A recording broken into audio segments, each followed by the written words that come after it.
What is up, guys? Welcome back to the Zach and Pat Show.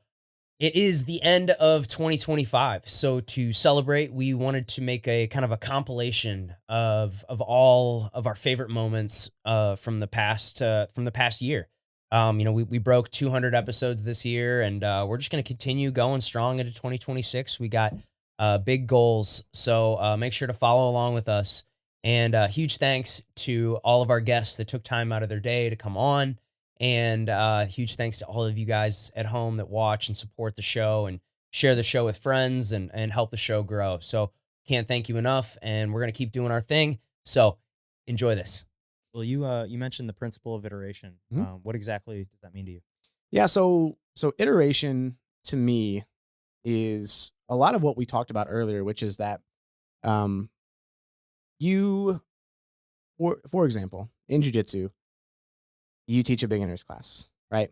And people come in, and some people start out here and they're going to here. Other people start out here, they're going to there, and it's okay. Everyone starts at different levels. But ultimately, like wherever someone starts, we know that they want to make progress, right? And we know that making mistakes and screwing up and failing and getting frustrated and all that stuff is like, it's unavoidable, right? And so for me, iteration is just truly reframing those things to where like their feedback, their data, you kind of want them to a certain extent. Like you really want to be the person who goes into something new and just owns it and like beats the instructor. Like, no, then jiu-jitsu wouldn't be worth a shit. I tell people that all the time when a new student comes in and like, you hop in, you beat them up or whatever, like easily, like you should. It's like I got beat up easily my first time, and they go, oh, they're like almost pissed that they didn't do better. It's like, and I always like reframe it like, hey, jiu-jitsu is supposed to be like really legit. If you came in here with no experience and you like scored on me or submitted me or did anything to me, I've been training for like 12 years, like I would just leave if I was you. Yeah. Like I'd say jiu-jitsu is fucking useless. To me, yeah. So in jiu-jitsu and in nutrition and personal training, like when I start with somebody, I like to frame it as like, hey, this is your plan. This is version 1.0, right? Meaning we are redesigning this plan when we go out in the real world and apply it, right? Or like, I forget who said this, but they said like when you get your nutrition plan or your training plan or whatever, and then you got to go out and do it with your schedule and your family and your environment and stuff like that. And that is, someone said it's like rubbing up your plan against reality, like the friction of that. And it's like, and then they go and maybe they don't do nearly as good as they thought they were going to do with their nutrition or their training or whatever. And let's be honest, most people where their head's at, like they think, oh, I should be better at this. I shouldn't be making mistakes. I shouldn't be like, oh, I binge ate. I did this. I did that. I missed my workouts. Like it's there. Let it snowball. Yes. And iteration is about training, not just testing, right? Practicing, not just competing. Just like in jiu-jitsu, if the white belts who are there to just compete every single night, they're testing themselves, right? And they don't get very good if they're not there, like just training and then once in a while testing themselves, right? So for me, iteration is just a principle that every company uses, right?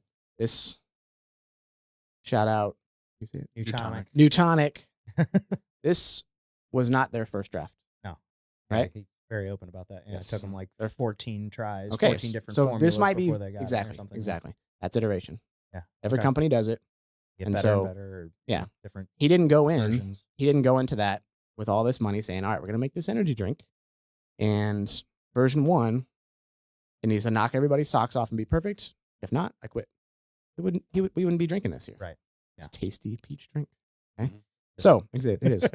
But so it's that same principle, right? Yeah. You just gotta, it's like, it's not try, fail, and then quit, which is what everybody does. And ironically, that makes their whole journey a lot longer, right? I said this recently on, one of my posts, but it's true, is like the amount of time between the last time you quit and the next time you try, it might be months and years. Like that actually I think if you never quit, Yeah, it makes it way longer. It doesn't seem like that. Like you seem like you're saving yourself time, but you're not, right? Not if you do 10 diets in 10 years and 10 attempts and you gain 10 more pounds every time, which a lot of people do. So yeah, so for me, iteration is a way to make you fail proof because day one, I have to tell my clients when I onboard, I'm like, hey, you can't fail. You can't fuck this up. Like the only way I can't get you there and you can guarantee that you're not going to get your results, and this is not going to make it easier, but it's like, just don't quit. Don't quit. Take that off the table. And then you don't have to make that decision every time you fuck up. So what do? You go out, you try it, and then you come back after week one, and either things went really well or they went okay, or you come back and you didn't do anything and you found it all too hard. You did terrible. And then we go, either way, like we got data now. Figure it out. So it's like, okay. And then just problem solve, be solution focused. I don't want to talk too much about your problems. I don't want to talk about, why your kids are making it hard for you to go to the gym. I don't want to talk about why, you keep missing your workouts, you keep it distracted, or you keep doing this or that. Like let's not talk about the problem past a certain point. Let's identify it, but then let's not just keep talking about that and feeling bad about that. We don't need it, right? But like, what's the solution? Let's be really like overly logical here. And like, let's be like, if you're going to run into this situation again, and you are, what's something we could do to do a little bit better next time? Not perfect, but better. And that's it. So like, I don't care what mistakes people run into or how they think they screwed up or whatever. Like, as long as they're willing to communicate and just keep going, right? It's because you got to zoom out, right? Yeah. In the context of like, a day or a week or whatever, like same things seem such a big deal and dramatic. But when you zoom out, it's like, okay, you had a couple bad days here, but like I still deal with this with people who I've been working with for months, as though they'll have a really rough weekend, especially around the holidays. And then, their check-in's kind of negative and they're kind of beating up themselves. And then I come in with just a little more neutral perspective and I pull up their tracker and I zoom out and I go, hey, you had 12 weeks leading up to this screw up where you absolutely crushed it. Like, let's zoom out a little bit. Like it's a drop in the ocean. It doesn't matter. Right. So people got to zoom out a little bit on their timeline and really, really think about the long game here. And also, It just goes back to our society wanting that quick fix. Yeah. Yeah. Quick everything. Yep.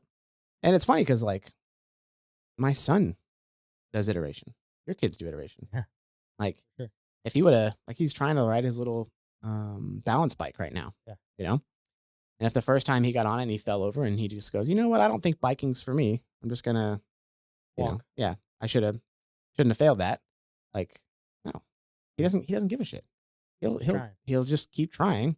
He doesn't have that sense of self yet, right? He doesn't have that ego, that guilt, that shame, that pressure that we put on ourselves. So, it's funny how easily we forget that. And I think things like jujitsu or sports as adults, like, can kind of bring us back to that and remind us, like, you're not supposed to be good at everything. Like, just get better, and you're not supposed to be perfect. So yeah, that principle has been really, really a nice reframe for me. Cause then you go, you're not the problem. The plan is the problem. The plan needs to be modified.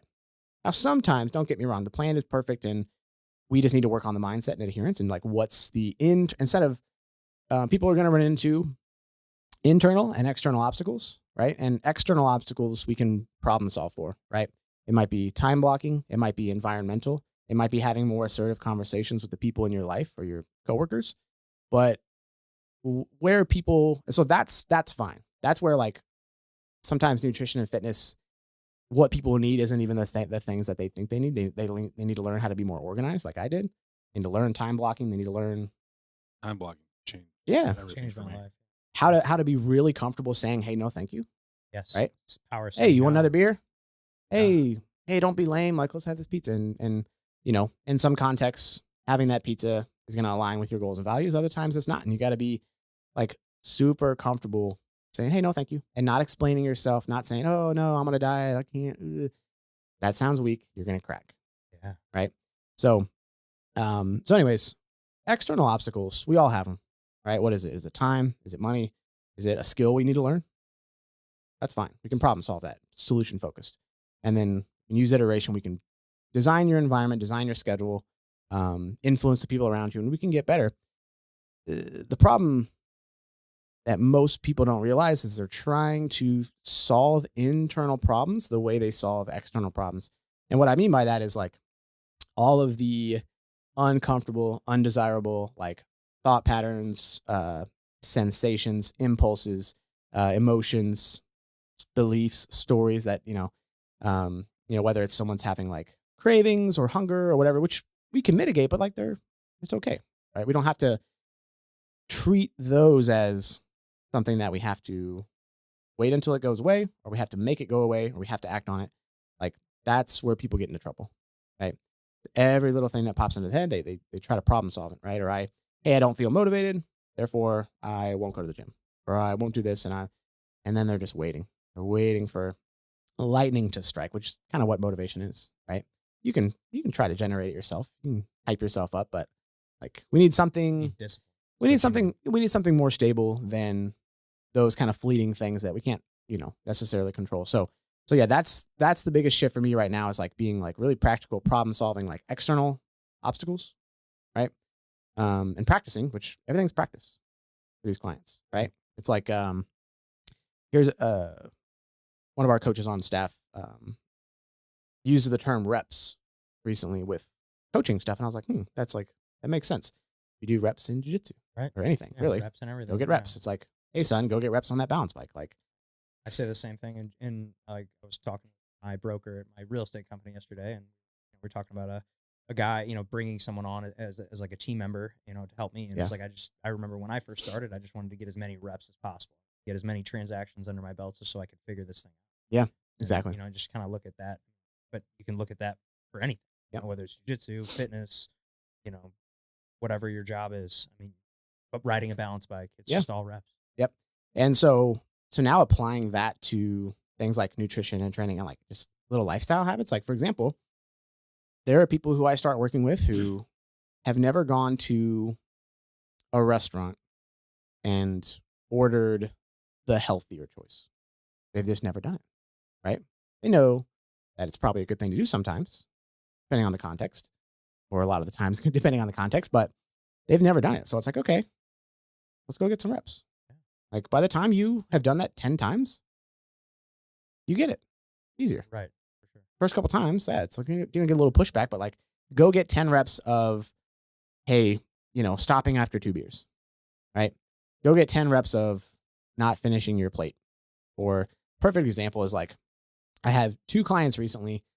One, we kind of talked about like, she was really associating every time she got a little buzzed or a little too drunk, she associated that with every time I drink and drink too much, I binge eat, right? I come home and I become a snack monster. She used that term. And that was the evidence that she had every time that is what happened. But it's like, okay, how can we could say, okay, yeah, just never drink again. Like that's not going to work. Right. Yeah. But it's like, okay, we know that it's a possibility that you could go out and drink the same amount and not come home and snack, but you've never done it. Like, let's go get reps. And now at this point, this was months ago, she's done it probably 4 or 5 times. The first time she was really excited. She kind of shocked herself. She was like, wow, I got drunk and I didn't come home and eat everything and nothing happened. And I was fine. I still had the impulse, but like I just sat with it. I noticed it. I named it. I called it out and I let it be there. I didn't treat it as a problem to solve. And then rep 2, she's like, wow, did it again. Now she's like, eventually after a few reps, it's not just something you're trying anymore. It's something that you are. That's who you are. She is the person who can get drunk and not binge eat. Right. Another guy, same thing. He's like, hey man, I really like having my edibles at night, but every time I do, I get snacky and I blow my diet. Okay. Same thing for him. All right. Yeah. You can, his plan was like, stop edibles. Like, good. Probably do it. But you like them? You want to keep doing them? Like, I don't give a shit. Eat your edibles. But let's go get some reps. And now it's not a thing. He could if he wants to. It's not a rule that he can't eat when he's high, but he doesn't have to anymore. He still feels the impulse. He just lets it be there. Again, it's not we get into a lot of trouble when we treat every little thought that comes up as real and true, and we obey it or we try to resist it or make it go away. And that is where people get into trouble with food and alcohol and any vice. You want to feel better. now and you'll deal with the consequences later. And that's kind of where a lot of people get stuck. I was gonna say, or you can just pull his act, use it as a performing answer to more food. Well, yeah, because Yeah. I'm eating a ton of calories, right? I'm trying to gain some weight right now. Yeah. I'm eating 3,300 calories right now. Nice. But there's been nights where I get home and I just didn't eat well during the day, and I've got 2,200 calories, and it's 7. I just got both kids to bed, and it's 8:30, and I'm like, oh boy, I'm like, I got a lot of food to eat. That's a lot of beef and rice. A lot of. So in that situation, yes, if you were my client in that situation, I'd say, hey man, that's okay. One day is not going to matter, but like, what went wrong on the front end of your day so you don't show up at night with 2,200 calories left? Because like, yeah, you can eat it. Yeah, and I did. I'd rather you just say, all right, this day was kind of fucked. Let's problem solve that. Sure. Let's just organize our day a little bit better so that this doesn't happen to me again. Right? Because if it keeps people, what people do too is they'll run into like obstacles at work. Like, oh man, every time this person around in the break room, we have this or that, whatever. Cupcakes come out. Yeah, and they go, oh, just kind of caught me off guard, and they'll say that like 5 times, and then you go, hey man, this happens every week. It's not a surprise, not catching you off guard. It's gonna keep happening. So like, part of your life, not gonna go away. Let's like make it better. How can we solution problem solve that? But yeah, gaining weight, that's a tough one. And then you've also gotten big into cancer research and Yes. fundraising for cancer research. Yes. You've raised over $2 million in support. Yeah. Shit. Yes. That's incredible. Yeah. Thank you. Obviously, with your husband and everything Mhm. that happened, what else what drives your passion for cancer research and cancer Yeah. funding and things like that? Yeah. Great question. So, my husband got a drug. So my husband had stage 4 pancreatic cancer. I don't know how much of that story you guys know. Tell us. Yeah, the pancreatic cancer that's the one where there's no coming back from it. It's bad. Pretty much. The 5-year survival rate is now 13%. It was like 10 when he got diagnosed in 21. So by the time we found my husband's cancer, it was stage 4 freaking everywhere. So we found it because he was constipated. And what had happened, like on and off pretty much all year, what had happened was a tumor grew from the tail of his pancreas, which oftentimes it starts in the tail or the head. It grew arms around his colon and was constricting his colon. It literally squeezed his colon, so we couldn't pass anything up or down. Holy shit. That's right. Yeah. So holy shit. all year, he had been having like stomach pains, and I had given him probiotics because I thought he needed them, and he like thought it was the probiotics, but what was happening was like the probiotics may have like put a light on the issue, put a spotlight on the issue. So and all year long he was having stomach pain and back pain, and like I want people to realize that like if you know something's wrong, keep asking questions. And that's the other part about being healthy and eating healthy and sleeping and being a healthy human, because when things go wrong, then you'll know it's wrong. Versus if you're feeding yourself crap all the time and not sleeping well and feeling like crap all the time, you won't know when things are off. So anywho, all year long, he had stomach pains and was constipated, and like, his sister is a primary care physician, and he like, everything she says was like the Bible. And she, of course, was trying not to freak him out. And it's like, well, it's probably just your microbiome's messed up or whatever. So at the end of the summer, he finally got a colonoscopy, which please get your colonoscopies, everybody over the age of 40. I think you can get them at 35 now. It's really important because GI cancers are on the rise. Rectal cancer, colorectal cancer, colon cancer, pancreatic cancer, esophageal cancer, all of that is on the rise. FYI. Don't mean to scare you guys. Is that just from the shit that's in our food and that we're eating? Eating, drinking, Plastics, stress, all the plastics. It's our life. It's Yeah. the environment we live in. So you need to get checked. So finally, my husband was 47 at diagnosis. So he got a colonoscopy and they didn't see anything. And we're like, okay. They go up, nothing. So we're like, sweet, nothing. We're good. We're good. We're safe. We're good. We're safe. It's just, his microbiome, whatever. Got a bellyache. Exactly. He's got IBS. So does half his family. I don't know. So anyway, a month later was when a month and a half later is when he was completely blocked. Felt like he had to use the restroom. He couldn't go, and he vomited one night. And I was like, all right, enough's enough. And by the way, y'all, I have babies, okay? My kids were 4, 2, and 11 months of diagnosis. So all year, my son's whole first year of life, I'm trying to keep him alive, and like I have 2 babies, 2 other toddlers. And so there's just a lot going on. But anyway, we went to the hospital and did all his vitals, and they took a picture, and obviously it was a lot long. Like, I'm cliff noting. These are cliff notes. But yeah, they took a picture of his belly and came back in and, said that they saw 3 tumors. And we're like, my husband was a hypochondriac. He was super freaked out about everything. So on the way to the hospital, he's like, do you think this is stomach cancer? And I'm like, of course it's not stomach cancer. Absolutely not. And then they freaking came back and said, we found 3 tumors. And I was like, okay, cool. Like, do a biopsy. Like, let's just make sure, like, there's no way this is cancer. Like, not to our family. Are you kidding me? Like, one of my best friends had just beaten stage 3 colorectal cancer, like the year prior. And another good friend had beaten lymphoma. So I'm like, I'm familiar with people having cancer, but it's not my family. Of course not. And the doctor was like, I'll never forget her face. She was like this petite little woman. And she's like, no, we're pretty sure it's cancer. And you're right there, your life just like stops.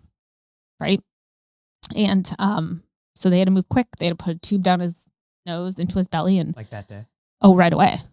Because he was blocked. Couldn't poop. Proliferation. Like, he could have gotten a sepsis. It was bad. So they had to drain him. And then, we had to wait for beds because of COVID, by the way. Wait for beds. Oh yeah. The whole time. I mean, hours, days. Oh yeah. When he finally passed, I'm coming to the end. Well, I already said I'm a widow. We were in the emergency room that very last day, like, I don't know, 6-8 hours. So wait, so the diagnosis was in 21 and he 21, passed in 23. And so this is all because of the question about the cancer research funding. So I'll get to that. I'm sorry. I can be long-winded. No. Go Keep for going. it. Okay. So We got all the time in the world. yeah, so they initially put a tube down him to drain his belly, got him into the hospital, and basically they were like, this was at Mercy, by the way. For those of you not in St. Louis, Mercy is a heart hospital. It's not a research hospital. It's not a cancer hospital. It's the closest ER to our home. So the doctor there was like, basically he's like, I'm really sorry. My dad passed from this too. We're going to give him some chemo, but like, and I was like, what? Like, no, that can't be. Like, you're not telling me my husband's going to die. So anyway, luckily, because my girlfriend had beaten stage 3 colorectal cancer, because my husband was a partner in Edward Jones, we had connections to Siteman. And so we were able to secure him a bed, which, by the way, I am very grateful for, but I do think it's ridiculous that here in America, you have to know people to get beds in hospitals and see doctors. I think that's a problem. For sure. Just for the record, I'm very grateful and blessed that we were able to, because Kyle, that kind of cancer grows very quickly. And his was freaking everywhere, all over his stomach, liver, lung. So anyway, we were able to secure a bed at Siteman, and they drained him. They put a stent in his colon that released his colon. Like, it's kind of like, like those Chinese finger traps, like something similar to that into his colon. Open it up. Thank God. So he was able to pass, and we went to Montana. He wanted to see his family before he started chemo. So we go to Montana. The frickin' cancer continues to grow while we're there. We're there a week, you guys. Above the stent. The cancer, continued to grow. Just so freaking ridiculous. We had to immediately come back. So is he getting constricted again? Yeah. I know. And we're just like, this can't be. Oh, like, that's extremely fast. Correct. And like, the doctors in the family are like, cancer doesn't grow that fast. Well, guess what? Pancreatic cancer apparently does. It's freaking like, it came on real freaking quick.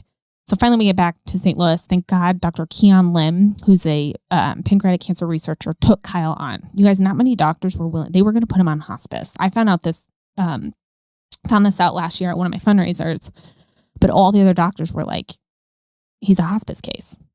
Like, don't even try chemo. And Dr. Lim basically looked at us and was like, that is a young family. He's a young guy. He's healthy. Let's try it. So he signed off on the papers and no one else would. Like, the tumor board. So just so everybody knows, if you have cancer and you go into Siteman on Mondays, they do a tumor board where everybody looks at your case. and helps decide the treatment plan. Everyone was like, this guy's hospice. So Dr. Lim went against their orders, gave him chemo. The tumor released off his colon again. It was not a pretty ride at all, but for 17 months we battled. The first 5 months we were in and out of the hospital, of course, blood transfusions. I mean, our whole life stopped in every way. Children, I had to hire all sorts of people to come help because, and his sister came down, but 5 months of regular treatment. There are only 2 standard of care treatments for pancreatic cancer. Because it's a tough cancer to treat, there aren't that many researchers. There's not very much money that goes to pancreatic cancer. So there were only 2 that are FDA approved.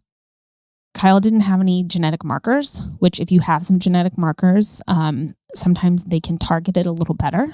And if it hasn't grown to other organs, they can take it out. There's a procedure called the Whipple procedure where they can take the tumor out, and sometimes that can help. Well, Kyle wasn't eligible. So he didn't have any special treatment. That he had what they would call bad luck pancreatic cancer. And you're just like, are you kidding me? Like, is this real? That's all you got for us? Is just bad luck? Correct. Is this real life? Is this real life? So they did the first 2 standard care treatments. He had a mixed response during the first one, a few rounds, and then he was stable with the second. But the problem with pancreatic cancer and some other cancers is they learn the treatment, so it grows back quickly. That's why the survival rate for pancreatic cancer is not very high. A lot of people, only 36% of patients actually respond to the treatment that is FDA approved right now for pancreatic cancer. So it's nuts, I should say, 3 years ago. A lot has happened since then. So basically, after a couple months of that, I looked at the doctor and was like, well, what else is there? What else is there? And he's like, there really isn't much else. There's some things in labs right now that are coming. So we just have to basically keep holding on, and I'm like, okay, well, what do you mean by that? Because the pancreas isn't something you can just go and remove like you can with a correct kidney or something. And remember, it's everywhere. Right. You can't remove. They won't go in and do surgery if it's in the bloodstream, right? And it's already metastasized. But I'm like, what other options are there? And he said, there's something in a lab. And I said, okay, explain to me, how do you get a drug in a lab that's extremely promising into a patient? What does that look like?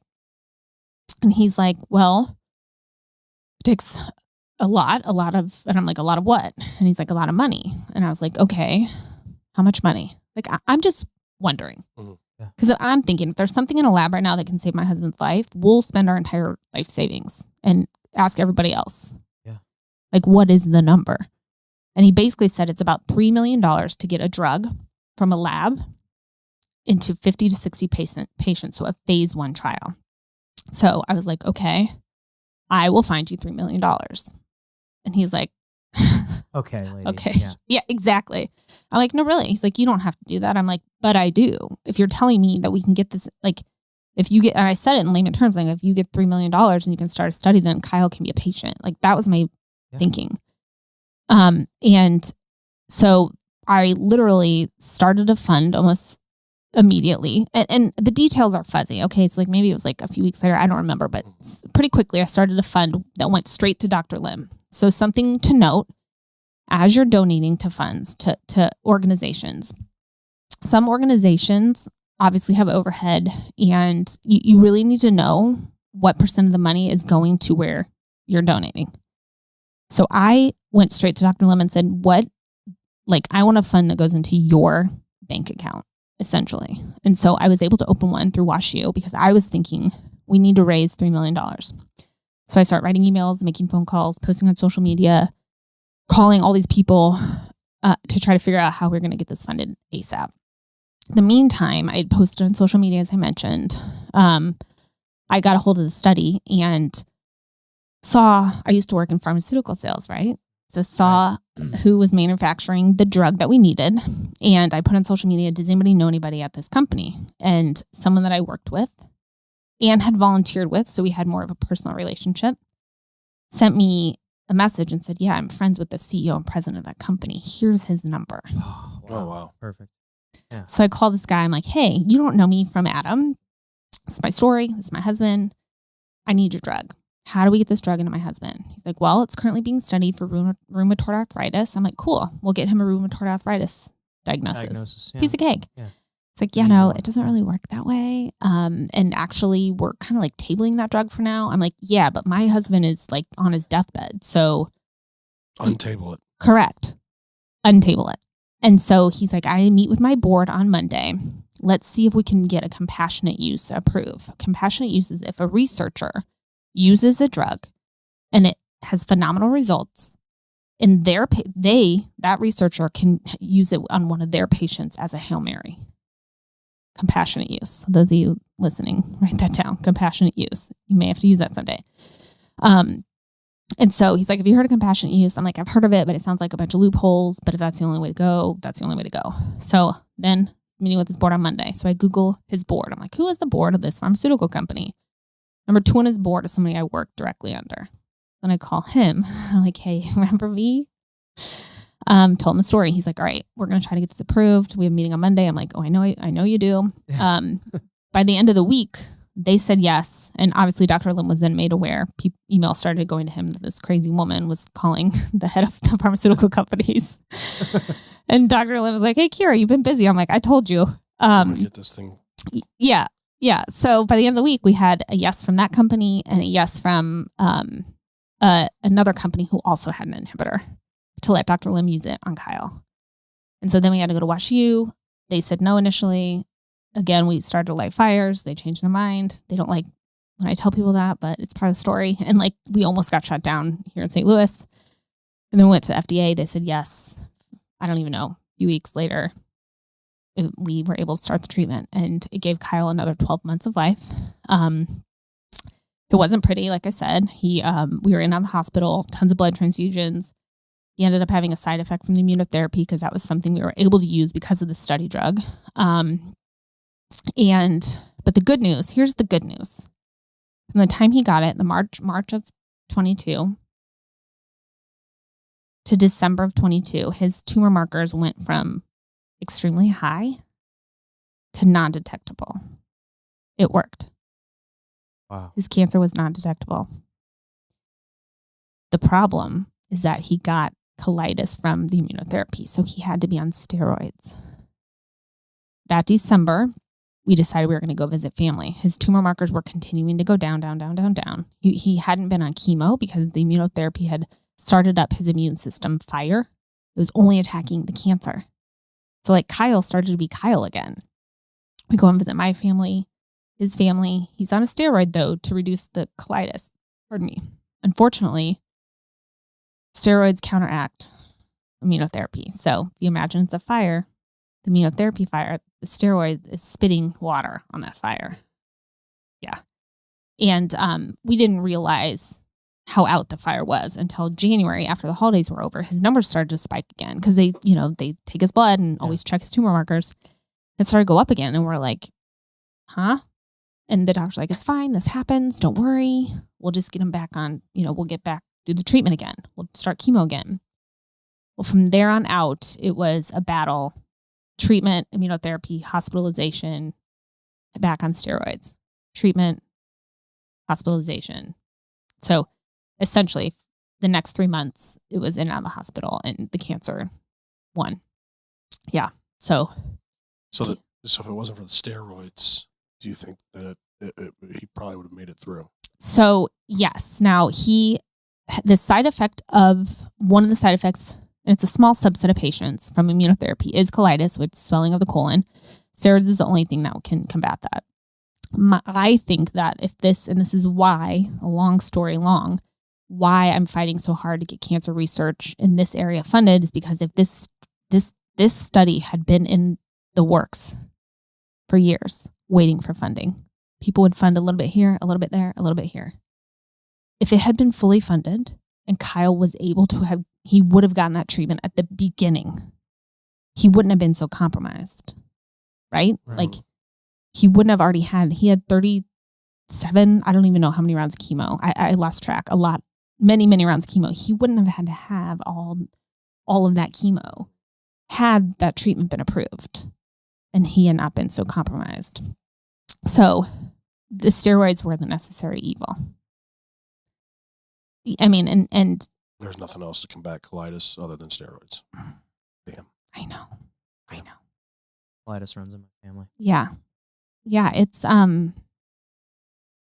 it's crazy. It's cancer. It's like in the GI system, it's all so it's just crazy. But it lit a fire in me because, like I'm working through all the different stages of grief, but like anger was a big part of it, right? Like, why isn't cancer research better funded? Why, with GI cancers on the rise, people losing their lives younger and younger, why aren't people up in arms about this? Why isn't more money flooding into this type of research? Because people are going to continue to die if we don't do that. And so that's why I started. And it wasn't just me raising $2 million. There was tons of people that have helped, tons of people that have donated. Obviously, it's a whole army. Kyle had tons of people that loved and adored him. But I just was like, you know what? I'm going to still raise $3 million. We're going to get this drug into other people. And it is. The FDA has picked up Kyle's drug, essentially, that treatment, and it's in humans now. And there's also, because of some other funds we've raised, there are other studies similar with a similar drug that are getting into patients. So the good news is that because of Kyle's sacrifice, us sacrificing Kyle, other people's lives are hopefully going to be, the quality of their lives better, dare I say, saved. So that, is like the little bit of silver lining that we can paint around it. And I hope that it keeps his legacy alive. And then also for my children to have something that they can help continue. And it also helped me, I think, that first year and a half, kind of process and, I don't know, feel like I'm doing something. Yeah. So you're still fundraising and doing things like that? Yes, I am. What's the goal? Pardon me? What's the goal to get to? Well, $3 million.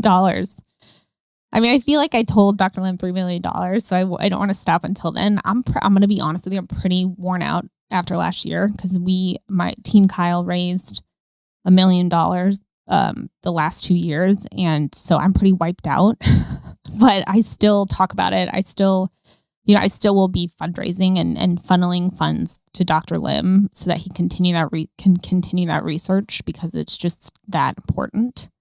Just not to the extent that you were doing it. Yeah, I don't think I'm going to promise pedal the cause. I'm going to raise $1 million again. Sorry, David Dreyer, any pedal people that are listening, because it took a lot out of me, and it's part of my healing. But it's interesting because now I'm just sitting. Now, like, I don't have any big challenges ahead of me right now. And I'm really uncomfortable. Like, it's almost like, now what? Yeah, what do I do? Right. And, some people are like, you just got to sit in it. And I'm like, I don't like sitting in it. Like, where can I run? Should I start running again? Should I, what should I do? Start a podcast. Right? Start a podcast, which I did. Yeah. Well, when you talked a lot about the pharmaceutical companies and stuff there. Mm-hmm. Now that, I think about how, we've obviously, I think a lot of people's opinions over the last few years on pharmaceutical companies have changed. Mm-hmm. Where we're kind of realizing that they're really only profitable if people are sick. Like, do you think, I always wonder, you think we'd be, I don't think it's very profitable to cure cancer. Correct. It's profitable 1,000% to keep people sick and to treat them. Treatment is profitable. A cure is not. Yes. And it's just so ass backwards and it's so wrong. And that, especially with everything you've gone through, that's gotta, you gotta think about, I'm sure that's crossed your mind. Oh yeah. I know way too much now. I actually went to Washington, D.C. last year to stand up and talk with Congress members and their cohorts about bringing more funding to GI cancers, which I'm sitting there in a purple jacket. I'm like, this is ridiculous that a cancer widow has to fly to Washington, D.C. and share my personal story to this congressperson's note taker. And then maybe they'll say yes to the bill that will provide more funding for cancer research. I'm like, what world are we living in right now? And actually this year they asked me to come speak. And to be honest with you, I'm just tired. I told him no, because I'm wiped and I have to focus on my children. And not that I don't think that I'd make a difference, but at the same time, I'm like, I just need a minute to think about what my next step is, what my next move is. But you are absolutely right. There is a lot of money in cancer research drugs. Not cancer research drugs. I'm sorry. Cancer treatment. A lot of money. And that is another part of my anger, is that these treatments should be funded.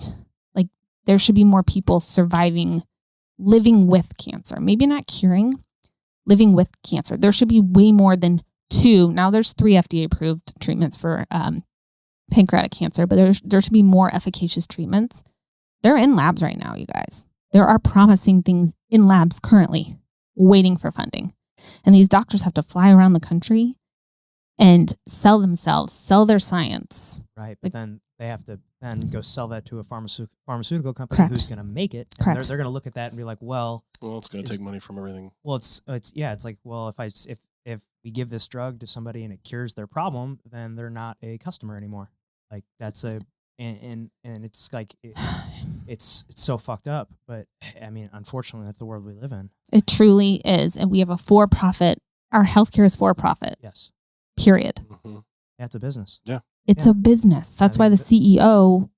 And I'm sure the medical bills, I mean, couldn't even imagine. So I calculated everything, and I had the doctor's office help me because I wanted to know. I wanted to know my facts. It was $2 million for Kyle to keep him alive for 17 months. And that's with some of the drugs donated.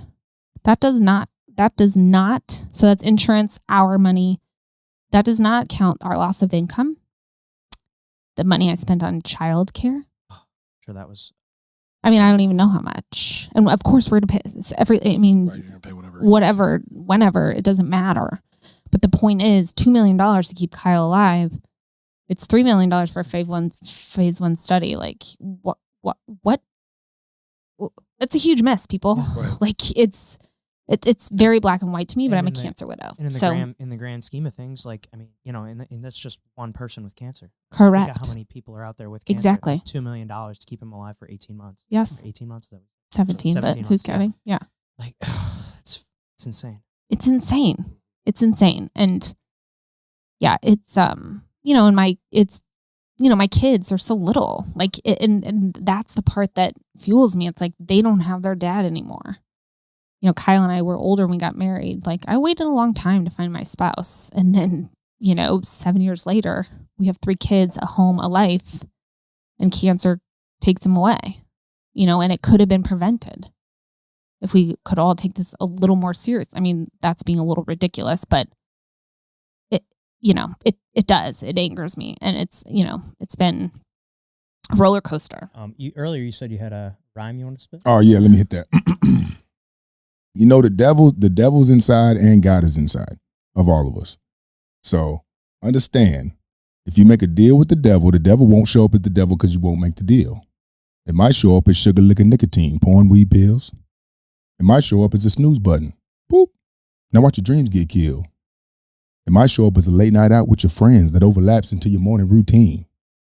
It might show up as a limiting belief that you are not yourself until you have caffeine. It might show up as self-sabotage or self-destruction.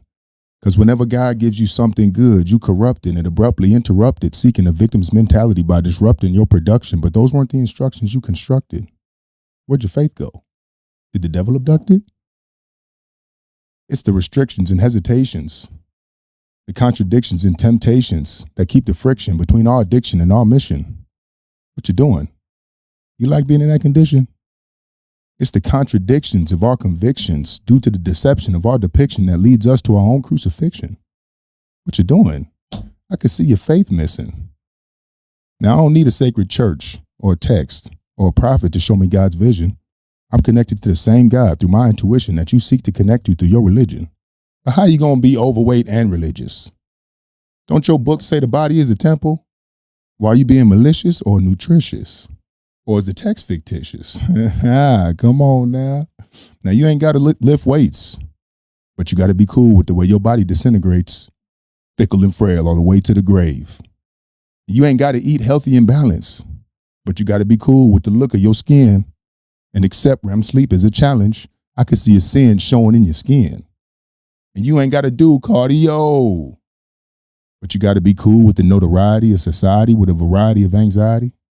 And be prepared to feel anxious every time your heart rate increases because you ain't never worked out your heart before. Come on now. Show me what you eat.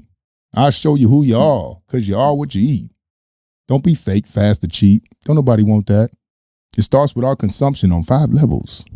You know, the gut and the mind were combined when we developed in the womb till it was separated by your spine.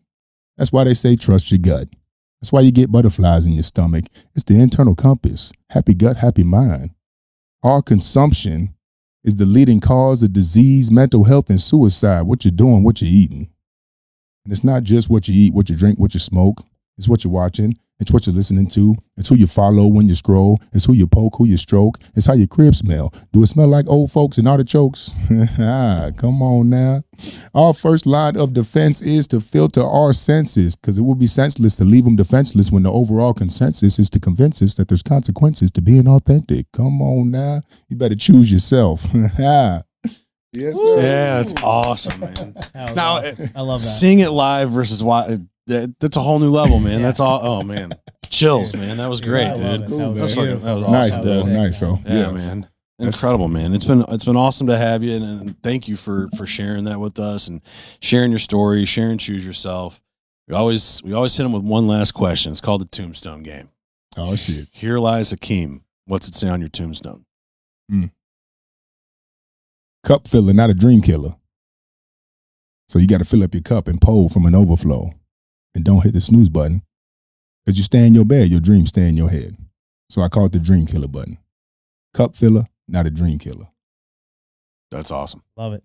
Thanks, man. Thank Thanks you. for coming Yeah. on, man. Yeah. So- Thanks, y'all. I really Hey, appreciate it, man. I Thank appreciate it, man. Anyone tapping in, y'all stay tuned in to this podcast. These dudes are for real, even in person. I can feel it. Appreciate it, man. Well, thank you, man. Thanks, man. Well, and if you're comfortable with it, I mean, can we ask you a little bit about your, the domestic violence and sexual and all the stuff you've been through? Yeah, I'm very comfortable with it now. And it's been in a long time. I'm 38 years old. It happened when I was 19. When I was about 15 to 19 years old. I was in a relationship with a guy that was about 6 years older than me.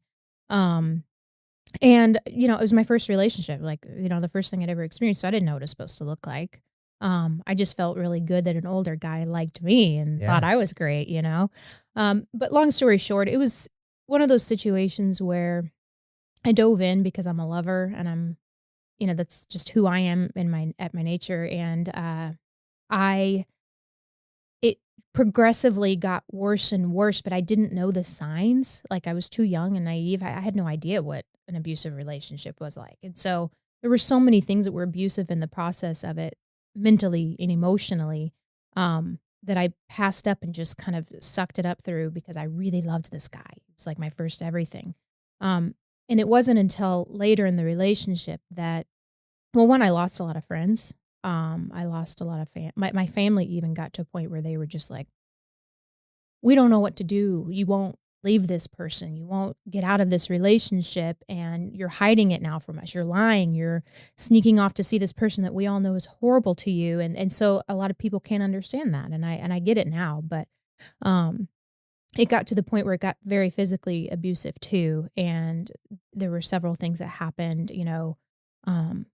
that led up to the final point where I knew I had to leave. I had to leave. I fled the entire state. Actually, long story short, we were broken up. We were at this fair and he had cheated on me. And so, I was there with other friends and there was an altercation between the two of us. You just found out he cheated on you at the fair or? No, I had already found out we broke up. Oh, okay. And then, I didn't find out that he cheated on me. I walked in on him cheating on me, actually. Oh, wow. Even worse. No. Which was not fun. We had been broken up for a while and he finally convinced me to take him back, which again, I was just like so young and stupid and I did. And then I thought, okay, he's changed this time. He really has. And this is what abuse victims always do. They're like, he's going to change. He wants to change because when you're empathetic and you see someone in pain, you think that means that it really matters to them, that they really care, that they're really sorry. And it doesn't always, but I'd taken him back, gone home that weekend because I was living out of the same town. And we were supposed to get together, couldn't get a hold of him. And then finally later that night, someone, I don't even remember who it was. I think it was my best friend called me because her boyfriend was friends with him and they were out drinking and partying and they saw him leave with a girl from the bar. And I was like, you've got to be kidding me. Like you've got to be kidding me. And so I went to his house and he answered the door and he was in his boxers and I knew. I knew because I heard the girl's voice when I was knocking on the door. And then I heard like scurrying, and anyway, I got inside and I was like, I know there's someone here. Like, I'm not stupid. And I was looking around, couldn't find her. I looked under their bed and there's a bra and underwear under there. And at that point, I'm like, just tell me where this person is. Like, I was in a rage, like you wouldn't believe. And anyway, long story short, I ended up finding her. She was in the attic hiding. Whoa. Oh, wow. Naked, Oh. completely naked. And she was a girl I worked with. And, Even worse. but she didn't know it wasn't her fault. Oh, okay. Like, I know this is so shocking. You're like, what? Yeah. Soap opera. But she left. Anyway, so the week following, that had happened. And he had come up to me at this fair and he called me some names. I threw my drink in his face and was going to leave. And he followed me, grabbed me by my hair, dragged me down the sidewalk in front of hundreds of people. And Did anything? yeah, they did, actually. Thank God. Good. Yeah. There was a group of guys there. I'll get to that in a minute, but there was a group of guys there a few years older than me in high school. And they saw him and they came running after him, pulled him off of me, and I took off running. And the fair had closed down, so it was really dark. And all the rides were just like, it was like out of a scary movie. And I remember running down like the middle of this main street with all like, it was dark and there's all these rides just like, it's such a weird, Creepy. Sounds- thing. Yeah. And I remembered hearing footsteps behind me and I knew it was him. And I grabbed my phone and I started to call my friend who lived really close by and I was going to run to her house. And I saw his hand come around from behind me, grab my phone and throw it. And then he grabbed me by my arm, dragged me into this alley. And he pushed me up against the wall and was strangling me and telling me he was going to kill me. And I believe him, I believed him. And by the grace of God, that same group of guys had the wisdom to like keep following him. And all I remember is I remember being there. Obviously his hands around my throat and thinking this is it. And I remember them, all the guys, I hear like yelling and I see them come around the corner of my eye and then they pull him off of me. And I took off running again. And I remember I stopped right before crossing a road to where my friend's house was at. And I remember looking back and for a moment I thought I should go back and help him because I saw these guys kicking him. I mean, I could see blood on his face. Like I knew they were like, Giving him what he deserved. To be Yeah. completely honest. yeah, but there was a But it's- part of me that almost felt bad. And then I thought, no, I can't do that. And so I just continued on and, anyway, long story short, it was after that I was like, I have to get out of here because if he doesn't kill me, I'll end up wanting to kill myself. And I don't know that I have the strength right now in my life to not do that. So I left. I moved about 3.5 hours away. And where was this? Where were you?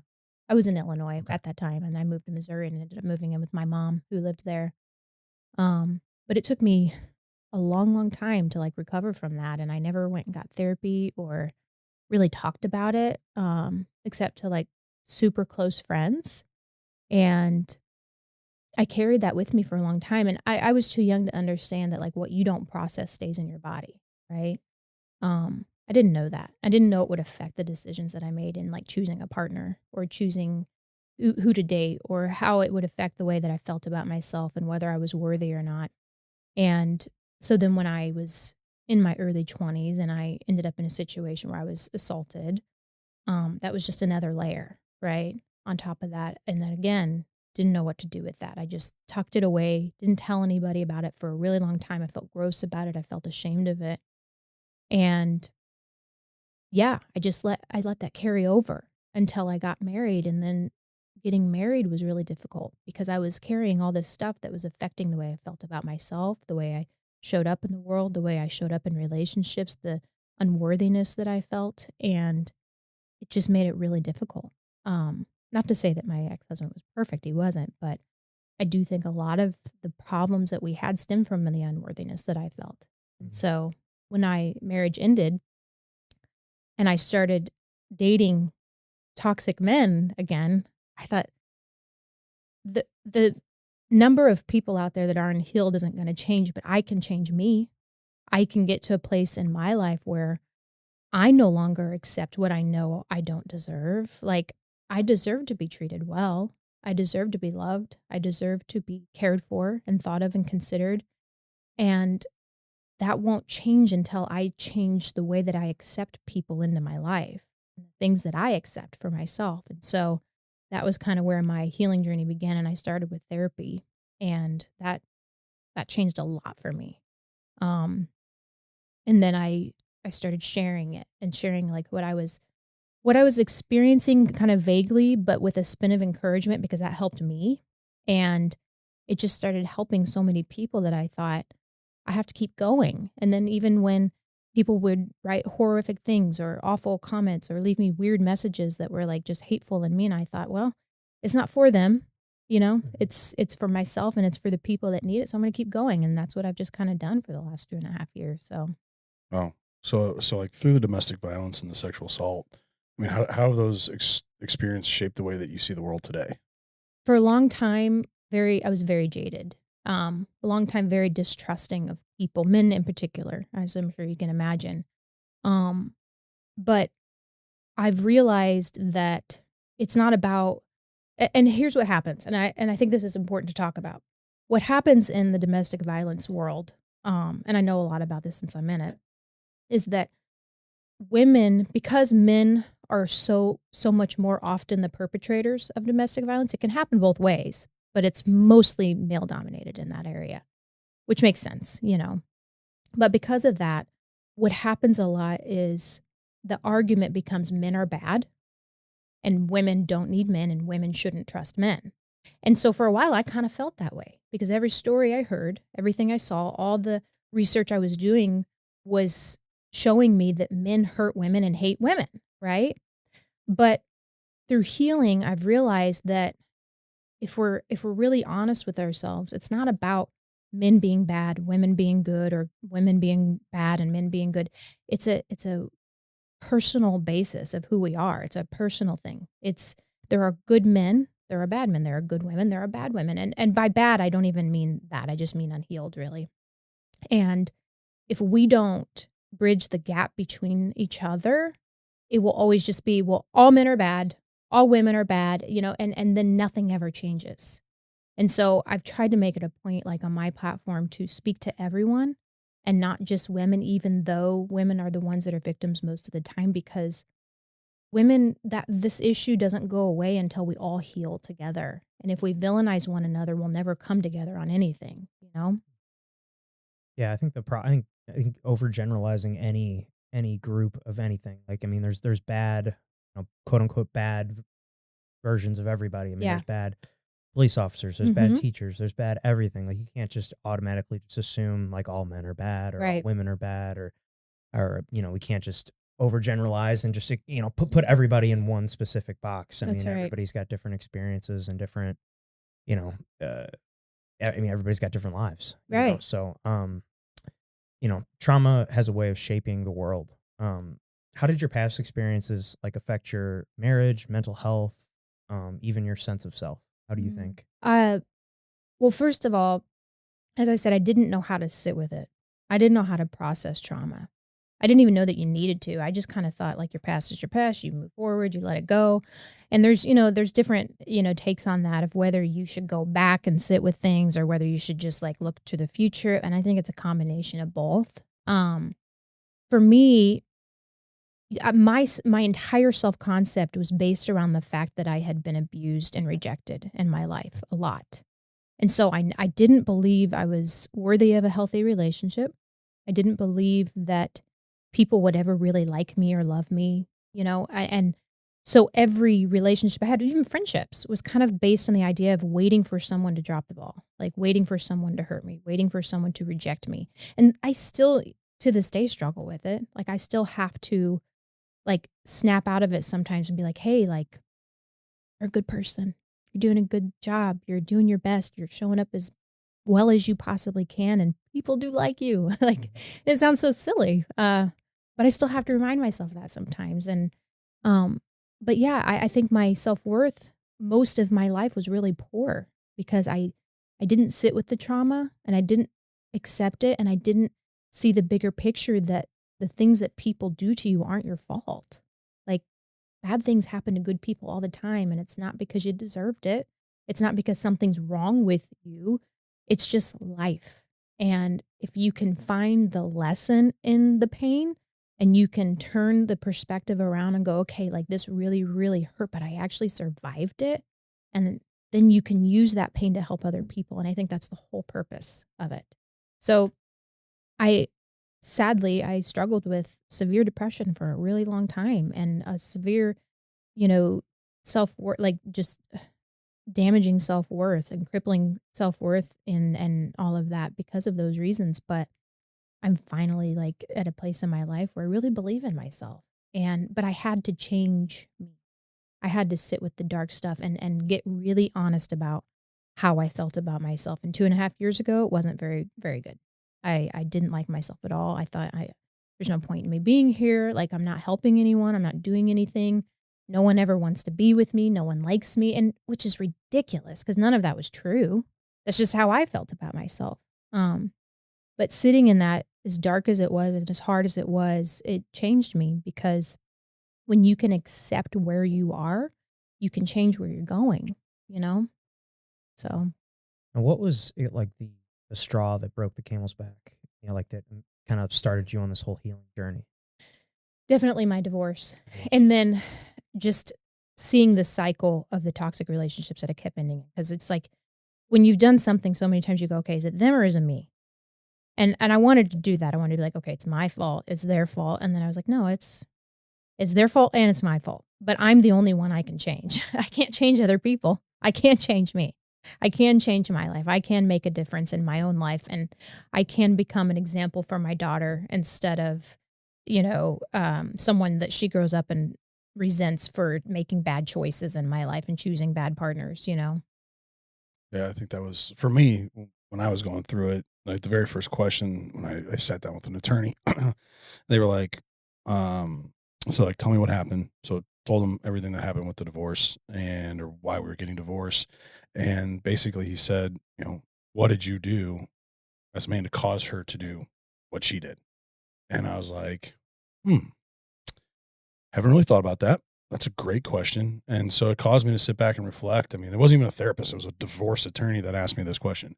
And so it caused me to sit back and think like, all right, where did I fuck up? What was I doing wrong? And I mean, my entire, I was already in therapy at that point, but I had to sit back and realize like, okay, it wasn't all her and the actions that she put, that there was. I mean, I fucked up. Like and it took me a while.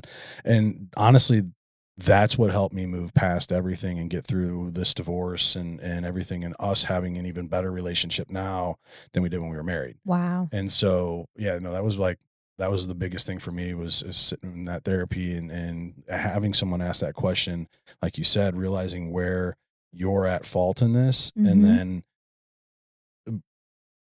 forgiving yourself in that moment. Once you can forgive yourself, then you're allowed to forgive, and then you can start forgiving others. And, and that was like the biggest thing that I took from it. And what's really helped me, I mean, like you said, 2.5 years, I am a completely different person now than I was 2.5 years ago. And honestly, like I look back, I'm like, how did people stand being around me? Like I was an asshole. Like really, like what was I thinking? Yeah. But no, it took that, and it was a blessing in disguise.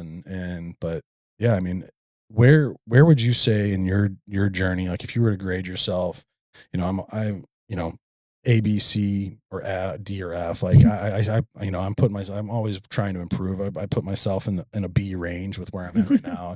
If you were to grade yourself, where do you feel you sit right now in your journey of healing and getting through all this? I mean, honestly, I'm definitely an A. Okay. Maybe not an A+ yet. Gotcha. But I'm in such a good place. Like don't get me wrong, I still have triggers. Like I even just last week was like a whole week of triggers where I was just like, what in the hell's going on, man? Like I thought I was beyond this. I thought I was past this, but it's like, it's the awareness. And I'm sure you can understand this and relate to this. Both of you can. It's being more aware of the things that you didn't even know were a problem before, right? Mm-hmm. Like all last week I was just being triggered by other people, but I was constantly realizing it, like, oh, this is me. This is me. This isn't them. This isn't them. This is my work. This is something I have to sit with and figure out. And it sucks when you think you've already moved through like a certain stage of your healing and you realize, oh, no, I didn't. I was just ignoring that part of my life. I wasn't healed from it. It just wasn't coming up. And but no, the best feeling in the world is getting to a place that no matter what is going on around you, no matter how many things are triggering you, you still come back to your sense of peace. And that's where I'm at. Like I feel very peaceful in my life. I feel very peaceful with who I am.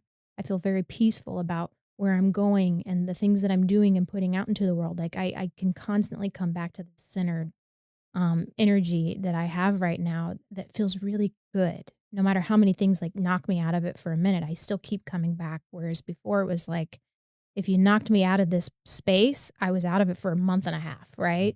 And I didn't even know I was the problem. Yeah. Whereas now it's like I get knocked out for a few hours and I'm like, okay, let's get back to square one. Like we're good. We're good. I've got me. Like I feel like God's got me and I'm good. Like, and it's just amazing. It's so amazing. That's awesome. Good for you. Thank you. Now, if there's people out there struggling like with trauma going on currently or past trauma, what would you say should be like the first step? Acceptance. If you can't change anything if you don't know what it looks like. Like if you can't accept that, like especially with trauma, if you can't see that it's there, nothing is going to change. Like you can't heal from something you're not willing to sit with or accept that is there. So like just acceptance of like, I'm not where I want to be. I'm not who I want to be. I don't feel as good as I know I can, physically, mentally, emotionally, spiritually, and going, I need help. Like need help. And taking that first step to like seek out help in whatever capacity. I think therapy is great. The support system is actually even better, believe it or not. They say that your support system is more powerful than even going to therapy. But yeah, if that's the first step, just take it. You know? Well, and speaking of therapy, I mean, Zach and I talk about this with our show. Do you feel like your podcast is a form of therapy for you? Oh yeah. Yeah. I think giving back in any way at all is therapy, Oh, right? absolutely. Like just knowing that like you haven't just caved and like given up and just accepted that the world sucks. Like it just feels good to want to help people, you know? So going back, when did you first start feeling like you've kind of made your way through this and that you've gotten to that A grade? Honestly, just probably in the past like 6 months. Okay. And even then it's been a little bit rocky, but I've always for the last like year I felt like I was really close. But yeah, I would say in the last like 3 to 6 months is just like it just like hit me really hard. Like, oh my God, I feel like I've finally gotten to the other end of that tunnel. Like, and I may not be in the light, but it's really bright where I'm at right now. You know, A non-traditional approach, and you're dropping out of college. What was that? 09? No, so I went to college till 2012. Okay, so you know, it's like the golden era where everybody's like, you got to get your master's, you got to go to college, you got to get a 4-year degree. Looking back, you know, what do you think people get wrong about the success formula that society pushes? Well, I think in the era that I grew up in, and you guys, you know, you're similar, so you can probably like relate to like growing up. It's like, oh, the culture is that the pathway to success is college. College, yeah. That's how you are successful. Is you go to college, you get a degree, you know, get into finance, you get into, you know, XYZ, That's what I did. whatever. You know? And it's and speaking from my own perspective, like my job as an iron, like even outside of like owning a business, as an iron worker, I love what I do, dude. Yeah. Like we do badass, like Zach sees the picture, Yeah, man. Like that's we cool. do badass stuff. Yeah. So like, you know, your whole life you kind of grow up like, oh yeah, you know, blue collar people are like less than college educated people. Which it's like, well, who do you think builds the school? Right. Who do you think builds the hospital that the doctor works in who went to medical school? Who do you think builds the Air Force base that, you know, Right. the Where military, they shoot the rockets off where they at, shoot yeah. the rockets off at, you know, these are things that people never really consider. It's like, it's kind of a lucrative career that you're Right. not really talked about because the standard that we hold college to in this country is different. Like in Europe, like my wife has been to several European countries, and she's like, yeah, when I was in Germany, like they push trade schools the same way they push colleges. It's like, because there's a clear need for people that can like fix and build stuff. So like, why would you not put the same energy into that you put into somebody wanting to go into catastrophic debt to be in a career that most of the time they don't even like? Dude, probably 9 out of 10 people that I know that are college educated hate what they do for a living. Yes. Hate it. I agree. Yeah. I mean, so many people that we know, you know, you go and get that degree, and then what? You know, exactly. Like, I mean, that degree that you got, it's like, what kind of job are you expecting to go get with that? You know, like I've got a psychology degree. Like what am I going to go do with that? I mean, if you want me to lay on the couch, like put the feet out, we can talk about my problems. But like, I don't even have like the degree to be able to do that. Like I'd have to go to school for another fucking 4 or 5 years or something, you know, like people just go to college. And it's like, people want to go have that college experience. And like, you know, which essentially means you just want to go fuck off with your friends for 4 years. Cause that's kind of what kind of what you want to do. I mean, that's like what you wanted, you know, and like, but like, where is that getting you? You know, really all that I've gotten from college, like, yes, I have a degree, but like, I've never used it. The only thing I've really gotten from college is like the relationships and like the experience of like living on my own, you know, like my friends that I made in college. Yeah. I've sold a couple houses from them, but like, other than that, like financially, like what has going to college gotten me other than debt? Like pretty much nothing. Other than like some of my friends that I've met, you know? And so I totally agree with you here that I think that things are, you know, it's definitely, I think things are starting to turn around though. Yeah, I'm like, I really do. Like, sure. I don't think that college is being seen as what it once was. Shit, you're starting to see more and more commercials pushing trade schools. 100%. Yeah. And I would love to talk about that too, man, because it's, I've got a lot of opinions about it. You know I mean? For sure. I'm sure you do. So anyway, you got into the apprenticeship. So I applied for the apprenticeship in 2011. Applying for the apprenticeship in the ironworkers in my local, again, I can't speak for every trade union out there. For me, it's like, it's a lengthy process. You know, they have an initial sign up where you pay a sign up fee, which is like $20 or $25. So your name gets put on a list, and then you have an orientation meeting, which is a month later. And they're like, the orientation meeting starts at 7 p.m. on, you know, Wednesday the 25th or whatever. At 7 p.m. they lock the door. So if your name's on the list, you show up at 7:01, you're not eligible anymore. Sit in the orientation meeting. They tell you, like, we're ironworkers. This is what we do. This is why it's great. This is why you should want to do it. You know, they kind of like pep you up a little bit. Fast forward another month. Now you have to take an aptitude test.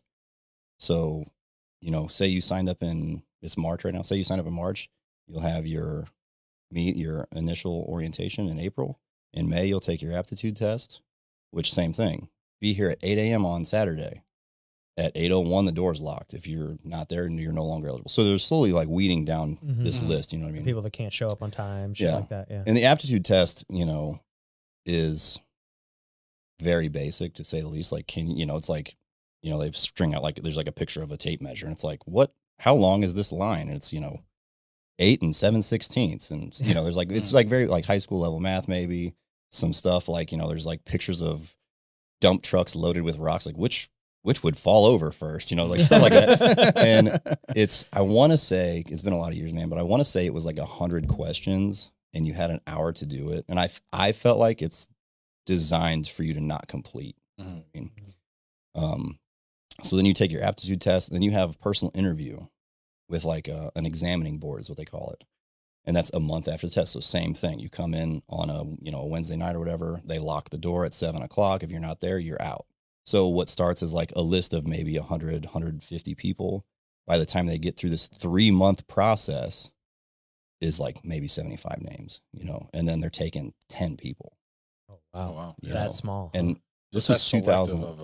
And there's a shitload of nepotism. And I hope that like that gets out. I hope that like this portion of that conversation, there's a shitload of nepotism in union trades. And it's the thing that pisses me off the most about it is that we pass over really good qualified people because of somebody's nephew, somebody's kids.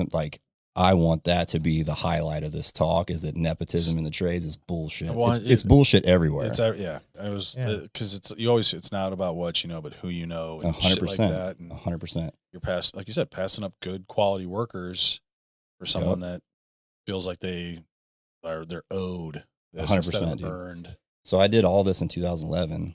I didn't know any ironworkers, didn't know anybody.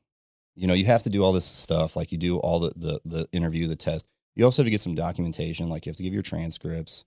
You have to get essentially what are 3 endorsements from people. They don't really tell you who or who it should be, but your acceptance probably has a lot to do with who signs those 3 papers. Oh, okay. So I do all this shit in 2011. This takes months to do, you know what I mean? Yeah. And they're like, This whole time you're working at. I'm working for the barge company, yeah. and I'm going to college, and I'm like doing this interviewing process. It takes 3 months to do this. And then after your interview, they're like in 28 to 30 days, you'll receive a letter of either acceptance or denial. 2011, I get a letter of denial. And I was like, as Michael Jordan would say, I took that personally. Because I looked around the room, man. I remember doing my aptitude test. And like I said, man, this is basic math, dude. This is not like complex math. I remember the kid sitting across from me, like sweating bullets, dude. And I'm like getting ready to turn my test in with 10 minutes left. And this kid's on like question 45. I'm like, wow, I think I've got this in the bag based on the aptitude test alone. Yeah, You know what I I'm mean? fucking way smarter than all Right, these fuckers. Yeah. So I get my letter of denial. And like, keep in mind, dude, like at this point in my life, like I'm sick of the shit, man. I'm tired of working this job. I'm tired of like not having, dude, I cannot stress this to you enough. Like I'm scraping by every week, dude. When people talk about living paycheck to paycheck, I did it for years. It fucking sucks, dude. I'm sympathetic to people who like just can't seem to get the break that they need, man. Bro, I totally feel that. I was there not that long I ago. see it. I see it on my sucks. side of the real estate business Oh, with the finance side. Like you're looking at what people are trying to purchase and because I always ask them, I'm like, what's a monthly payment that you would feel comfortable with? And then I get their income docs and I'm like, holy fuck, that monthly payment that you're comfortable with. Now this doesn't always happen, but in some situations I'm like, it's more than half of what you're bringing home. 100%, dude. Like I lived in an apartment with my daughter and her mom. It was at the time $400 a month, and it was like maybe 400 square feet. And like it was small, dude. I the reason that I ended up buying my first house is because 1, I wanted to get the hell out of there, and 2, I was like literally, if I bought a spatula, I don't know where the hell I'd put it. You know what I mean? Because I just have like no room. You know what I mean? Like, so I do the whole interview process. I get my letter of denial, and I'm like, again, man, I'm just like, I feel so personal about this. You know what I mean? I don't know. You know, I'm pretty naive to this process. I'm pretty naive to like unions and union trades and stuff like that. So I'm like still working full time. I'm still going to college. You know, I was going to college because I'm like, at some point this is going to break. I'm either going to like get my degree and get the hell out of here, or like something better is going to happen for me. You know what I mean? You know, you don't want to put all your eggs in one basket. So 2012 rolls around, and I'm like, you know what, man? I'm doing this again. Fuck this. I'm doing this again. You know what I mean? So I do that. You can only do it once a year. Yeah. So Okay. they only take people in once a year. Mind you, the economy is complete shit right now. Right, like right. at this point in time, like the economy is terrible. Work is really slow. Like as far as construction is concerned, there's not a lot going on. So I'm like still wanting to roll the dice on this thing. I was pissed they didn't take me.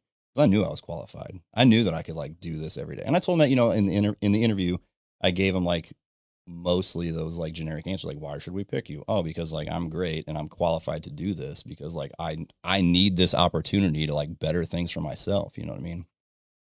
So 2012 rolls around, and like the opportunity to apply comes up again, and like it lit a fire on me, dude. I was like, fuck that. Like I'm doing this, you know what I mean? And I'm going to like let these people know that they messed fucked up up when they last year. didn't pick me the first Yeah. time. Right. So I do this whole process again. I sign up, I take the applicant fee or pay the applicant fee. Sorry. I do the orientation. I do the aptitude test. I do the personal interview. This all goes over several months again. You know what I mean? And I remember going into my interview like the second time, and it was just like it is right now. I was on one side of the desk, 2 guys were on the other side of the desk. And I do the same thing. Like when I sat down, I had brought up that I was here last year. I was like, hey, I did this all last year. I'm familiar with this process. I'm familiar with what you guys do. You know, I'm here to like, be like, I told you last time I really wanted to do it. And, you know, I'm here again. So like we go through the whole interview, you know, why should we pick you? Are you comfortable working outside? You're gonna be in these like dangerous conditions. I had no idea too that like ironwork was super fucking dangerous when I applied for this job. I was just like, dude, I gotta get a better job. You know what I mean? And they're like, okay, Brian, like, is there anything else that you want to say before we let you go? And I was like, yeah, you know, I kind of brought it up earlier, but you know, I was here last year, a year ago, and I jumped through all these hoops a year ago, and I told you guys before that I was the best candidate for this job.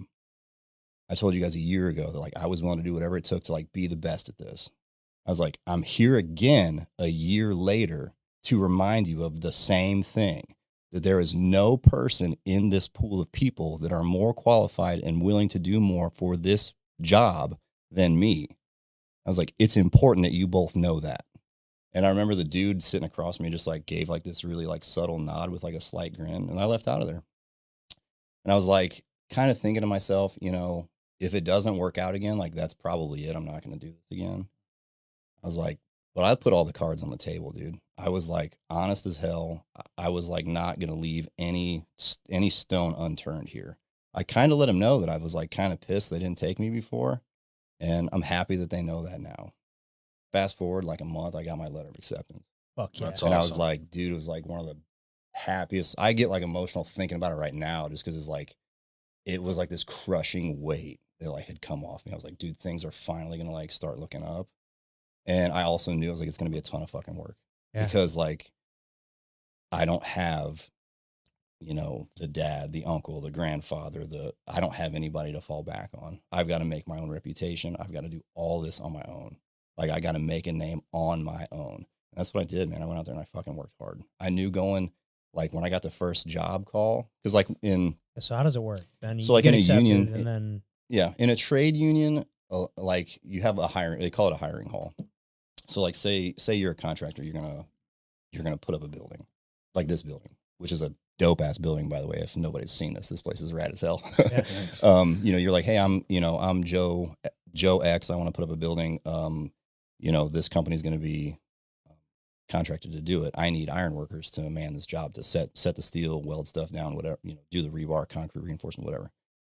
So the contractor will call the union hall, say, hey, I need 5 iron workers to come and do this job. It's probably going to last, you know, obviously depending upon the scope of the project, Sure. you know, it's going to last a month, 2 months, whatever. The hiring hall goes through a hiring list of people that are off of work. They do the project comes to an end. Typically speaking, like those guys all get laid off because the project's over with. They'll go back to the hiring hall, sign back up on the no work list. And this process will repeat itself. Sometimes it happens to where like the goal of a contractor, particularly in leadership, is to like keep the same guys on. So like say I hire you 2 guys, you're both foreman for whatever, you know, you run one crew, you run a different crew. We have several jobs going on. Since you guys are good leaders and you know the scope of work really well, I can trust you. You guys like handle business. Like I want to keep you on. So to do that, I need to have enough work to keep you busy. You know what I mean? Hired help a lot of times, like you just have to go to the hall. You know what I mean? But it's pretty common for most contractors to have a steady 40-hour guys that are foremen. But the same thing, like they're still union iron workers. They still did a union apprenticeship.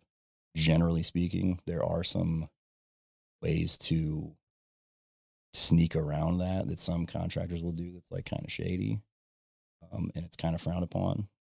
But like what? Like they'll go to, so like me, like I did a 4-year union apprenticeship. I'm a union iron worker who did an apprenticeship with Ironworkers Local 392. I'm a card-carrying member of Ironworkers Local 392. In the South, where there's like a lot of right to work legislation and stuff like that, sometimes union halls will like sell guys membership. Is the short answer. Like without getting into like super technical stuff, that's like, you know, the short answer is like you can buy a union membership here. And since you technically are a card carrying member and I'm a union contractor, I can hire you. And that happens, and it's really frowned upon, and it's a fast way to like lose respect of your people. Well, I was going to say, after the process that you went through, I'd be kind of pissed off about that. Yeah. They call them bought books. Most guys in the field will call them bought book bag lickers. You can paint a picture for yourself. Sure. Yeah. But, you know, sorry, grandma, I don't want my, like, you know what I mean? Yeah, those guys, like, they don't really hold the respect that people that earn it do. And the guys most of the time will let you know that. So yeah, man, I did my apprenticeship and I never looked back. I went I did my first. So you do school. We call it. It's apprenticeship training is what it is. We call it school. That's about 4 years, right? It's a 4-year. My local is a 4-year apprenticeship. So you have to go to school. In my local, we go twice a year. We go for 2 weeks at a time. Typically, it'd be like 2 weeks in the fall, 2 weeks in the spring. But that whole time in between, You're working. you're working. Yeah. So like You're instead learning on the job. 100%, 100%. Older guys, oh no. there's only so much that I can teach you in a classroom. Right. This is pretty hands-on shit here. You know what I mean? So, you know, like I can get, like a lot of it is cert training. Like all my guys and then really everybody in my local, like all those guys are OSHA certified, whether it be OSHA 10 or OSHA 30. There's rigging certifications. There's welding certs that we have and stuff like that. Like that's really what school is geared towards, is like getting your certifications and like being current on stuff. And that whole time in between school, you're working. Hopefully you're working. You know, sometimes you hit slow points. The weather's bad, the economy's bad, whatever. Like those are all things that are dynamic to working. But moment in your jiu-jitsu journey that like completely changed how you viewed the sport. One single moment. I don't know that it was like one particular thing, but I do think there was like maybe a year to 2 year span where I really started to realize like, and if you had to peg me on which year it would be hard. I'd have to figure it out. But I know for sure there was like a span of time where I just started to like really realize like, hey, you know, this is my program. Not that I didn't know it was already my program, but what I mean is I started really realizing like I don't have to do something just because that's the way my coach did it or that's the way I was taught. And it took a little while and I started realizing, man, there's so many things. It's funny because Josh brings this up a lot on his podcast. There's so many things we do that like literally have no bearing on making you a better grappler. You know what I mean? And I'm like, I'm sorry, there's all these like little like what do you just like could be traditions, like whether it's bowing or they're not even like take that out. I mean, that's still fine from a respect point of view. I'm not like dogging on that, but I'm just saying there's a lot of things where like certain types of warm-ups, there's like all these things, you know, that like, man, if you sit and just ask yourself the question, did that actually make me a better grappler? Me doing that, did that make me better? And there's so many things that like you do that just, why are we doing that? You know what I mean? And it took me a little while and I started realizing like, I started like experimenting with things where I'm like, I want to try this series. Like a lot of people don't teach this, or I want to try it differently. Like instead of just teaching it this way, I want to try it a little bit different. Or like, you know, how sometimes I'll throw different things in where we'll do like a little mini tournament, or we did some tag team stuff, or we do stuff where we like drill and then take 2 minutes for us to talk about it, or just always mixing things up to try to find different ways. And just anyway, back to the point of your question is like, it wasn't necessarily one thing, but I think that was the ultimate liberation, was like feeling like, man, I can run this program any way I want. And that could be a detriment if you still run it poorly and you make a bunch of poor decisions. You know, you can run the gym into the ground. But I just thought to myself, like, man, I can always, since it is my gym, I can always have the user experience in mind and my students' best interest in mind. So every decision I make, I want to see, does this have an effect that will make them better at grappling? And does it enhance the user experience? Does it make people want to be at the gym more? And then to hell with the rest, you know what I mean? It's like, I don't have to do those things. And again, it's not that those things were ever bad. Sometimes doing different things, like whatever, bound to a poster or everybody wearing the same gi, sometimes it brings like some solidarity to the team, and sometimes traditions, like, you know, makes you like respect where you came from. So I'm not dogging on it in that respect, but I'm just like, now I'm just more like, what will make you get better at what you're paying me for? You know, you're coming in and paying me to be a better version of yourself. Now, how can we do that? You know? Yeah. Well, I mean, something I notice anytime I go to train anywhere else other than yours is like, you know, the warm-ups, you know, you mentioned it, but like that seems pretty standard in a lot of places where, you know, you run the laps, you do the forward rolls, you shrimp down the mat, you do all the things. And it's just like, boom, you just wasted like 15 minutes of this out. You just wasted 25% of this class, you know, and it's like, you get right into the jiu-jitsu. People aren't paying me to learn how to do push-ups. Right. Now, I will say though, there is an occasional time when I see somebody take a nasty spill and I'm like, oh man, I probably should teach break falls. So every time somebody would like take it, but that doesn't happen very often. Yeah. So I'm like, all right, do we spend, 10 minutes of a class working break falls? Maybe sometime we should, because I've seen some people eat it pretty good, but it's just like, no, I just feel like it's so fucking boring. It is. Like, who wants to do that? You know what I mean? Like, I don't know. So Yeah, did we learn that in PE class when we were in elementary school? Yeah, How to maybe. fall? I don't know. Maybe. I don't know. It's just I'm just so thankful that we don't have to do it. You know, just get a full hour of jiu-jitsu then, you know, and it's like, it's, you know, it's perfect. Sure. So, well, you've trained with a ton of people, fought all over the world. Is there like anybody that you've trained with that like really like stuck out that you were like, holy shit, this guy is like made of something different? Or yeah. I mean, the main ones, like, I mean, I've trained with a bunch of people that, like, the list is long of people who are really good. So that deserve mention. I mean, Megaton's amazing. Sure. Like, there's our list of, like, a whole bunch of great jiu-jitsu guys I've gotten my ass kicked by and what have you. But as far as, like, people who, I look more up to the people that, like, you know, really changed how I viewed jiu-jitsu and, like, really impacted, like, jiu-jitsu is way more than I thought it was. I look at it like that.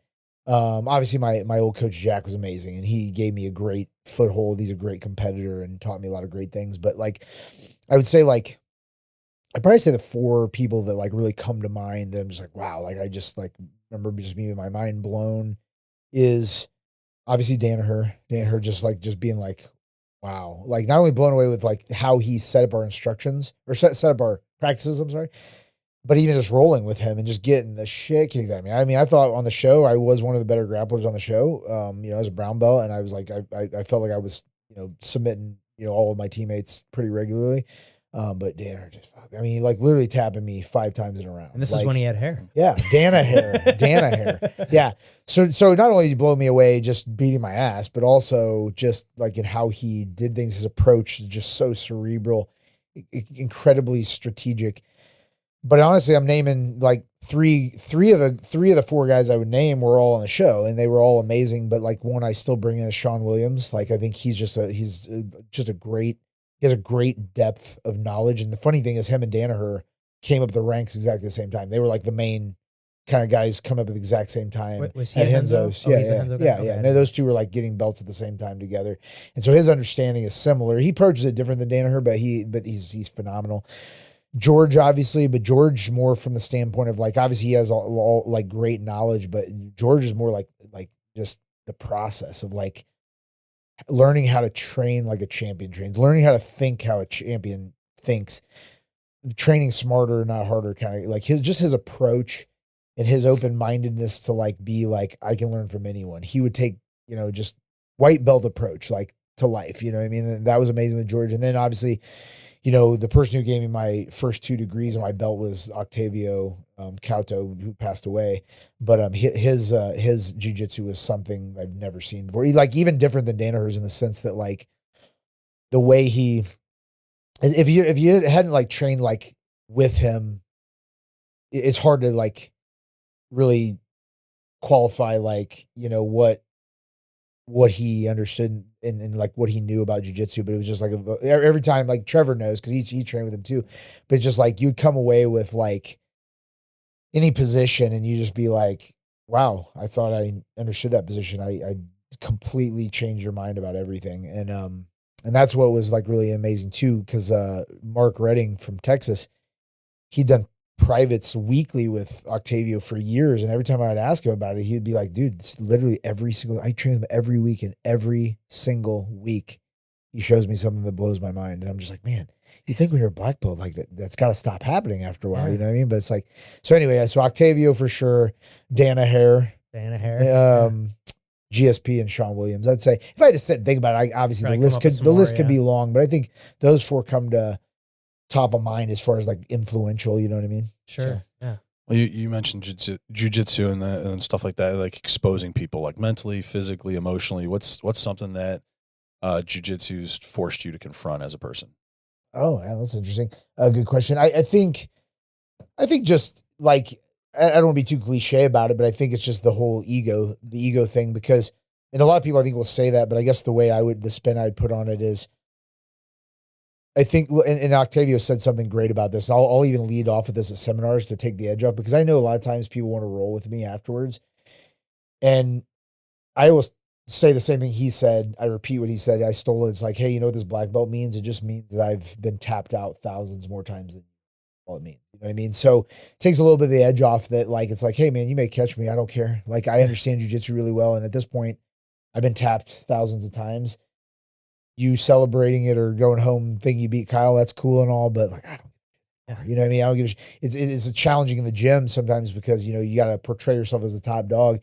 And so like I continually, when I do jump in or when I train at open mats, you still feel like, okay, God, I got to show the guy that I'm still the man, because then who wants to train with a guy they can beat up on? You know what I mean? So you still have that. But at the same time, I also want people to see that I'm humble enough that like, hey man, if you caught me, I would celebrate it with you. You know what I mean? Yeah. And I am like that. Like a lot of times I'm like, oh man, I remember one time when Trevor put me unconscious. I still talk about it. I still talk about it. I thought I had a seizure. I woke up, didn't know where I was. And I'm like, I wasn't mad at all. I was just, first of all, I was relieved that I didn't have a stroke. And then second, I was just like, oh man, that was awesome. Good job. You know what I mean? And it's like, you know, Engelbart's caught me an ankle lock. I mean, like, you know, so I think it's just like kind of confronting jiu-jitsu, or jiu-jitsu confronting the ego, like having to be like, okay, you're to a point where now it doesn't matter. Because the sucky thing is, I say this all the time, is like, if I go with somebody, let's say I got like a good blue belt or an okay purple belt,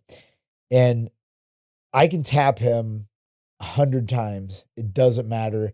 I don't feel any better about myself. He probably doesn't feel any better or any worse about himself because he thinks, oh, I'm the boss. But the one time he catches me, he's going to celebrate that shit forever. You know what I'm saying? For sure. Right. So it's like one of those things where you just got to get over that. You just got to get over that and just be like, it is what it is. You know, sometimes you're just trying something and you make a mistake, you know what I mean? And it is what it is. So I think though now, I guess back to actually answering your question, is I'm in a way better place. Do I like to get tabbed by anybody? No. Do I like to get tabbed by anybody that I feel like I'm better than? Of course not. But am I in a way competitor in you? But but am I in a way better place about it? Yeah, because I realize in the grand scheme of things, like if you don't put yourself out there and be willing to get tapped, what I mean by that is don't always play your A game. If you're willing to go out there and like just play, I remember it was like I was watching something with God, what's the guy's really exciting? Gary Tonin, and he was talking about that like. Just saying that like sometimes he'll get tapped like 13 times in like whatever time frame, because he goes, when I go out, I'm just trying to get better at positions. And then if I get caught or get tapped, I just learned, hey, I messed up there. I got to go back, do it again. And he just like, if you're not getting tapped in practice, you're not really attempting to be better because you're not getting out of your comfort zone, trying new things and stuff. So I think like that's been a big thing that jiu-jitsu's kind of allowed me to like tamp down the ego and just be like, you know, I still don't want to get tapped, but if I do, I more like help the person celebrate and then try to figure out what I did wrong and what they did right versus being like, oh fuck, I'm gonna fuck him up next time, you know? Yeah, because it's like so easy to just to naturally go to your A game, you know, and like I think that takes a more mature person to like decide like, okay, I'm working on this specific guard, like. I've been working on this ever since Trevor taught that tarantula guard seminar. That's like kind of been and that's like 6 months ago now. But like I've been diligently working on that, and I'm finally 6 months in, I'm having some more success with it at upper belts. But like I mean, for the first 4 or 5 months I was doing it. I mean, anytime I try it on a purple belt or higher, I just immediately get passed. Yeah, and I'm like fuck, But like okay, should I could I just go right to my more A game half guard stuff? Yeah, but like. I want to work on this new thing and I'm going to try to get better at that. But like, you're going to lose a lot of times before you eventually start seeing some success with it. So absolutely. Yeah. It's just, humbling for sure. Yeah. So, well, I one thing somebody told me too, that was interesting. I try to do this too, like with my own students, like obviously like I don't care as much. And I just want to help them and we roll, we have fun, whatever. But it's just funny. I remember back, there was a guy I competed a bunch against as a lower belt, and we kind of almost had like a little rivalry kind of. And one time he came and trained with me, but we hadn't trained since competing against each other. And we were like pretty vicious at each other. And I'm looking at it more like, oh, now it's loose and like we're play around, no big deal, whatever. The second we started and I started playing loose, he slapped me in like the hardest like Japanese necktie, and like cranked the fuck out of my neck. And I'm like, all right, motherfucker, it's on now. Now it's on. But anyway, I was telling somebody that story and they're like, no, that's not how you do it. What you do is in those situations, the first round, you make them respect you, because then once you get a couple taps out of the way, then you can just be like, oh, now it doesn't matter, and then you can roll. So ever since then, now when I roll somebody, not my own students, but if I roll with somebody, like I try to beat the brakes off them the first round. Cause then if you tap them like 2 or 3 times in that first round, then what happens the rounds after that doesn't matter because you already kind of asserted your dominance. So I try to do that now too. Learned my lesson. I like that approach. What would you say is like some of the most common mistakes you see like newer jiu-jitsu people like when they're first starting, and like what would you recommend of like fixing that? Like, is there any like very common problems that you see like regularly that everybody does? Yeah, I just think it's like the shift of focus or the focus is shifted in the wrong direction. And it's hard because like, no matter how many times I could say this, if I sat you down and I'm like, listen, what I'm about to tell you will make you better than all the other people, they're not going to listen. So like if I said, because everybody submissions are what sells jiu-jitsu. That's the sexy part, and everybody wants to be the person who submits everyone, even if they're not an egotistical person. That's the allure, to jiu-jitsu. So the non-sexy part is being really good at escaping everything. So I think just in the beginning, you'll hear other people say the same thing. Like other black belts will say like white belt, it's all about survival. And yeah, but I mean, I'm not saying don't learn how to submit someone when you're a white belt. I'm just saying though, if you put your emphasis on escaping the main positions and you just focused on that for like a year, like, man, you'd be so much better. Because the problem is people always like want to do the YouTube stuff or they want to win.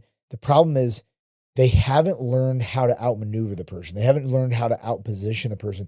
So I may understand the triangle really well, the armbar really well. Well, they don't know that either, but let's just say they do. They're never in the right position and the right timing to do it. So if I'm really good in armbar, but you're always mounting me and I never mount you, do I get to use the armbar? No. But if you can escape everything pretty well and constantly stay out of danger, then you have the freedom now to attack pretty relentlessly because it doesn't matter if you mess up. You know what I mean? So if I just set someone down, I'd be like, listen, start mount, rear mount, side control.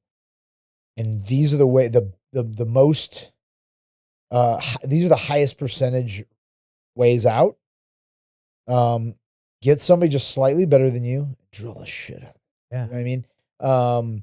And I would even take a step further and say turtle too. Spend a lot of time getting to turtle and escaping turtle because that enhances so many things. That'll later down the road will make your guard retention better and make your takedowns better. Yeah, you're not afraid to be there. But if I sat someone down that has no concept of what they're going to be learning or what they need to learn, they'll be like, all right, Kyle, give me some good advice. When they go in, they see that sexy armbar. They're like, no, I'm doing the armbar today. Yeah. You know what I mean? Or whatever I saw on YouTube. So that's what I would say. Well, I mean, let's be honest too. You're going to be defending yourself more than you are going to be on the attack in most in your entire career. So you might as well be good at it. I mean, I've always been more defensive minded in everything and then sports that I played anyway. I mean, hockey, I'm a defenseman. On baseball, I was a pitcher, so I never got to do the offensive side of things. I was always on the defensive side of things. It's like when I started last year, Zach's like, well, just so you know, like you're not going to learn anything sexy right off the bat. You're just going to learn how like defense and how to get out of things. I'm like, honestly, like that's what I'm looking forward to. Like, absolutely. Yeah. Because I know that I'm going to be getting my ass kicked for a really long time. So I better learn how to get out of this. Yeah. Like we're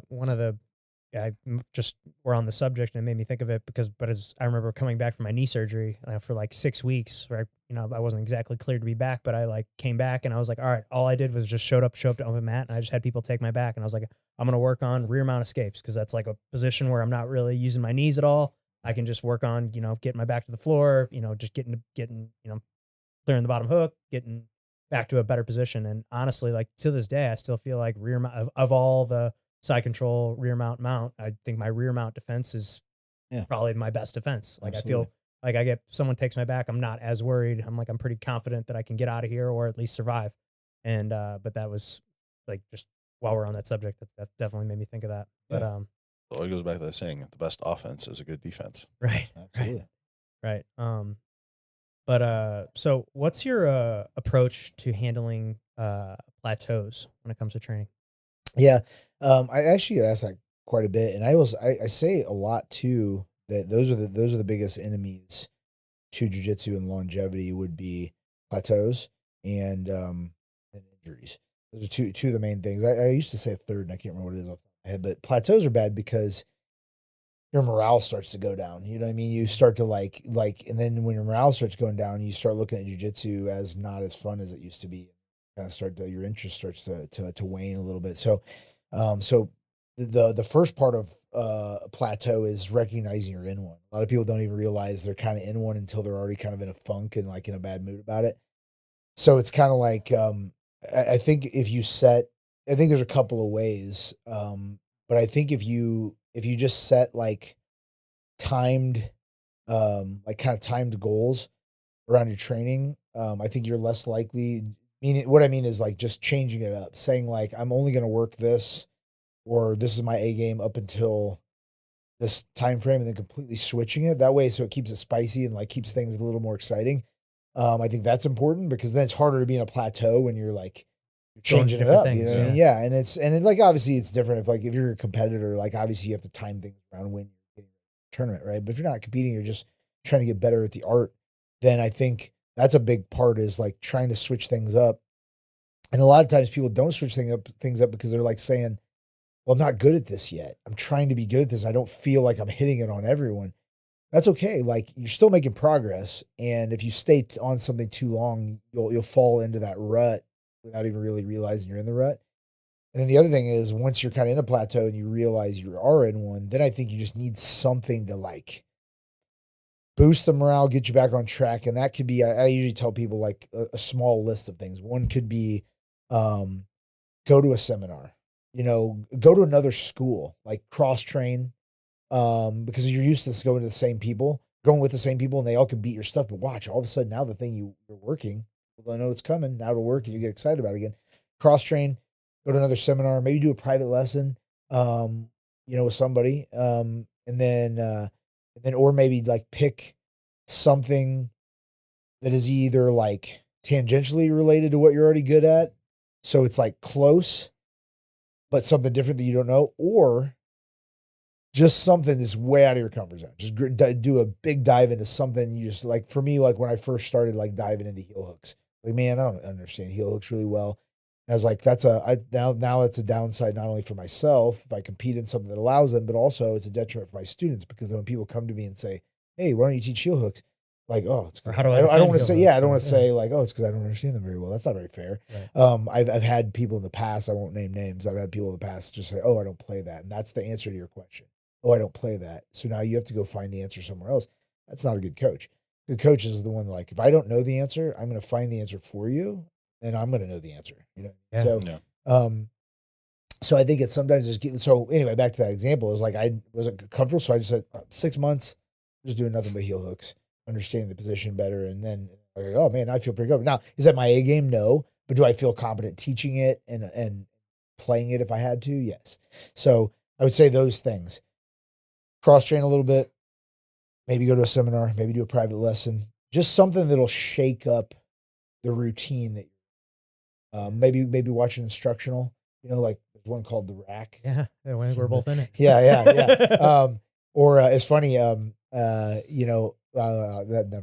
That's a story not for the podcast. I'll maybe tell later. But just shake it up. Just shake it up a little bit, just get, something because I've noticed that myself is just even because I haven't been I'm trying to think of the last one I went to. Oh yeah, I went to Raphael Lang's seminar.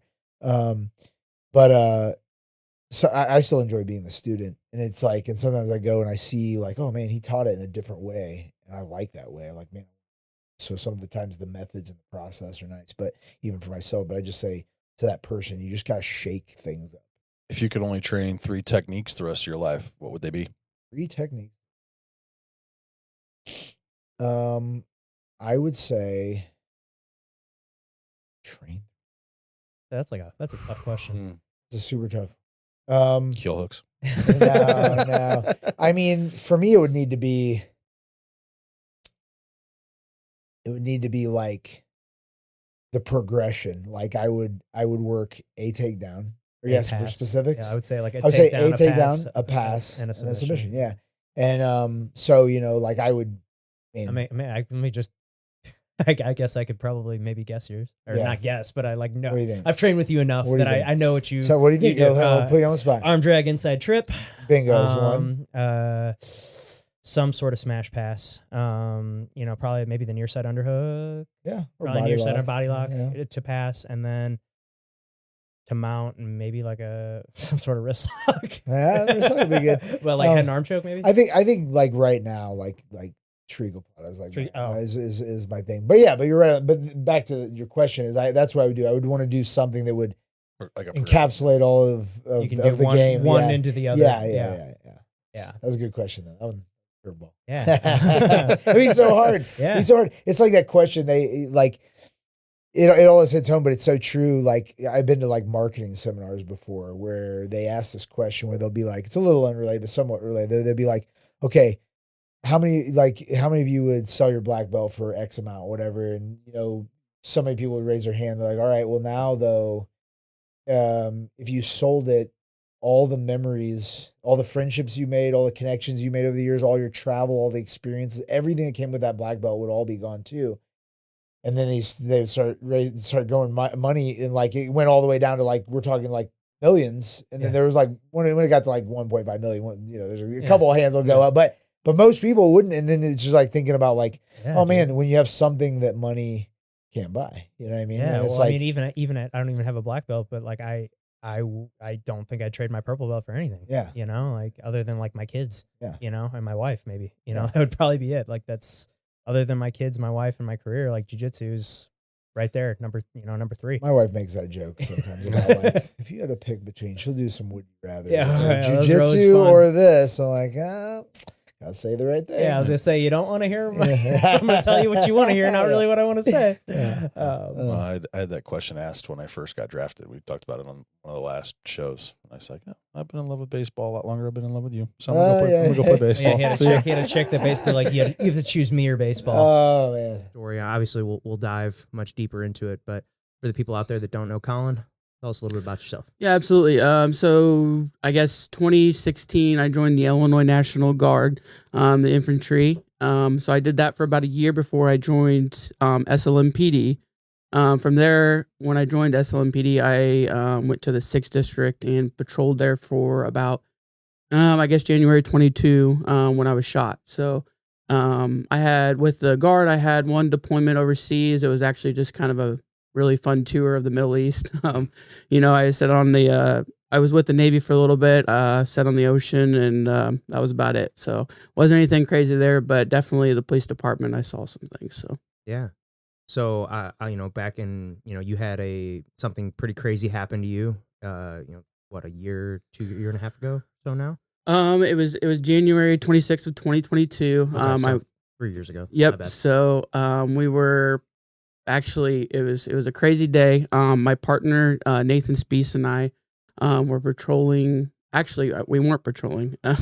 I was actually downtown for an interviewing for a position with our drug unit within the department. And I had just gotten out of the interview, and I walked down to the car, and Nate looks at me, and he goes, "Hey, man, there's a car up on Riverview, wanted for a homicide from the night before." I said, "Cool, let's do it." It's our Friday, of course. So we drive all the way up there, and we end up seeing the car take off, pursue the car. So when you guys saw it, when you guys pulled up, it just took off? Yeah. So originally we pulled up there. We saw how many people were in it, and saw there was 4 people.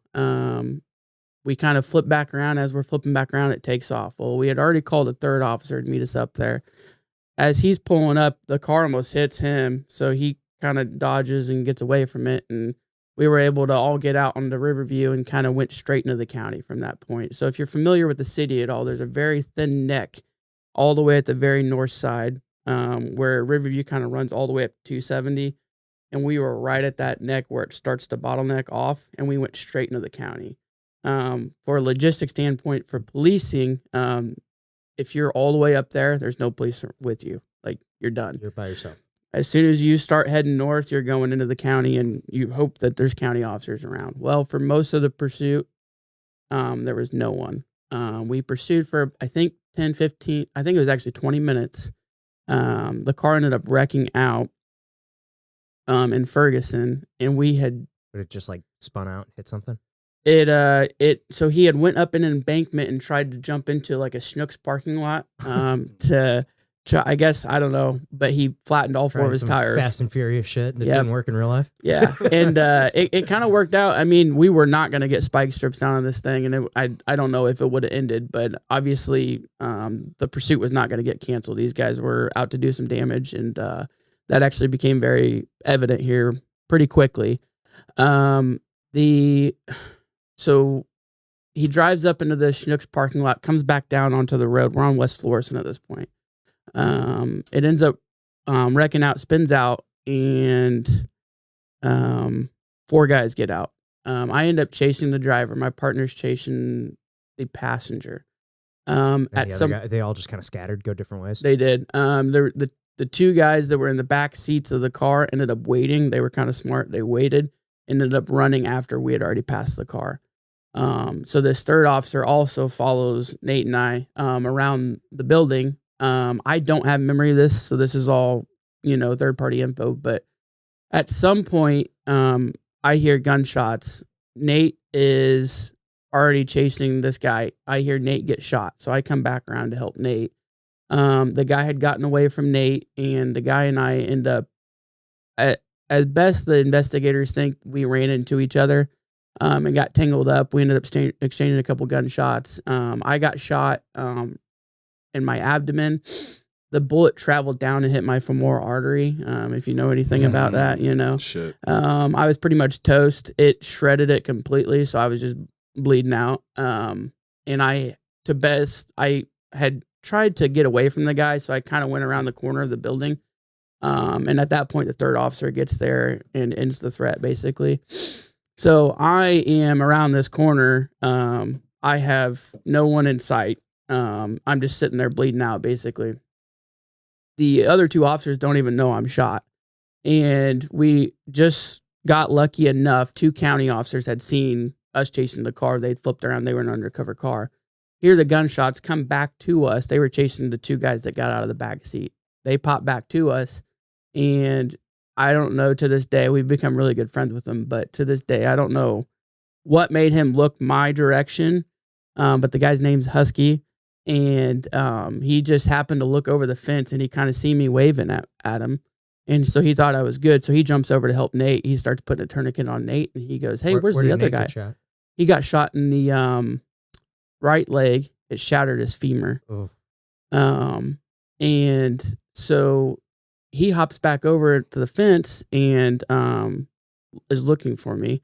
Ends up finding me leaning up against I'm basically out at this point. I'm leaning up against the building, and they're able to get me out and get me. So happened an ambulance pulls up and gets me to the hospital, and it was just a whirlwind from there. Miracle after miracle, really.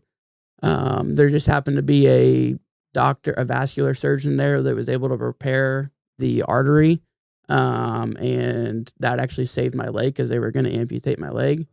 It was just one thing after another. So I definitely was blessed that day, but it was a long ride. I originally tried to go back to work. It took me, I was on and off my feet for a while, but I finally was able to kind of start making some forward progression. So was there any damage? Like, obviously there had to have been damage to like your abdomen and everything. So the bullet went in through your stomach and exited your leg? Yep. So I have a scar all the way up here, down to my abdomen. And, I've got another one that's probably about a foot long on my leg where they had to cut me open and stuff. I took, it was around 39 units of blood throughout my time there. Wow. It all wasn't right there. The average person only has about 8 units in their body, but they were putting blood into me as it was coming out. Yeah. So they just kept dumping it in. So I took a lot of blood, and then Nate took, I think, 10 that day. So, I mean, wow, Barnes, you guys.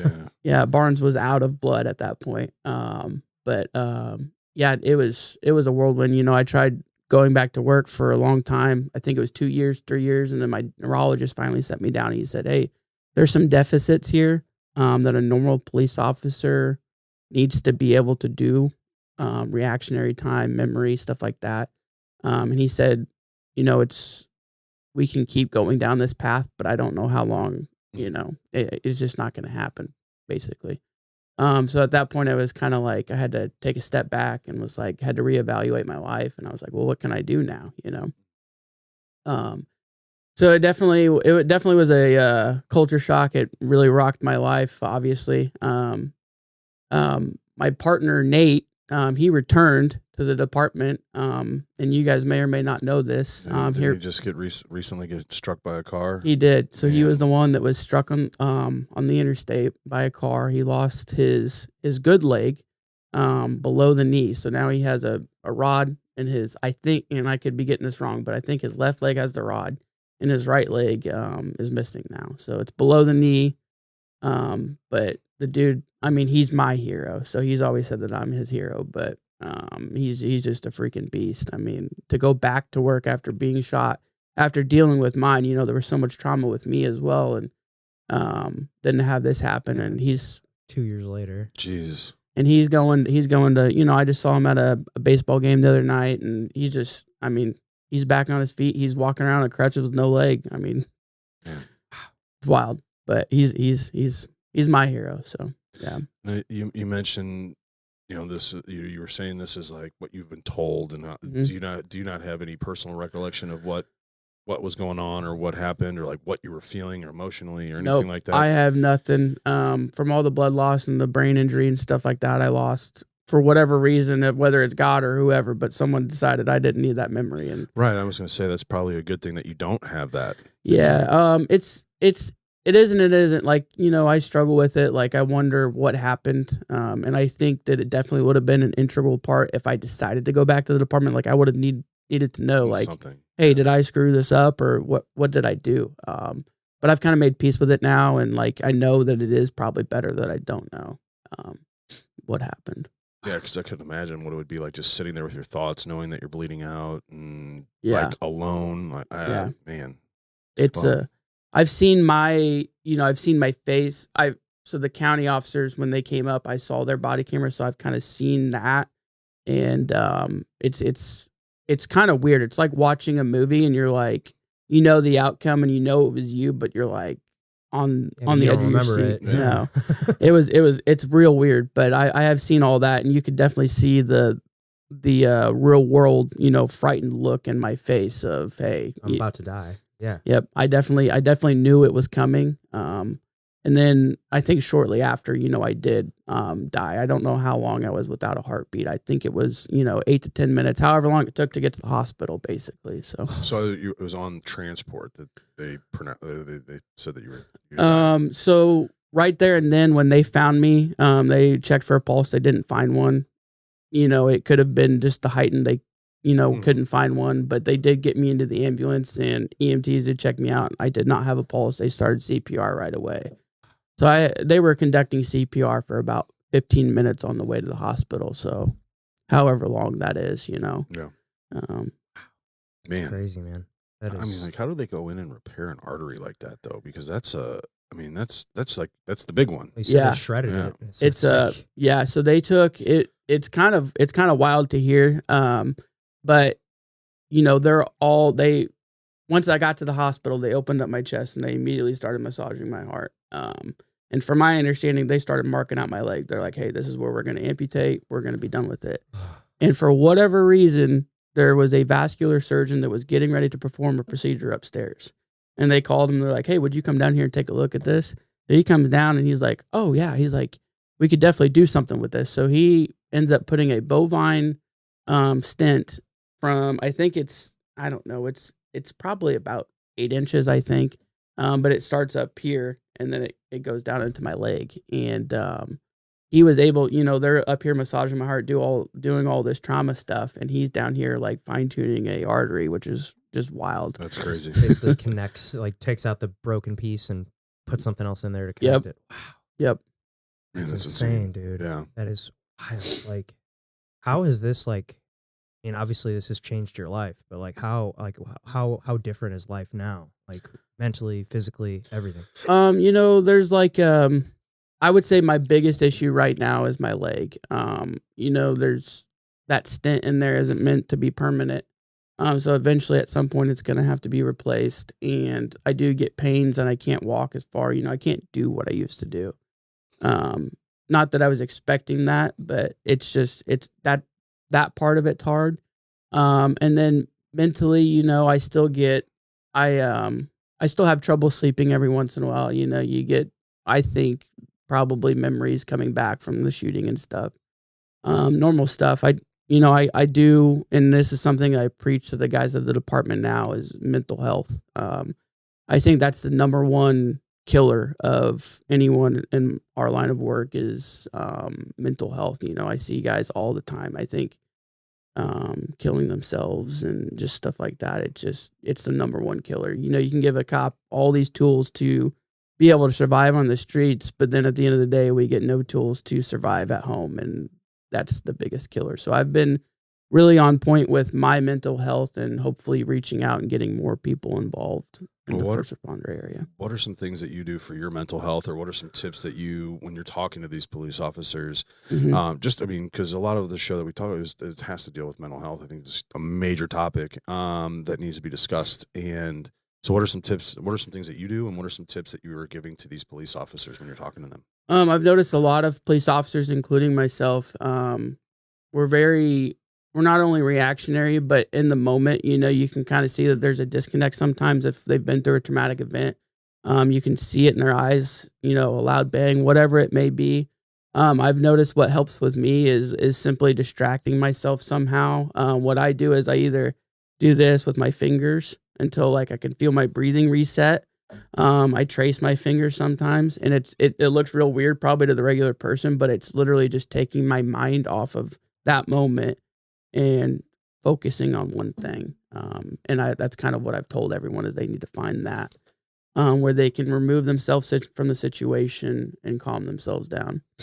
I guess my question to that would be, do you think that's just kicking the can down the road for that same thing to come back, or is that something that you think actually will help? Eventually they're gonna have to sit with these thoughts, these feelings, and because not nearly going through the traumatic things that you guys have gone through, but there's things in my life that I've gone through that have put that have been a mental strain, and it's really just sitting with those emotions and those feelings and just feeling those things.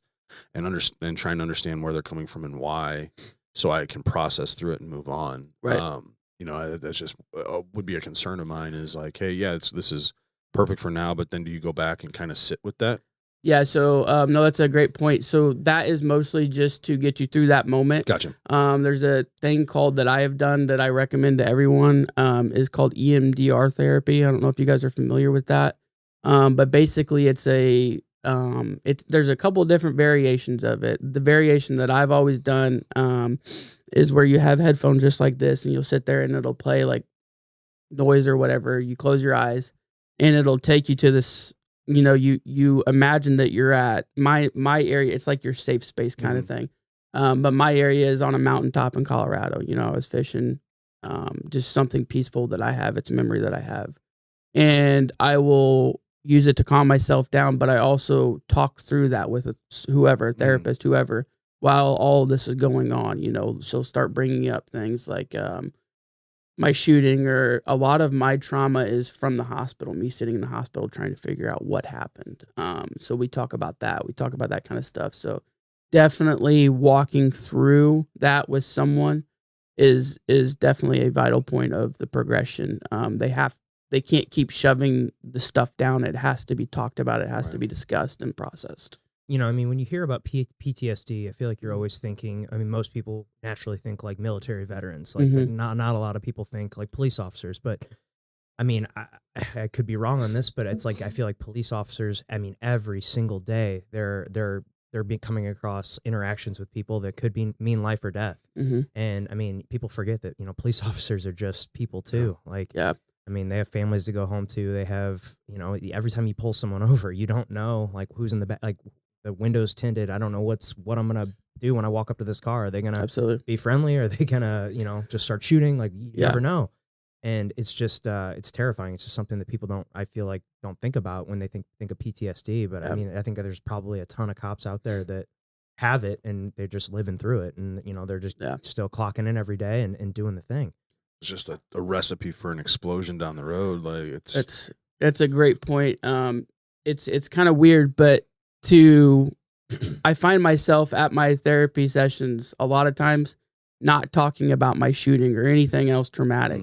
I talk about dead bodies. I talk about telling a mother that her son was killed. That kind of stuff is the stuff that needs to be talked about. It's the everyday buildup of traumatic events, and especially in the city, it wouldn't be crazy for me to go to 2-3 shooting scenes a day. Jeez. In the summer it gets so violent, and it's definitely come down a little bit, but the height of 2019, 2020, it was bad.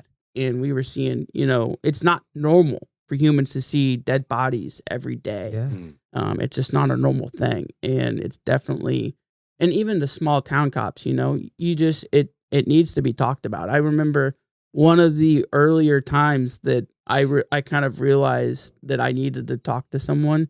And mind you, I did not talk to anyone my whole policing career until after I was shot. But talk to someone like a therapist. To a therapist. Yep.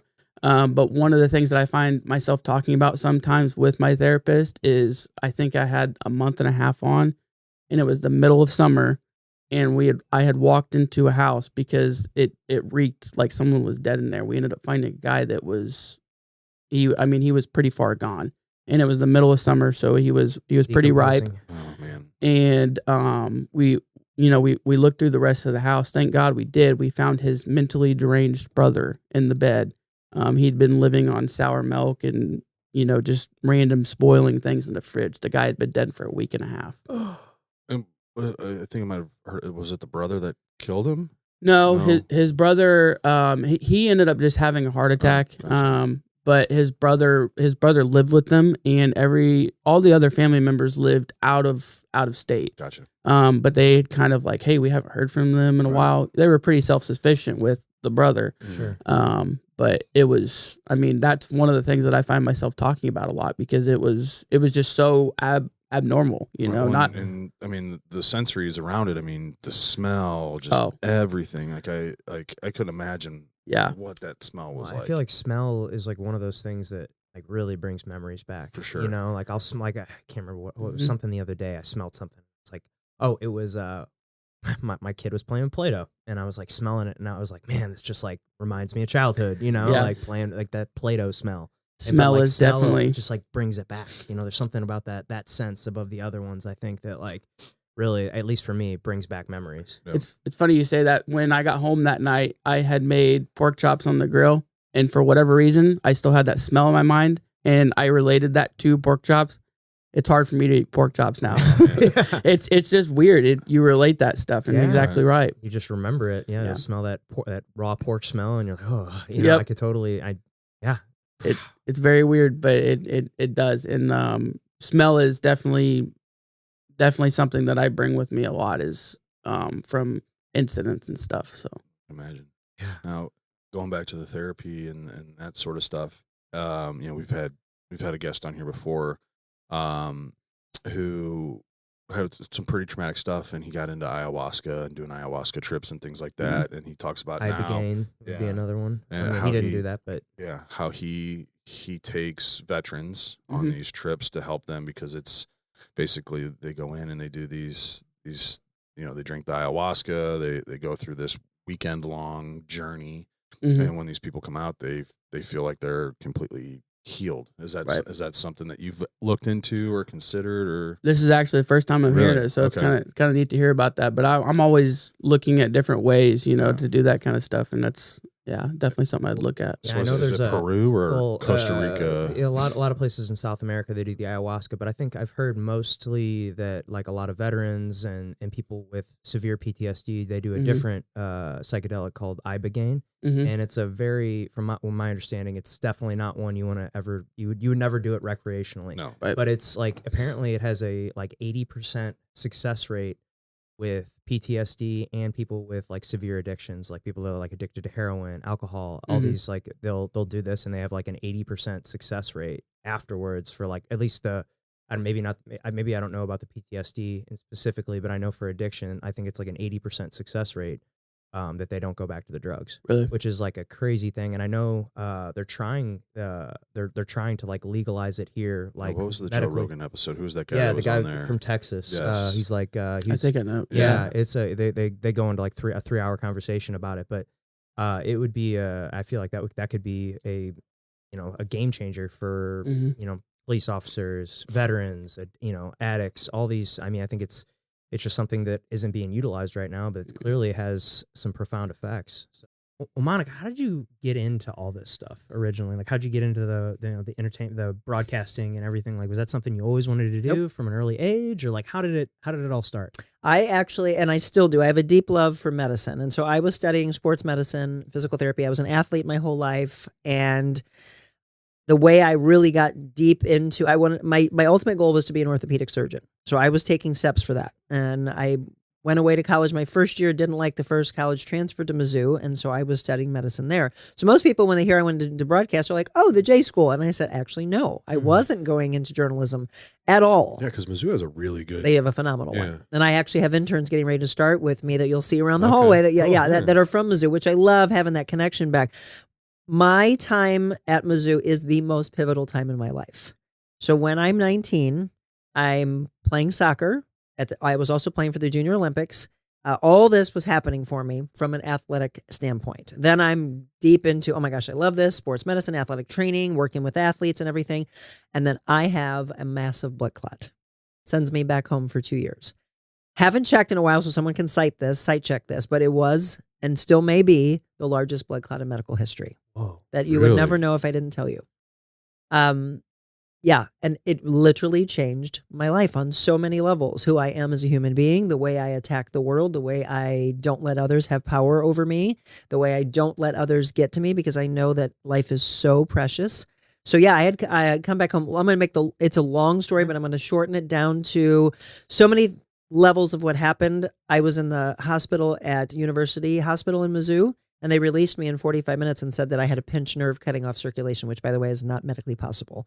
And I asked the doctor like 4 or 5 times, say that again, said it again, said it again, said it again. And then finally he looked at me like, why do you keep asking me? And I was like, I don't want to question him. He's the doctor, Right.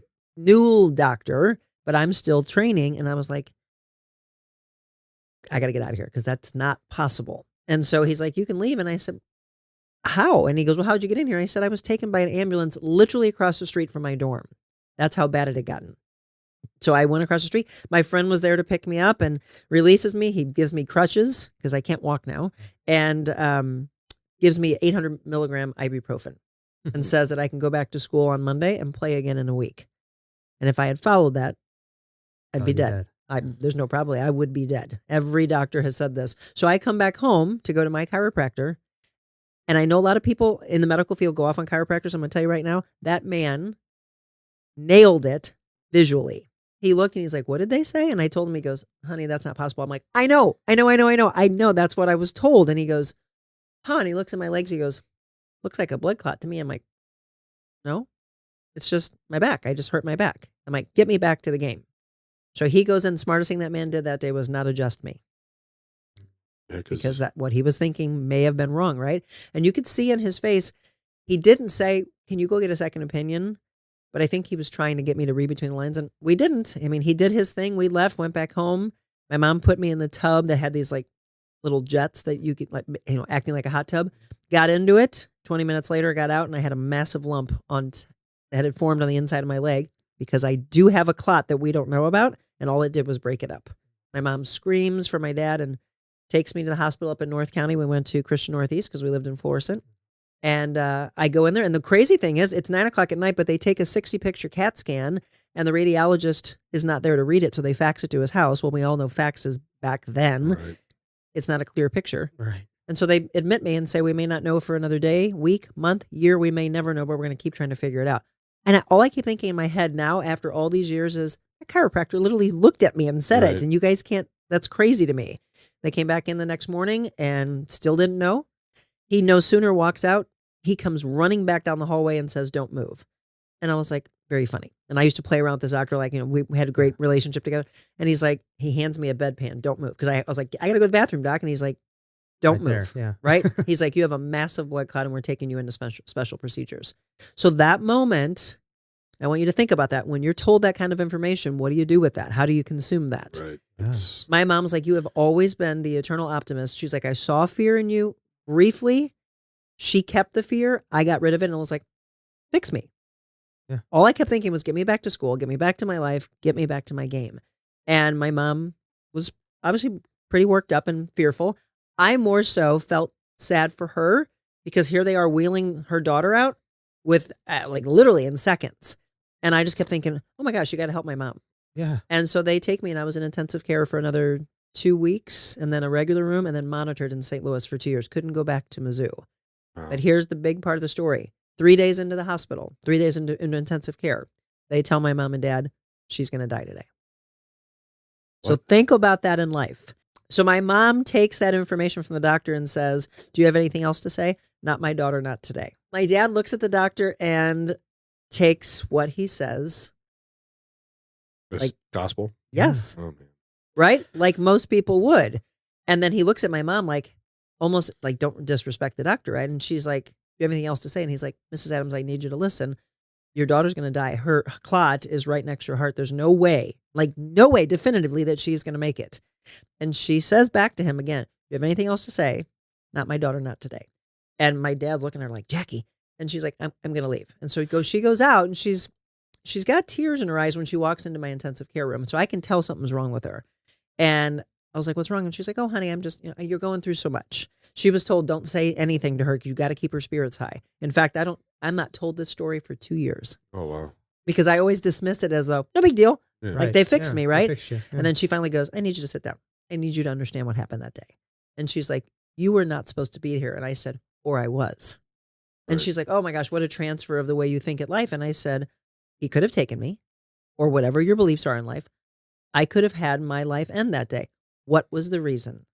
And from that day forward, guys, I have forever said, I was kept here for some greater purpose, and I'm just going to continue to do the work that comes to me, whether that's life coaching, whether that's personal training, whether that's stepping away and leaping. And from the entrepreneur side, let's do this, but let's provide positive to the world instead of waking them up to the negativity of the news.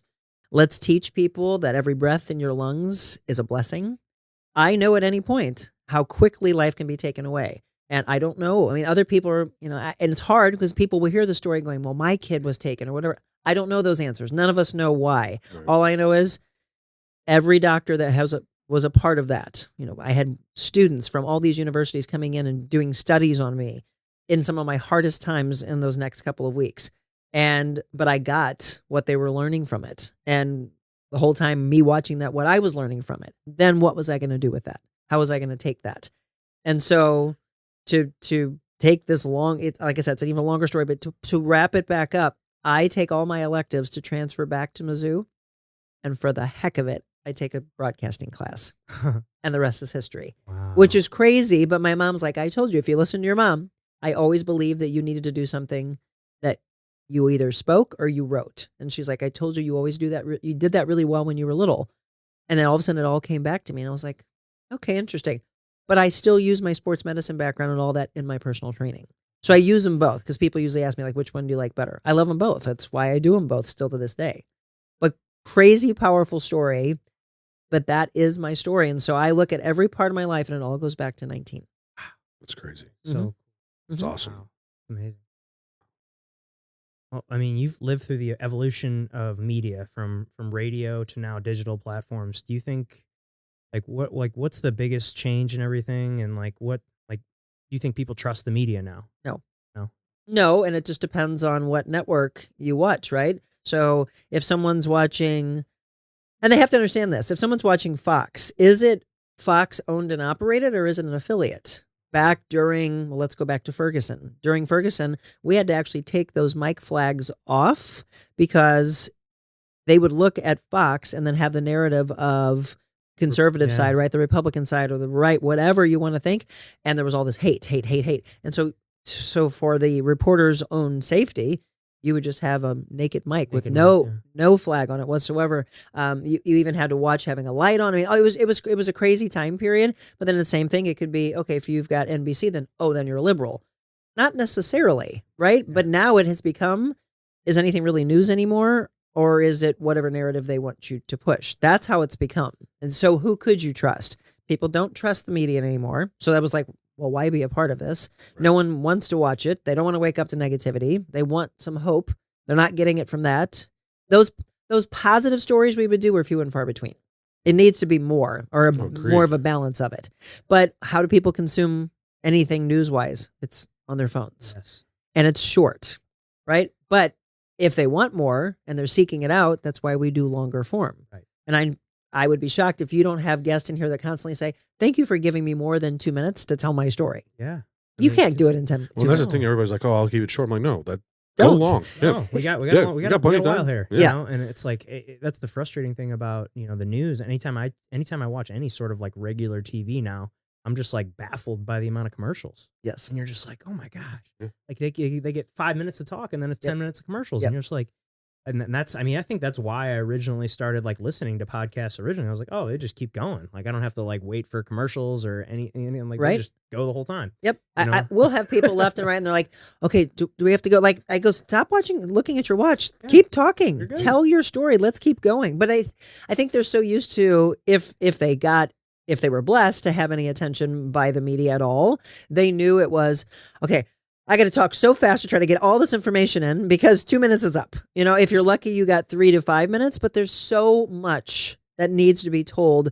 Or if you were, and I will say this, there's a true art to storytelling in that media that I came from, because you have to consume all of that information in your interview, all the footage you shoot, come back, edit it all together, and take it all down to a minute 45, minute 50 if you're lucky. And you're just like, how do I do this? That is a true art of writing and storytelling. And there are some incredible storytellers, but I always was like, but I know there's more to that. Like, I want to hear more. Right. That's why I'm so glad that some of the true great storytellers that are still in the media, they do now have a separate podcast. They're allowed to. We were not. Really? Yeah, No. I was gonna say, like, keep the long form of it, keep the whole interview, but just, you can condense it down into the reels now that's essentially what we do. Yes. Yes. We just give you, I look at them as just like little advertisements to go watch the full thing. Yes. Right. Here's a little tease for you. Yeah, Did we get you? Well, then here's the whole thing. Here's the whole hour and a half, whatever it is. Yeah. And break it up and consume it in 15 minutes if you have to, because we all know everybody's busy. Yes.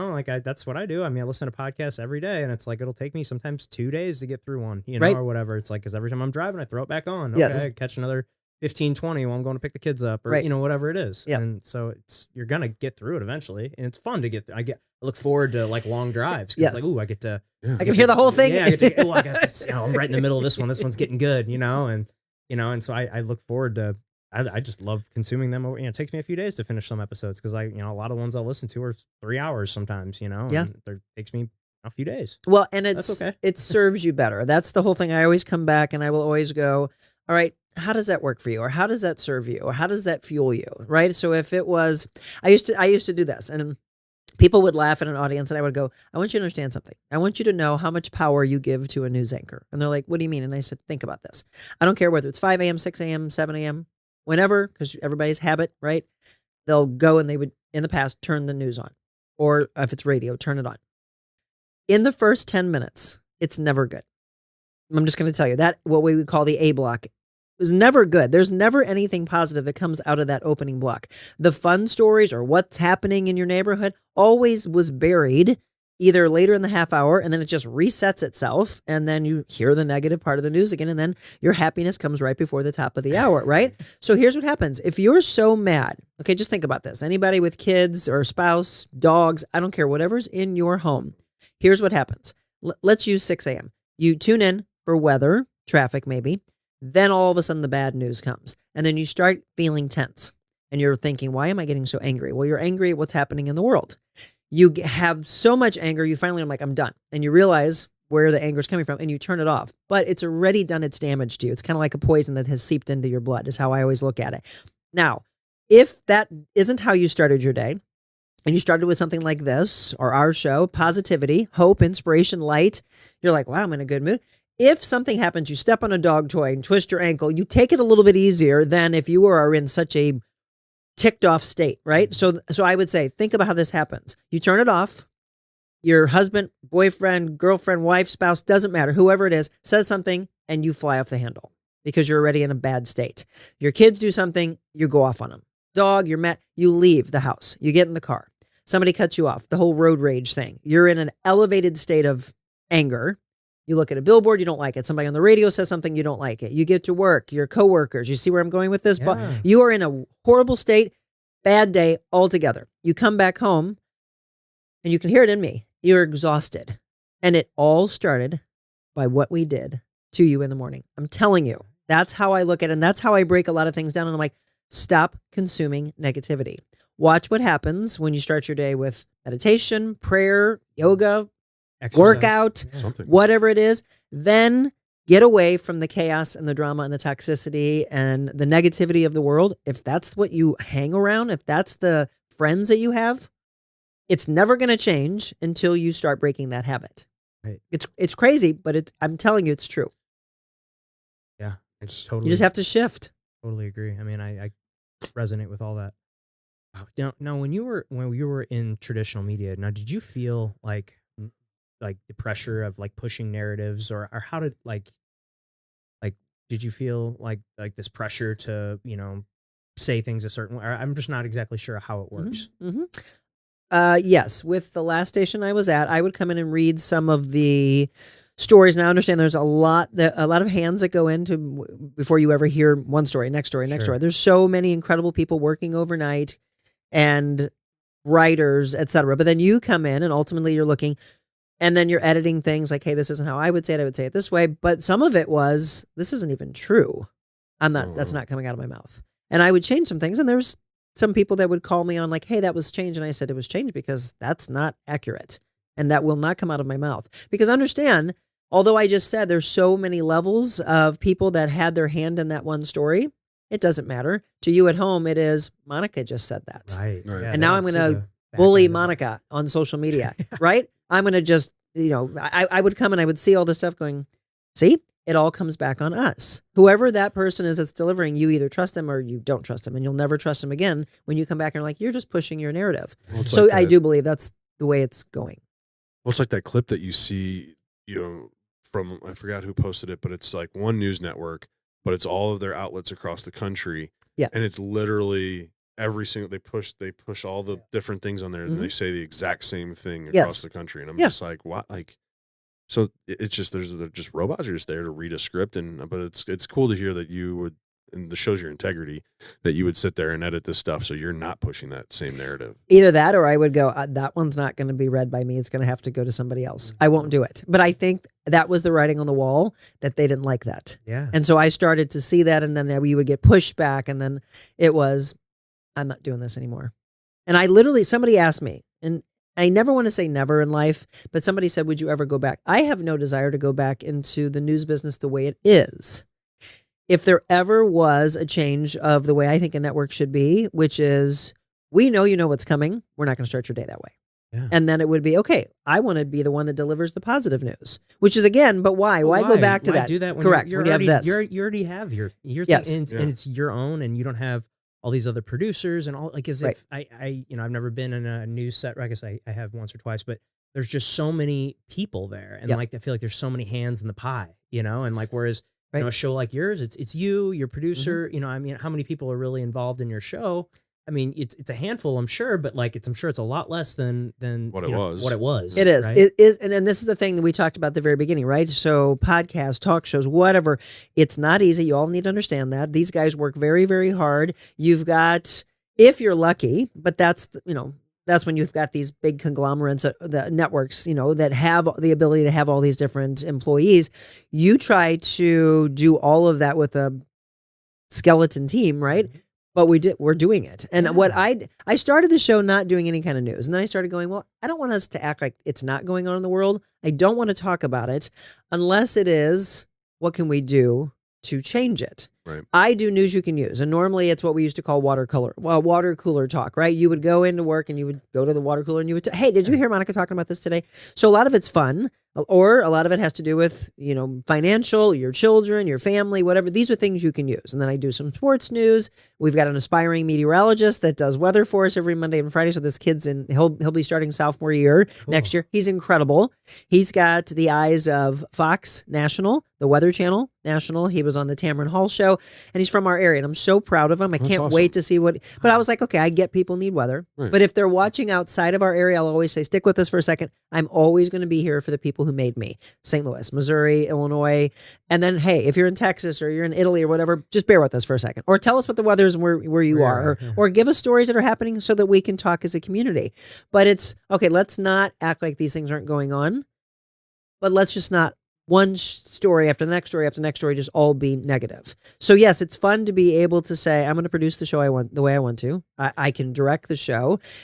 I can guarantee you that the television stations hate that we're all able to do all of this, because all it's doing is taking away from eyeballs off them. Oh yeah, eyeballs, and of course from the financial standpoint, that's why you hear everything in the news. I mean, there was a Forbes article that talked about what we're doing right now, guys, as a multi-billion-dollar industry. And when I saw that, I'm like, why am I not doing it? And that's why I did Leap. That's there. I mean, so for so many reasons. It more so was, I want to bring to the table what I think serves people every morning better. And I'm live every morning at 7 a.m. That is crazy. Yeah.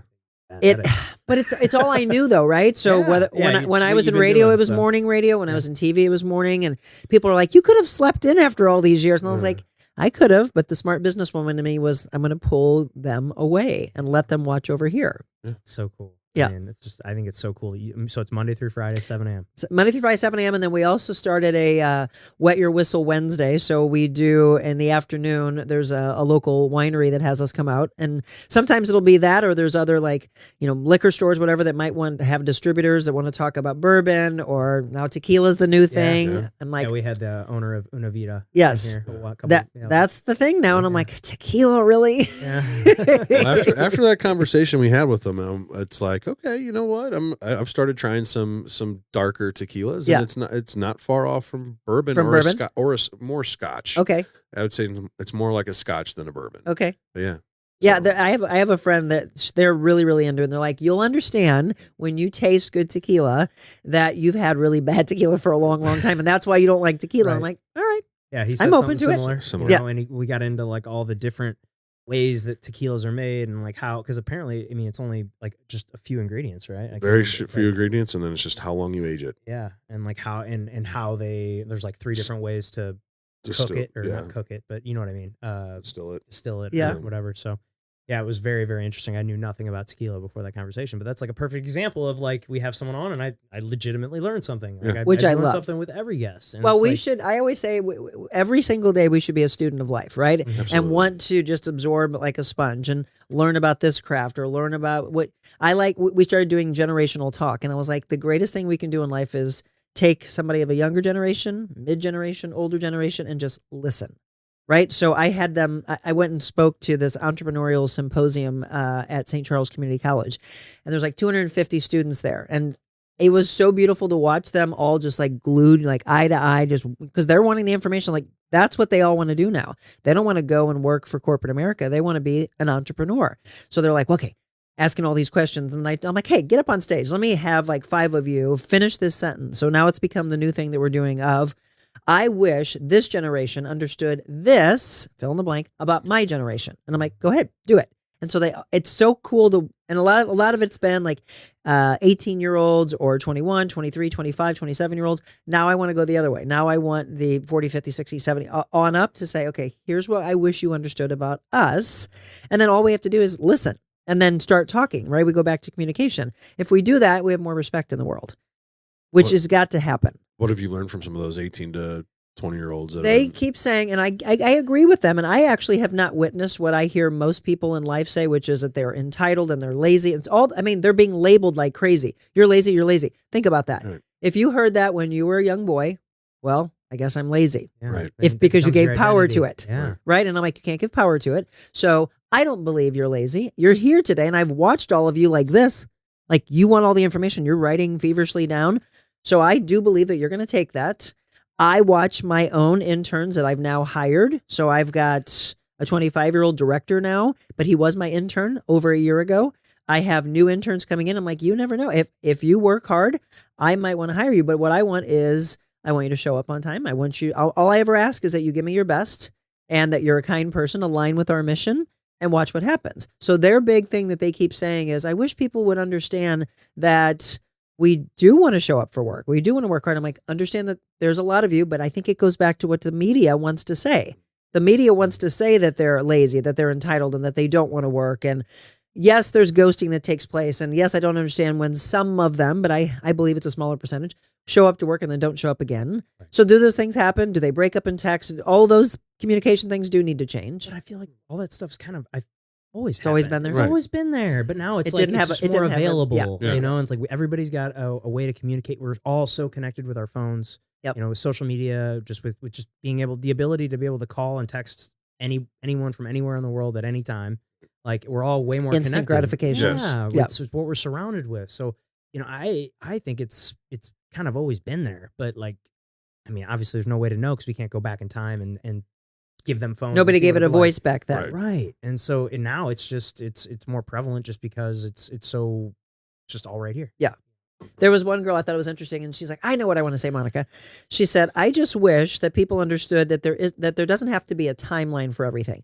And I said, I need more context to that. And she's like, okay, for instance. And I just, in my head, it was smiling going, what she doesn't understand is this has always been there. She's like, well, for instance, I'm getting ready to go and be around family for the holidays. And I just wish that they understood I don't have to have the perfect job right now. And I don't have to be engaged. And I don't have to have, and I looked at her and she goes, why are you smiling? I go, honey, that has always been there. And she goes, seriously? And I said, absolutely. I go, I can go back to my mother's generation where, oh my gosh, if you weren't married when you were 25, you were an old maid, right? and she goes, are you serious? And I said, oh yeah. I'm like, they had to have kids already.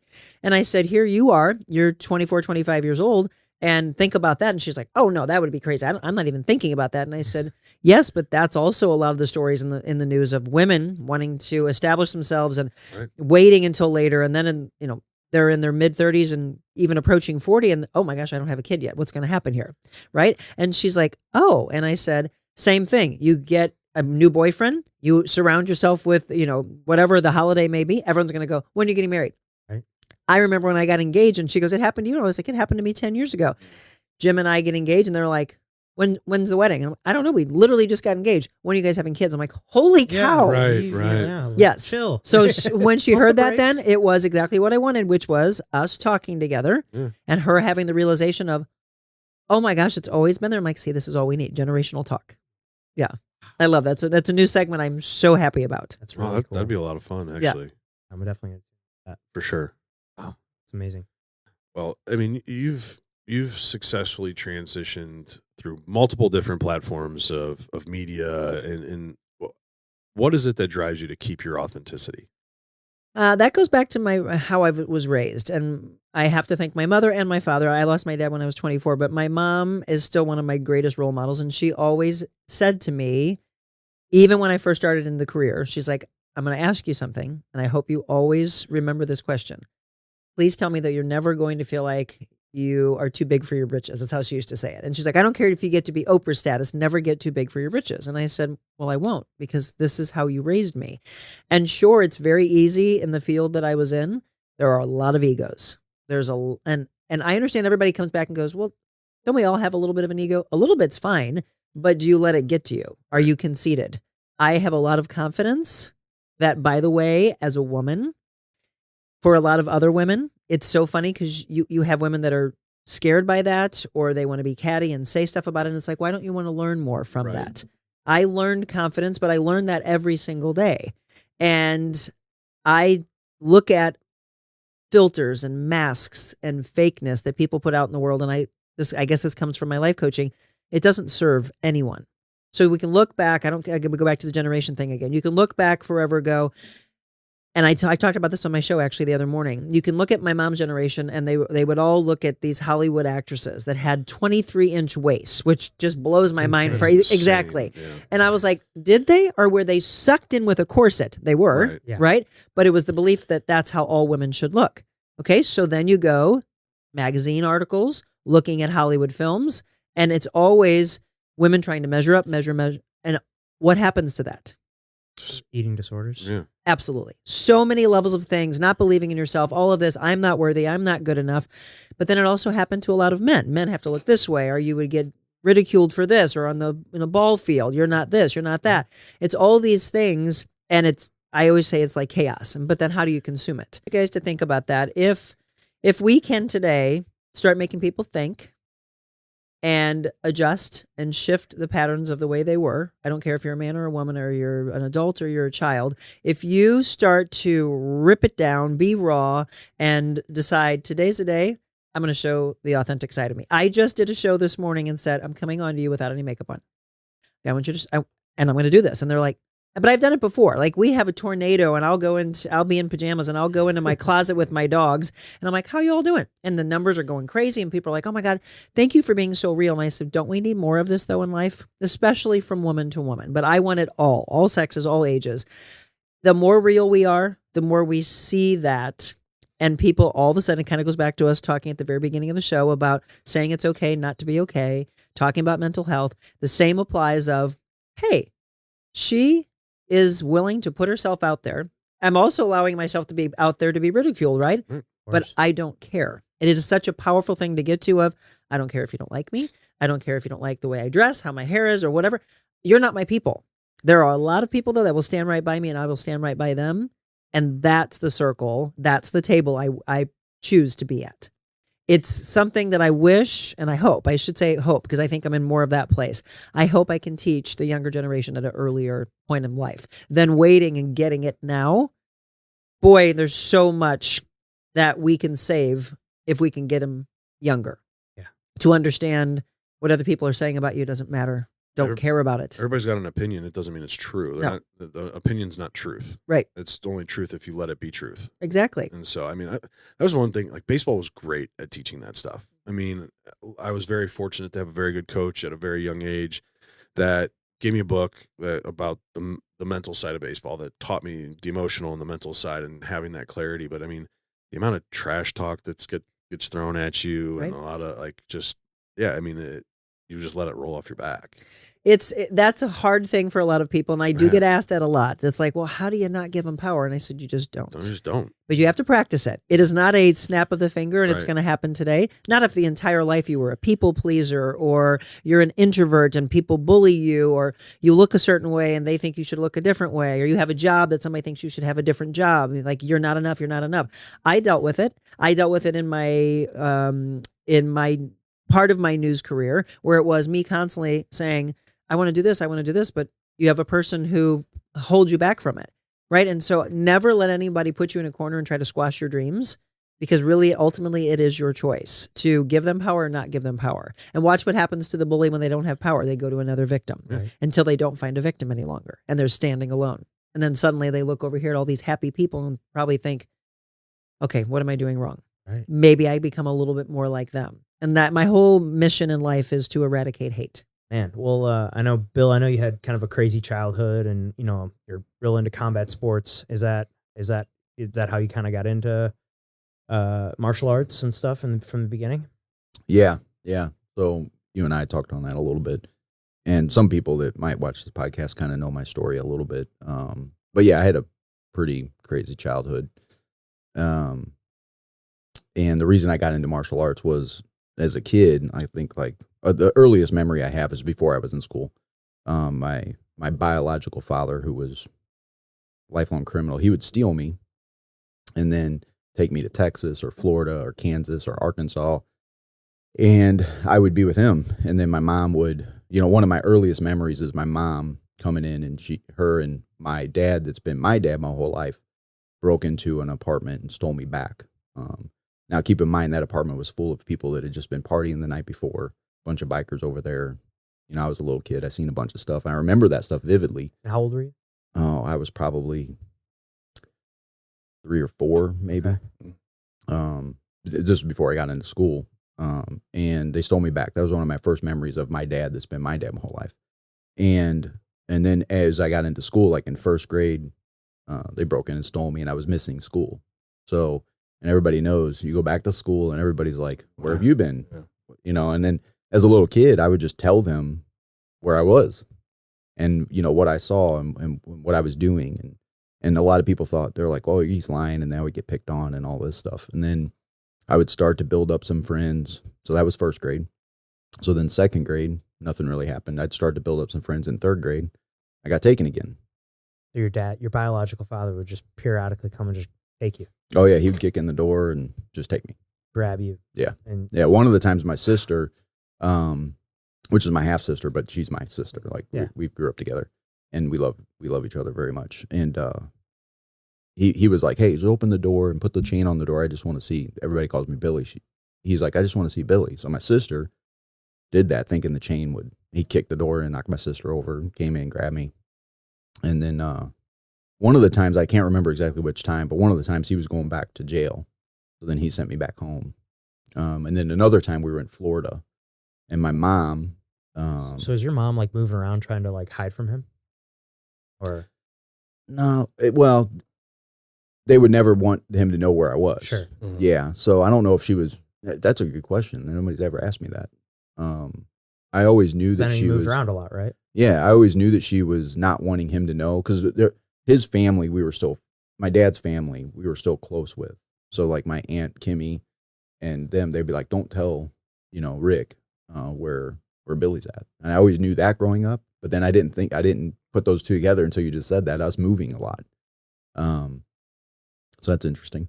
Another time, I was down in Florida, and I remember this. I was down in Florida for a long time, actually, and my mom hitchhiked down there to get me back, and she found me, and then my dad, and he was dating your girl, and I think her name was like Janice or Nancy or something, and my mom stayed in the trailer with us, and she tried to get her out of the window and me out of the window to try to steal me back, and that didn't happen. So she ended up leaving. And then I ended up getting on a plane and going back home. But my mom hitchhiked down there. Oh, wow. Mom's a badass. Yeah, my mom is a badass. Yeah. And if you ever met my mom, she's a little bitty thing, can't hurt a fly. But she'll do anything for her kids. She had to get her baby, man. Yeah. So, and there's another story I always like to share. I think it's funny. Me and my wife and kids would always go to Florida every year. My wife's from Florida. So we would drive down there and we'd go to the beach and all this stuff. And we would always drive overnight. And just because we didn't want to hit traffic and Sure. the kids would sleep. It was just better. We did the same thing. Yep. Yeah. Same. So a couple years, I don't know how many years ago, this 5, 6, 7 years ago, the kids were older, so they weren't sleeping overnight. So we just decided to drive throughout the day. And we're driving, and I come over this railroad track. And it was something hit me, and it's never hit me before. I slam on the brakes, I pull over, and wife and kids are like, "Whoa, what's going on?" And I was like, I'm looking, and those old towns that never change? Mm-hmm. I'm looking and I'm like, I grew up in this town. I know where everything's at. And it was a place called Anna, Missouri. So I lived out there with my dad for a long time. I never knew where it was. I never knew it. But then I was like, if we drive down this road, we're going to see this building. We're going to go here. We're going to do this. And it was just one of those old little bitty towns that never changed. But coming over that bend in the daytime. Just like him rushing back. Oh, it was like chills went over my body, and I pulled over and I was like, oh, that's crazy. It was wild. Crazy, man. It's hard to explain, but when it hits you like that, it was unique and different. And how old were you when you lived there? That was probably 3rd or 4th grade. Okay. Yeah, however old you are when you're 3rd or 4th grade. Yeah. So. But it all happened then, and then kind of lost touch with my dad because he was in and out of prison. Gotcha. So, and then ultimately, like when was the last time you got like stolen? Probably 3rd or 4th grade. Okay. Yeah. So then Was that the last time you saw him? Yeah, it was the last time I saw him up until 2017. He was getting out of jail. He was in Izard County, Arkansas, and he was getting out of jail. And he came to St. Louis, reached out to my mom, and we ended up meeting up. It's the first time I'd seen him for a long time. I was super nervous that first day. time seeing him as an adult too. Yeah. It was very, very hard, and I was pretty nervous through that whole thing. And sorry, you can probably tell in my voice. Well, I met him, and he said, "Hey, I got to go back to Izard County. I got to go back to jail. I broke my parole, and there's some stuff going on." And that was the last time I saw him because he was supposed to get out of prison. I think it was that June or July. He got released from prison on a Tuesday, and they found him stabbed to death on a Wednesday. And what's crazy about that whole thing is I was in Bull Shoals, Arkansas at the time, because we went to Bull Shoals, Arkansas every year for 10 years with my sister. Had tons of pictures, had, you know, all kinds of stuff me and my daughter were doing. Well, me and my mom got investigated for the whole thing because that earlier, whenever I met my dad, my mom's like, well, you should get an insurance policy and I'll pay for it. And my dad, she's like, you never gave Billy anything and didn't have child support. And, you know, if something happens to you because you're a knucklehead, you know, maybe he'll get something. So my mom took out an insurance policy and she was paying for it. Again, like I said, my mom can't hurt a fly. My mom will help anybody. Well, they were like, oh, you took out an insurance policy and you're paying for it. Your son was in Bull Shoals, Arkansas. He was murdered in Izzard County, which was like an hour away. So it's not like you see on TV. There was about a 6-month period where they were drilling me and my mom with questions. Wow. And I was like, think that you guys like set it up and And I kept telling I forget the guy's name now, but I kept telling the investigator out of Izzard County, I'm like, look, man, me and my mom had nothing to do with this. Like, I love my dad was not a good person, but he was good to me. Mm-hmm. You know, he loved me. I had good memories of him. I had crazy memories too. Like, I seen a lot of pretty horrific things, but it wasn't towards me. Right. So eventually he dropped it and they found out, you know, who did it and all that. So. Wow. Crazy. Yeah, you would think like the last thing I'm going to look at is the ex-wife and son for this when he's been in and out of prison and in a biker gang his entire life, you know? Yeah, he was a drunk. He was a criminal. He was, you know, I say a lot of bad things about my dad because I know he was not necessarily a good person. But I learned a lot. He treated you well. He treated me well, and he treated, you know, the people he loved, he treated well, and he would do anything for them. I did learn that from him. Yeah. I learned loyalty from him because the people he was loyal to, he was loyal to, yeah. And sometimes you would see that because he would, you know, beat people up or do whatever. But I also know he did a lot of bad things. Yeah. So. Wow, that's crazy, man. So when did you start getting into martial arts? How did that? So that was I kept that. Yeah, we kind of got sidetracked there, but I kept getting great story picked on and things like that. So then I started getting into some boxing and I started doing some judo and I tried taekwondo. I really tried all of them, but really I kind of did boxing for a while and judo for a long time. And then, you know, through grade school and stuff like that, I would get in scraps here and there and because people would try to pick on me. But that probably only lasted for like 2 years. Then I got pretty good at fighting. You know, for a kid, for a little kid, I was a little scrawny guy, but man, like I just didn't give up. You know, I got my butt kicked a couple times too. You know, I got a broken nose, broken hand, you know, all that, but I still kept moving forward. But, you know, getting picked on when you're a little kid and then you start getting a little bit older, you start doing these things and then people pick on you. You're like, all right, I'm done. Tired. I'm done getting picked on. You know, I was just in that mindset. I was like, I'm done getting picked on. Like, we're going to fight. You know, but that was only for a year or two. And then I got in a bunch of trouble. So then I was like, well, I don't want to get in trouble anymore. And then, you know, I attribute a lot of this to started playing basketball a lot, you know, and that kind of kept me focused, you know, so I started playing basketball a lot and then I started getting friends playing basketball and, you know, and then joined a team and then there was camaraderie and I started to learn all those things where before I'd be at school for a little bit and I'd be gone. I'd be at school for a little bit and I'd be gone. So I didn't ever build that stuff up until middle school and high school.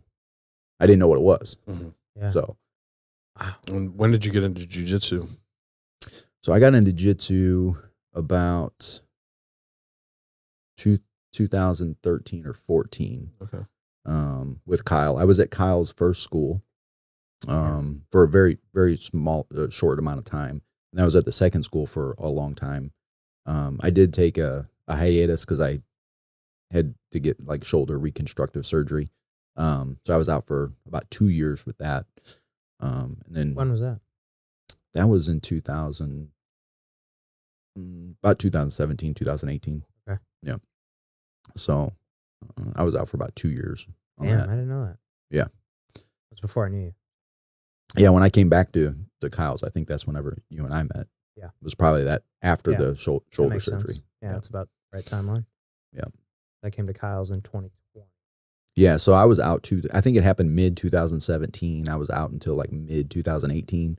But then there was still a good 6-7 months where I was, anytime somebody would isolate that arm or shoulder, I didn't drill hard. I wasn't going hard. I was out of shape because I couldn't do anything for so long. So yeah, that's about that time frame. Did you do any competing? Yeah, I competed in 2014, I think. 2013, 2014. I was a white belt or maybe just got my blue belt, and I did a Naga tournament. Gi and no gi. I won one and lost one. So. Yeah. You ever think you'll ever compete again? I think about it all the time. Do you? Yeah. Yeah. I think about it all the time. I just, with work, and now I'm thinking about it more because, both my kids are grown. My daughter just had her wedding. Yeah, I saw that. Yeah. So now it's like I have a little bit more time. Sure. Work still gets in the way. Injuries kind of get in the way. But now I have more time to focus on it if I did want to do it. Yeah, it's been a while since I've competed. I haven't competed since, what was that, like October last year. So I'm like, I was talking to Nick yesterday about it. I was like, I feel like I need to get one on the schedule sometime soon. Just as it's been a while. Yeah. Well, that's the other reason I think about it all the time, because everybody we train with is always competing. Yeah, 100%. Well, dude, I feel like every time I've competed, I feel like I definitely like level up a little bit, Like I just feel like I spend that, 4 to 6 weeks before like really focusing on, like a specific game plan or whatever. And I just feel like I always like level up a little bit every time. Yeah. I think that's my favorite part about competing. Cause like competing itself, like quite frankly, like I'm not a huge fan of like that day you get all nervous and it's just stressful. And until you actually get out there and they blow the whistle and then you're going, then it just feels like a normal round, but a little bit more intense, but it's that lead up to it. There's always that anxiety, it's always a long day. You never know when you're going to go, and then sometimes, you'll have a long time in between matches. Sometimes you feel like you don't get a good warm up. Like I always feel like it's stressful, but I do enjoy it. Yeah. And it makes sense. You're super focused you're always focused, but super focused, the 4 to 6 weeks before you're going to dial some things in. You're going to learn some stuff. So that's another reason why I want to maybe think about competing so I can dial in, but I want to go all in if I do it. Yeah. Sometimes I'm like looking at my schedule. I'm looking at different things. I'm like, I can't go all in because I don't want to do it half-ass. Right. And sometimes it's better. And I hear people say this and I envy it. Like, just do it. And I'm like, that's not how my brain works. But it's probably what I should do. I should just do it and just, but it's hard because there's never, at least in my experience, doesn't ever seem to be like a perfect time. There's always going to be a wedding or a whatever it is, a trip that you got planned or a kid's thing that you got to be at or whatever it is. There's always going to be something that's kind of on the schedule in the way, but it's just rare, especially like when you're not doing this as a career, it's just a total hobby. You know, it's like I'm not going to uproot my whole life to go compete and win a plastic gold medal. Yeah. Be one thing if it was a couple of those bad boys melted down. They start giving out gold, I'll be competing real quick. Yeah, when I got into it, just never really that wasn't my goal, was to get into competing. But after going to like the couple CXBJJs that we've gone to, I'm like, maybe. Yeah, I was telling you, you need to go to a tournament. It's a completely different vibe. It's a great vibe. It's just it's a lot more like it's just different, because it's like there's way less pressure than the CXBJJs, just because those are like not all eyes on you. Yeah, and it's like you're on this elevated stage, and it's just like you got the walkout and the whole thing. Whereas the tournament, it's just like, all right, next. Like there's 10 other matches going on at the same time. So it's like really the only people that are watching you are like your teammates and your loved ones if they're there.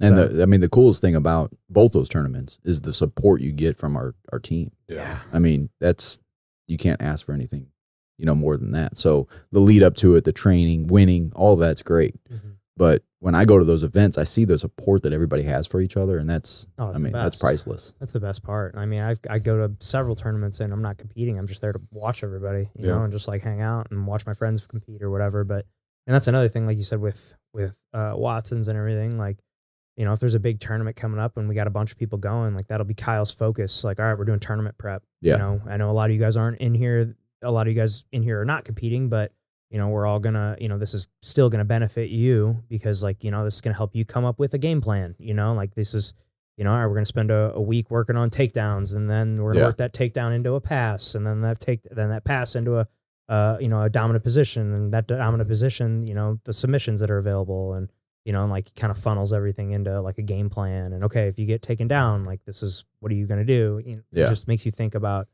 all these things that if you're just going in there and just going through the motions, like you're not really thinking about it. Oh yeah, you can tell whenever it's competition time because the intensity at the gym is a little bit higher, but it's nice. I to your point, I always go into that like, okay, this person's competing. What are you working on? Yes. How can I be a good uki, or how can I be a good training partner? Right. And I think it elevates the whole gym. I think Kyle does a great job at elevating the whole gym around the different time. If we're competing or not competing. Right. Like for example, Blake's match a few weeks ago, we knew kind of his guy was like a closed guard player. So like anytime I rolled with Blake, I was like, I'm going to throw him my closed guard. Yeah. It's not my first choice by any means, but like, I'm going to put him in my closed guard and make him work out of it. And I'm going to attack you the best I can from there. Might not be my A game, but like, I'm going to give you this look the best I can. Yeah. Different looks. Yeah. 100%. Different body styles, everything. He just gets used to the different movement. Yeah. Yeah. Exactly. So yeah, I love it. It's we just have such a good culture there.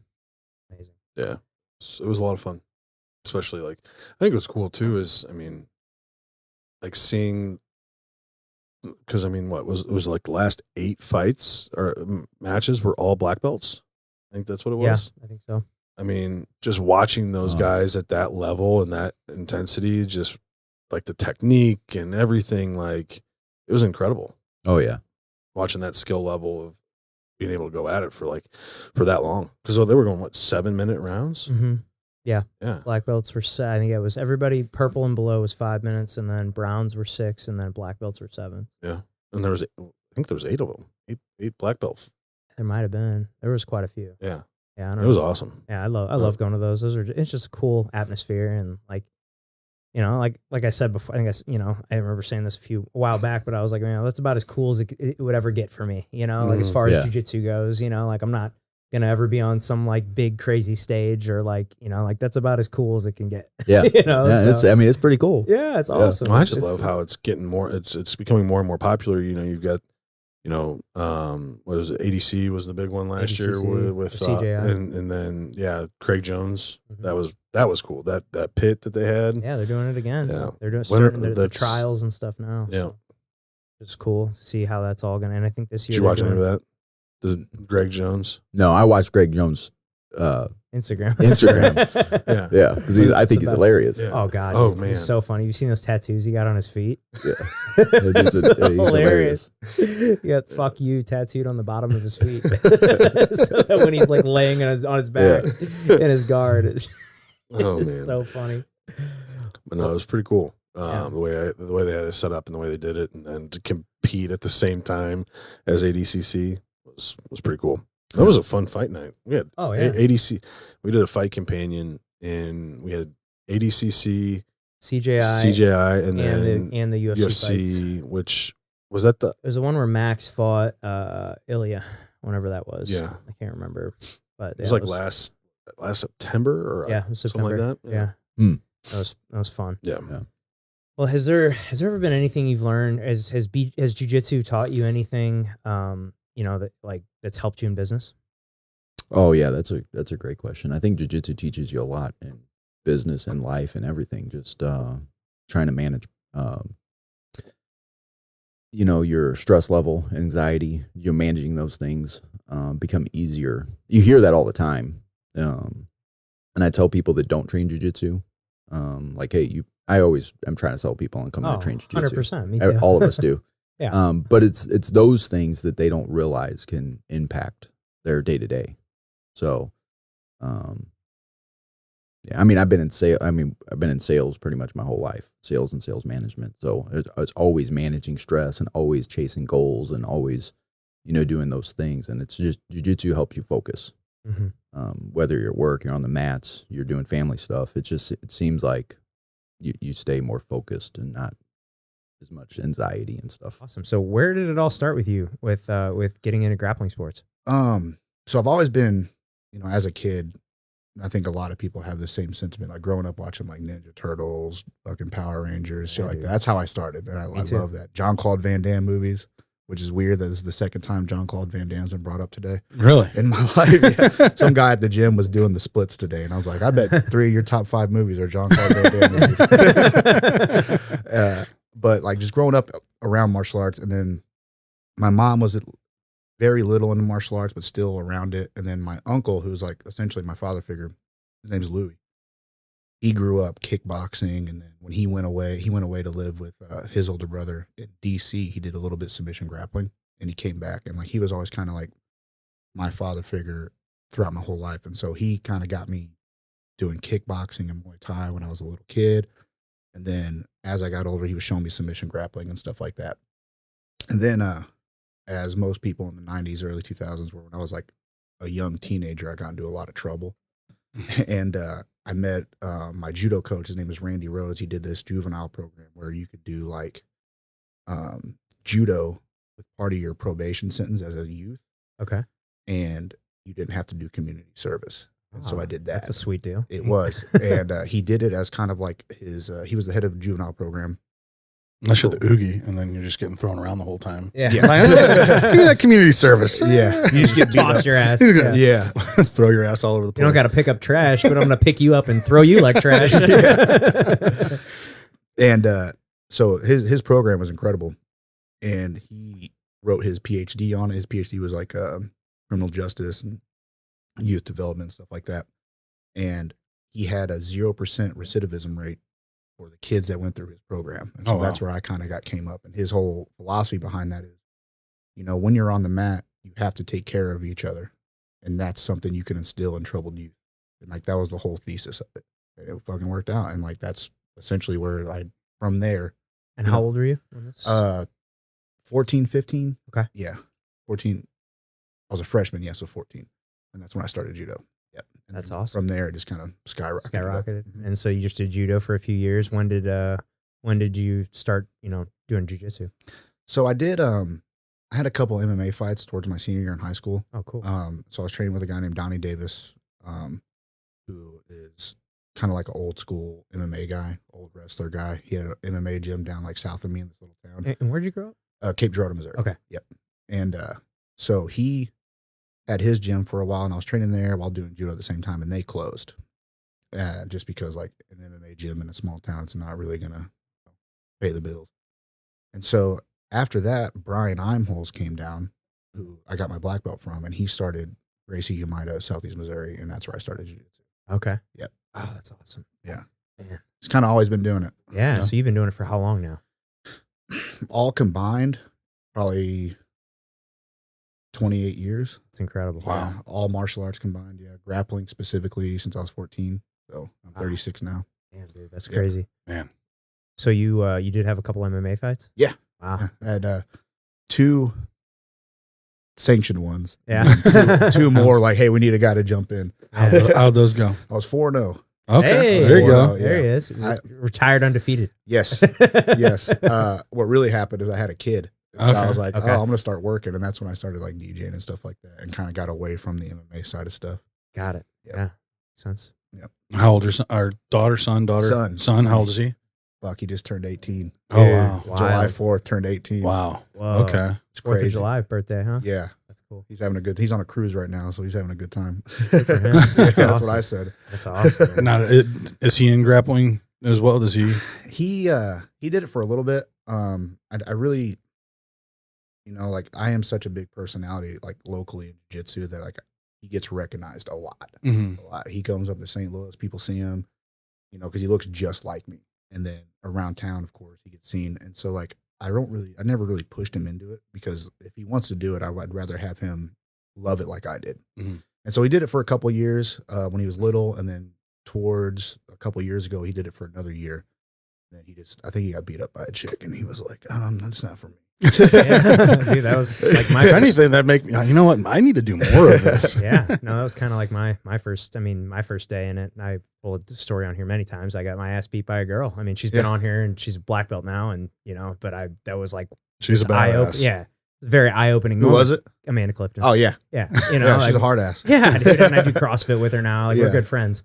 And but yeah, my very first day, and like I came in, I was like, I lift weights. I'm a, I wrestled in high school. I'm gonna be a big tough guy, and then pretty quickly, like she was like my first or second round, and I just got triangled, armbarred, like just subbed me multiple times, and just looked so like it was nothing for her. What the fuck is going on? No, like it was just so easy for her, and I was like, holy shit, this eye opening moment for me. I was like, oh wow, this shit fucking works. Yeah, like it was very eye opening for me, and I've just stuck with it ever since. But it was just like but I remember getting in the car like right after that very first day, and I called my wife, and I was like, this is what I've been missing. This is what I'm doing now. Yeah. Like this hits people like that. I literally said this exact word. I was like, this is what I do now. Like, I'm just letting you know, like I signed up, I'm doing this now. And I don't see myself stopping this. Yeah. Cause it's like, I missed that, like you just miss that. You kind of feel that sense of camaraderie with the team and the people and you never get a better workout than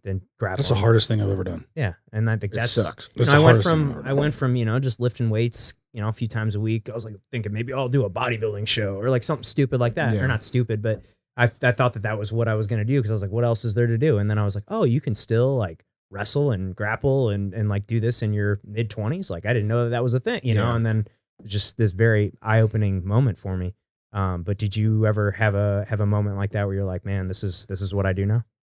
Man, so when I was 26, I had like a pre-midlife crisis just because of what I was doing. Like I was DJing all the time. Hold that mic a little closer. Yeah. Sorry. I was DJing all the time, and like every night I was DJing, and with DJing comes partying. Yeah. And and like I was DJing one time, and it just hit me like, fuck, dude, I don't like doing this anymore.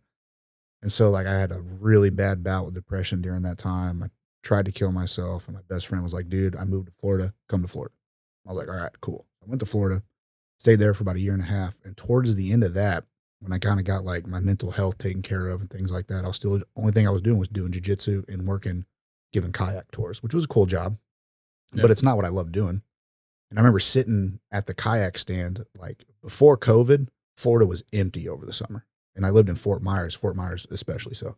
And so I would go to the kayak stand, and I would just fucking sit there for like 8 hours, and no one would show up. And like I would go kayak every once in a while or do something like that. But I remember sitting there, sorry, and my coach called me. He's like, hey, we're having practice at noon. You should come up and get. I was like, man, I'm at work. And that phone call just fucking pissed me off. I was like, man, I should be fucking training.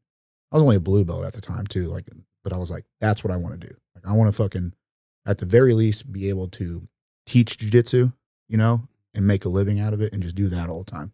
And I was like, and I even put it on Facebook. I remember that day I made a Facebook status that says, within the next year, I'll be doing jiu-jitsu full time. So fuck all this. And so through that, I started, like kind of trying to test the waters around Fort Myers of doing that. And this one guy offered me like teaching judo. Like as a blue belt, you shouldn't be teaching jiu-jitsu. I don't give a fuck where you are. But I could teach judo at the time. And so I started teaching a judo class, making a little bit of money there. And then Brian had called me because I had got my blue belt from Brian. And then a little bit after I made that Facebook post, I got my purple belt in Florida.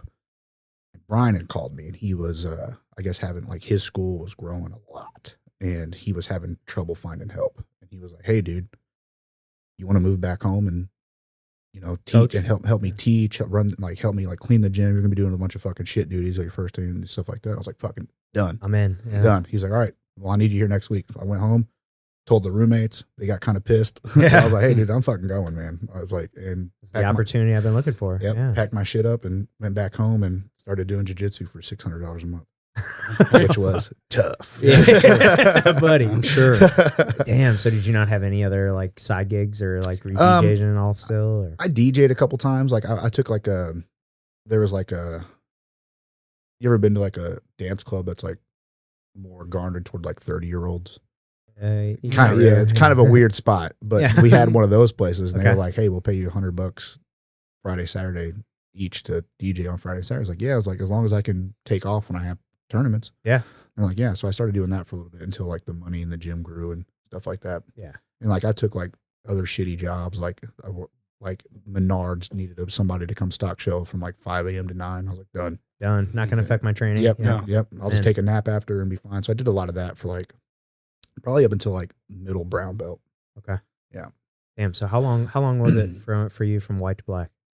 8 years. 8 years. Mhm. Yeah. One good year expedited that. So at brown belt, I won everything. The only match I lost was the finals of the world championship. Wow. And even then I had a broken rib.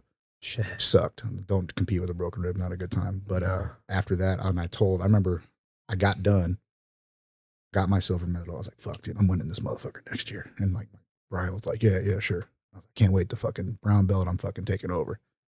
And then 2 months later, I got my black belt. He's like, yeah, you're gonna win, dude, but you got to do a black belt now. Yeah, that's a little bit harder there. Yeah. And I think I had 60 matches that year, so going like 59-1. Shit. Yeah, 59-1. Damn, dude. Yeah, that's a ton. That's a lot.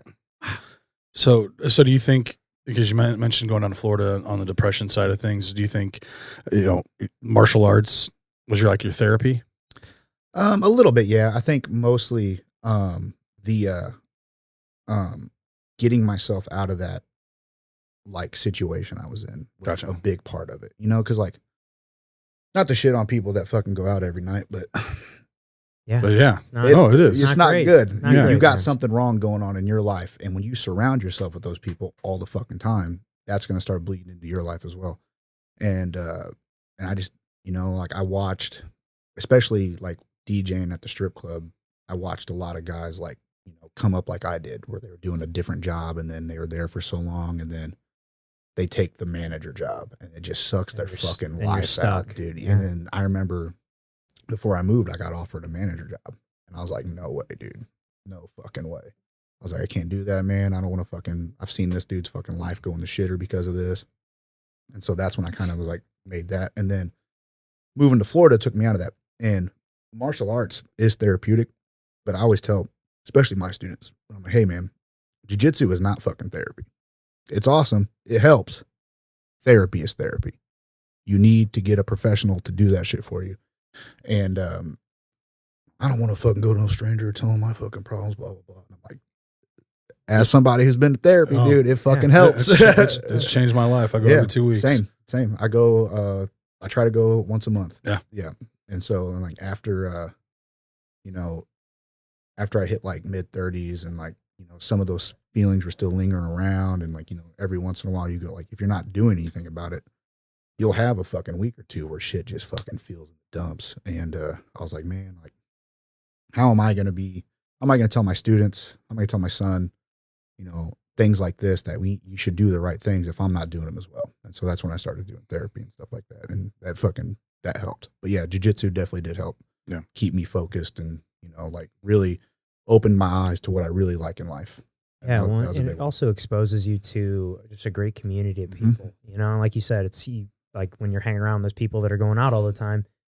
It's the same thing in the opposite direction if you're hanging around with the people that are at the jiu-jitsu gym, because most likely they're going to be people that are trying to better themselves. At least that's been my experience. Yeah. Like it's always positive, like driven people that, at least anyone that sticks around in jiu-jitsu, because you have to be willing to take some beatings and it takes a long time to get really good at jiu-jitsu. It does. Like it takes a long time. You're not going to get, like, I mean, there's a handful of people out there that, you see have only been training a couple of years and they, do some big things, but those people are very rare, you know, and it's like, you gotta stick with this thing for a long time before you're any good at it. And to have that kind of grit and like determination for that long a time, like he kind of forges a special person, in my opinion. It does. And,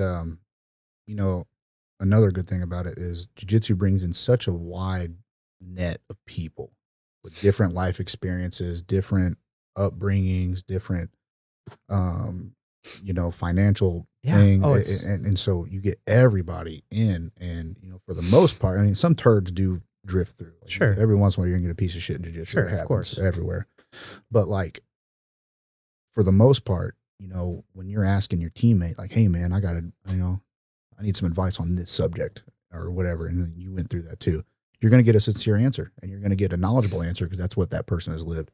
And so that alone makes jiu-jitsu, or any martial arts, where that can, anything, makes it invaluable to me. Oh, I totally agree. Yeah, I mean, you're so right on the different demographics. I mean, if I just think about this morning with my training, like, we got, a buddy of mine who's a lawyer, very, very successful, and then we got another guy, he's a what does he do? He's a painter. You know, we've got all these guys that are just all different walks of life. Mhm. And it's just like different ethnicities, different, you know, races, different jobs, different careers, you know, different political views. Like everything is, Everything. you know, it's every, you know, everything you can think of, all, and everybody's together, and they all, doesn't matter what everybody believes or where everybody came from, but like on the mat, like everybody's the same, man. It doesn't matter. It's just it's a true meritocracy. Yeah. Well, it's just like we were talking about before. It's the ultimate ego check. Yeah.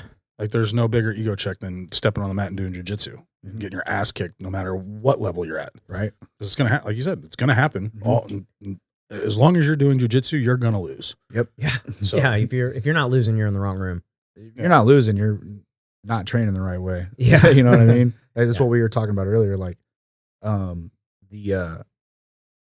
the ability to accept a loss in the training room is crucial to everything there is about becoming a better martial artist. And like, you know, a lot of, like, I coach a lot of MMA fighters, and those are the guys I see have problems with losing in the gym. And I tell them, like, man, like, this is where it's okay to lose. yeah, you know? like, I'm a world champion. I get tapped by my own students. Like, if I'm cool with losing here, you fucking should be. Right. You know what I mean? Like, and, you know, once we break that barrier with some of those guys, then you see like real growth, you know, like real growth. Yeah. And I remember I was actually having this conversation with someone the other day about how, you know, it's like, it's the people that are, you know, I remember a big shift in my like mentality about training. Like I can't remember exactly, but it was probably halfway through white belt or so. And I remember like realizing that, hey, it's okay if I get subbed. Like, it's not the end of the world. Like, and it just became, and I just thought of it more of like a game instead of like, I used to think about it like a life or death situation. Yeah. Like, man, if we were in the street and that guy, he would have broke my arm or whatever. It's like, no, dude, it's a game. He won the game. We reset. Now we get to start over. It's even got you know? rules and points. I got a new, yeah, exactly. You know, it's like, okay, now it's a video game. I just respond, you know, it's a new game, you know, or whatever. And when you start thinking about it like that, it became way more fun, and I got way better because I started caring less about, like, I'd try more stuff. I'd, you know, be more, you know, adventurous with like, okay, well, I remember I drilled this. Let me actually try it in live training. Oh, well, it didn't work today. Let me try it again, you know, like until it actually starts working. That's how it goes, man. Yeah. Well, it's like Trevor said, when we're in there doing our like training for the first half, like, and even when we first start the sparring, he's like, yeah, if you're pushing, like, am I going to get better if I'm the better, you know, if I'm a higher if I'm belt, a black belt and, you you know, I'm rolling with this blue belt, you know, if I just smash it, we're starting in this position that we all just learned. Yeah. And if can I smash him? Sure. But like, is he going to get any better? Am I going to get any better? Like, no, I'm not going to use my A game against something he just learned. Right. You know, like, I'm going to give a little fight. I'm going to put a little pressure on him to make him better. But I'm not trying, like, if you're on the bottom, you're not trying to get better. You're trying to help the guy that's learning the stuff get better. So I don't know. I think it's, and that's what's cool. I mean, that's what I love about Watson's is the way they coach it and the way they do everything. But yeah, I mean, if obviously you got to have a good partner that you're rolling with, but I felt like, I don't think there's nobody that I haven't rolled against. Maybe one guy, and he wasn't even from Watson. He just dropped in and he put me in that wrist locked and popped my elbow. Like I don't know, probably like my third or fourth time going. What a party animal. Yeah. Cool guy. Party animal. I was like, I wrist locks. Yeah. Oh, fuck. My forearm blew. It was, I'm like, are you like, and I think Trevor came over and was like, nah, dude, go. I don't know if you were there that day. I don't think I was. Yeah. If you're popping like the guy's arm on his third class, that's usually not good. Yeah. Not good. Speaking of wrist locks, have you heard about the bell that Kyle put in at the gym? No. So he put a bell. He has a bell up by like the front, and it says Devil's Handshake. And so if anybody gets if you get subbed with a wrist lock, you got to go up and ring the bell. Damn. And everybody goes, hey! You know, stops and stares at you. You got to do the walk of shame. You got to do the walk of shame. You know, you got to go. Who got wrist locked? Who got him? You know, sure as shit. The first time I roll with him after he puts it up, he's going for a fucking wrist lock. Fuck you, asshole! I'm not ringing that bell. Imagine Kyle's trying to get one, and everybody rolls with bro, him. He's the wrist lock fucking king there, dude. He's always trying to get the wrist locks. You grew up in New York. What led you to, what was next? Did you enlist in the military or? Woo! So this is what happened. We left Elmont, the poor neighborhood. We went to the rich neighborhood. Right? My aunt Dara, and my uncle Toro. God bless them. They were able to give my mom and dad enough money to co-finance to move to a nice neighborhood because my mom and dad wanted the best for us. little did they know their son's retarded. And I'm just like, fuck it, man. Can't say the R word. Sorry. But it is what it is. Listen, I'm from a different generation. We moved there. And I would love to say it was the greatest experience of my life. But it wasn't. It was not. It was me not having what everybody else had, right? Me having no identity anymore. Essentially for 4 years, I was a fucking mute. And I couldn't. When did you move there? Like you were 7 and then 7th grade. 7th grade. So you're like 13. 13. 13 to 18.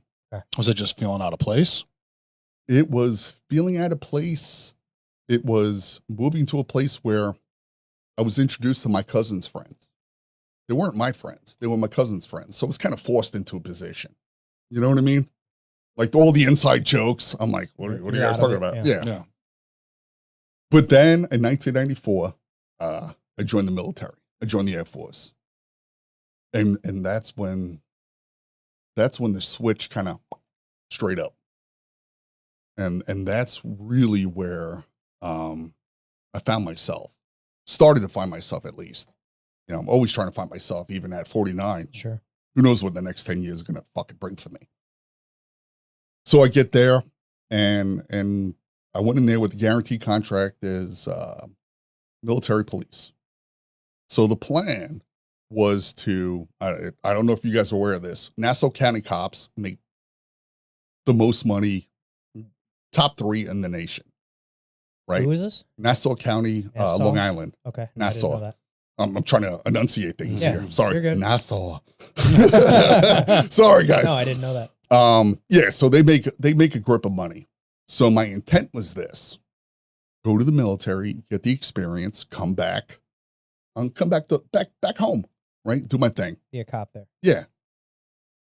Well, right before I was about to re-enlist, and I'm getting my plans going in motion. My father's diagnosed with colon cancer. He's got 4 months left. Right, 22 years old.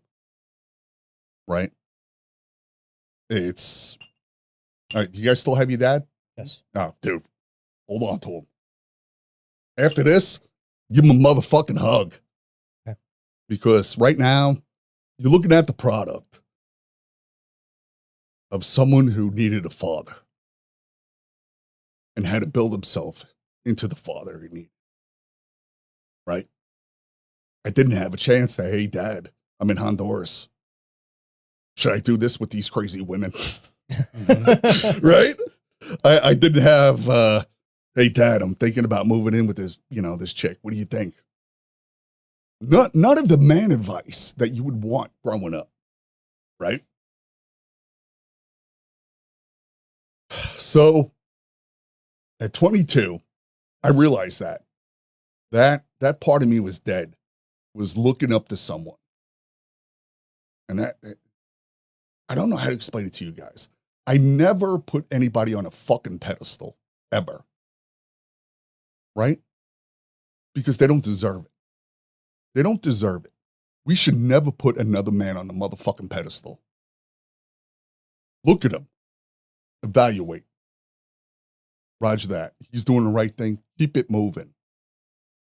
Never want what someone else has. Right? So here it is. I'm this kid from Elmont, had nothing.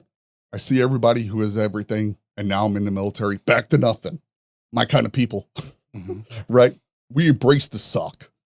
We embrace the, you know what, this fucking sucks today. They're beating us into the ground. Man. It's I look back at it and I miss it. I miss it. I miss the fact that you took a group of people from around the world and shove them into, I guess it was called the flight back then.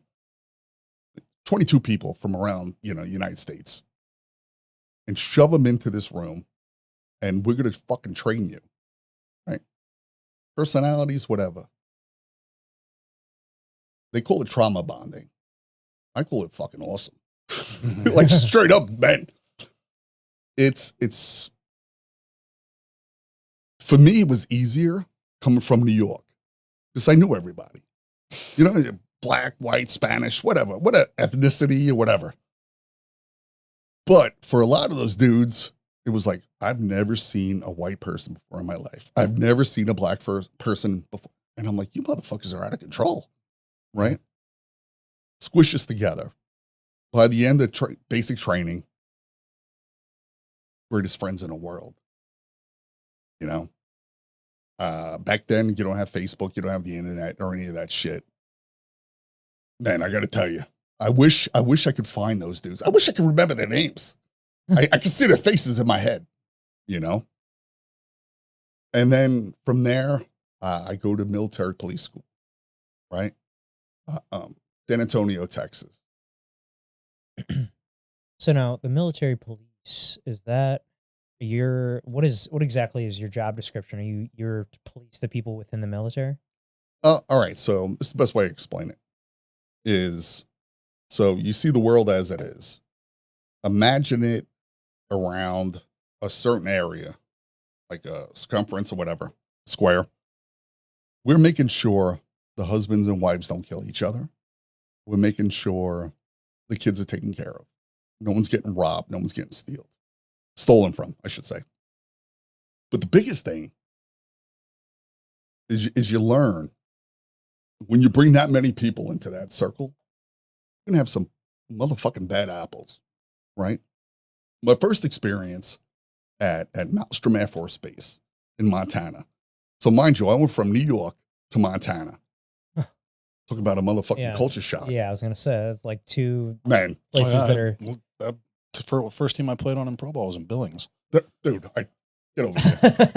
Roger that, dude. I've been there, done that. Love Billings.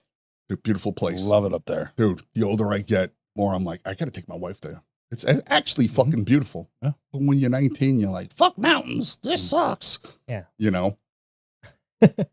So my first 4 years, I did nuclear convoys. Right? So I flew in a helicopter that they guarded the nuclear warheads all throughout Montana. I did that for 4 years. And the best part of that job was I get airsick. So I would, have to take Dramamine. But to counter the Dramamine, I would have to take Rip Fuel, old school Rip Fuel with ephedrine. Drink? No, dude, we're talking 95, 96. Rip Fuel with ephedrine in it? I don't know what that is. What's Rip Fuel? Oh, man. Dude, after this podcast, I'm going to fucking change your lives. You ready to work now? Forget about it. When I'm done with you, you're going to do twice as much. This shit was like legal crack. Okay. It had ephedrine in it. It had aspirin. It had caffeine. It had everything that it would take to get you to have the greatest workout ever. Is it like an energy drink or is it? No, it was pills. Like pills. Okay. Pills. It was called Rip Fuel. I'm sure a bunch of your viewers are going to be like, let me look this shit up. Yeah. It's not the same, guys. Knock it off. I looked. But I would take that shit, right? And I would be out of my mind. Like, I'm going home to my dorm room and I'm going to fucking paint and I'm going to vacuum and I'm calling in, hey, by the way, you have a couple cars coming at you. Guys in the right lane, make sure you move to the left, right? Essentially, that was my job for 4 years. I was the eye in the sky, kind of like News 4 Today or whatever they got going on. So you're just a helicopter following like a big tractor trailer. And then we had a Mark 19 in there, automatic grenade launcher, in case we had to destroy everything. Listen, guys, when you're 19, 20, you don't even think about this shit. All you know is it's heavy and I need to work out and I need to get bigger. And that's all we thought about, I was there for 4.5 years. In 4.5 years, I had 5 near crashes in that helicopter. Oh, shit. Yeah. And it fucks you up more than you think. And it creeps up. Just the wind or what? Like, dude, I wish it was wind. Motherfucking geese. Geese. Oh, man. Canadian geese flying right at the windshield. Emergency landing. Then you get the hydraulic hose for the pedals and everything blowing, and it's squirting. Sorry, pause. And then you got to make an emergency landing in a crop field, man. It's going up a hillside, but you realize the Mark 19 and all the ammo, you didn't account for how much that weighed, and almost coming up, and you're watching the dirt go. It's fucking nuts. I can't believe I'm here. Yeah. Like literally, there is no reason for me to be alive today. It's wild. I'm thankful that I actually get to tell these stories, man. Yeah. You know, it's fucking nuts, man. I'm telling you. So you did that for 4 years, you said? Yes. And then what next? How did you get into or what was the next step after that? In the year 2000, I went to Honduras. No cell phones, no cameras, no nothing. You see these men going to Colombia. That was the original passport, man. It was the greatest year of my fucking life. When I tell you, hands down, the greatest year ever of my life. When you were stationed there. And I was stationed there for a year. And it was every other weekend I got a chance to go to Tegucigalpa. That was the capital that's the capital of Honduras, right? When you go to a country like Colombia or Honduras or anywhere in South America, it changes your perspective on life, right? It was the greatest fucking year of my life, but yet I saw poverty like you've never seen it before, right? My first week there, they're like, "Hey, Rob, you got to go. You got to escort the garbage truck up to the garbage dump." I'm like, "Yeah, roger that. Too easy, dude." I'm in a Humvee with one other dude from the Army. Don't know him, right? As we're pulling up, we're going through like this hillside, man. When I tell you the Honduran jungles and mountains are beautiful, I never thought like weeds and trees would be beautiful. I think about it now. I'm like, man, it's fucking beautiful going up that trail. But then there's this 8-foot fence, and it's lined up with at least 200 people pushing the fence. I apologize. Okay. Pushing the fence like this, going comida, comida. That's food in Spanish. Yeah. The truck in front of us was a deuce and a half. And essentially, it's like a big ass pickup truck. It's like a box truck, but it has like a pickup truck bed. And they were throwing out all of the food supplies from the BX that expired for a day or whatever it was. Man, these poor people would jump on the truck and try to throw bags off. We talk about men. The men would jump on that fucking thing and fucking throw bags and bags and bags off, right? So their family could eat first. They didn't have enough food. Dude, I'm 22. I'm trying to digest this shit. Like, what the fuck? What did I get myself into? I thought this was supposed to be fun. So the first time I see that, man, it kind of fucked me up. I'm not gonna lie to you guys. Like, I like to say, yeah, I'm big. Fuck that, man. It fucked me up. Thankfully, I had my boy Bruce, who I was best friends with him in Montana. We actually got the same orders to Honduras. So I had my best friend, literally. I said I never need to win the lottery. I had my best friend with me in the greatest year of my life, right? And I told him, I'm like, bro, this fucked me up. I've never seen poverty to the fact where men had to jump on a fucking truck to pull the food off for their family. And the fact that we didn't stop just to give them the bags, right? I didn't have a voice back then. Clearly now I'd be like, hey, stop the fucking truck. Get everything off here. What do you guys need? At 22, I didn't have a voice. Did not, and I just watched everything unfold. And you do it, and you do it over and over and over. Do you think that's a byproduct from being part of the Army or the Air Force. Air Force. Yeah, listen, man. Byproduct of being from New York. Like, truthfully. Well, I'm talking about like with like losing your voice because like in the military. No. Because no. No. I understand what you're saying, but I apologize. No. It comes down to this, man. You guys probably remember when you finally had a voice as a man. You saw shit happen in your life and you didn't speak up. Right? Maybe some incident. Oh, man, I wish I could have did this. I wish I could have did that. Right? Yeah. That was my moment. That was my fucking moment. And I can't believe I could share it with you guys. After that, bro, never again. Never again. And maybe one day it'll get me killed. Hopefully, this is why I stay in my house. I don't want to go out. Because you know what's right and wrong. You know what's right and fucking wrong. Right? Plain and simple. And back in the 2000s, man, and I just wanted to tell you guys this. It was so fucking crazy. It was maybe the 7th time I went up there.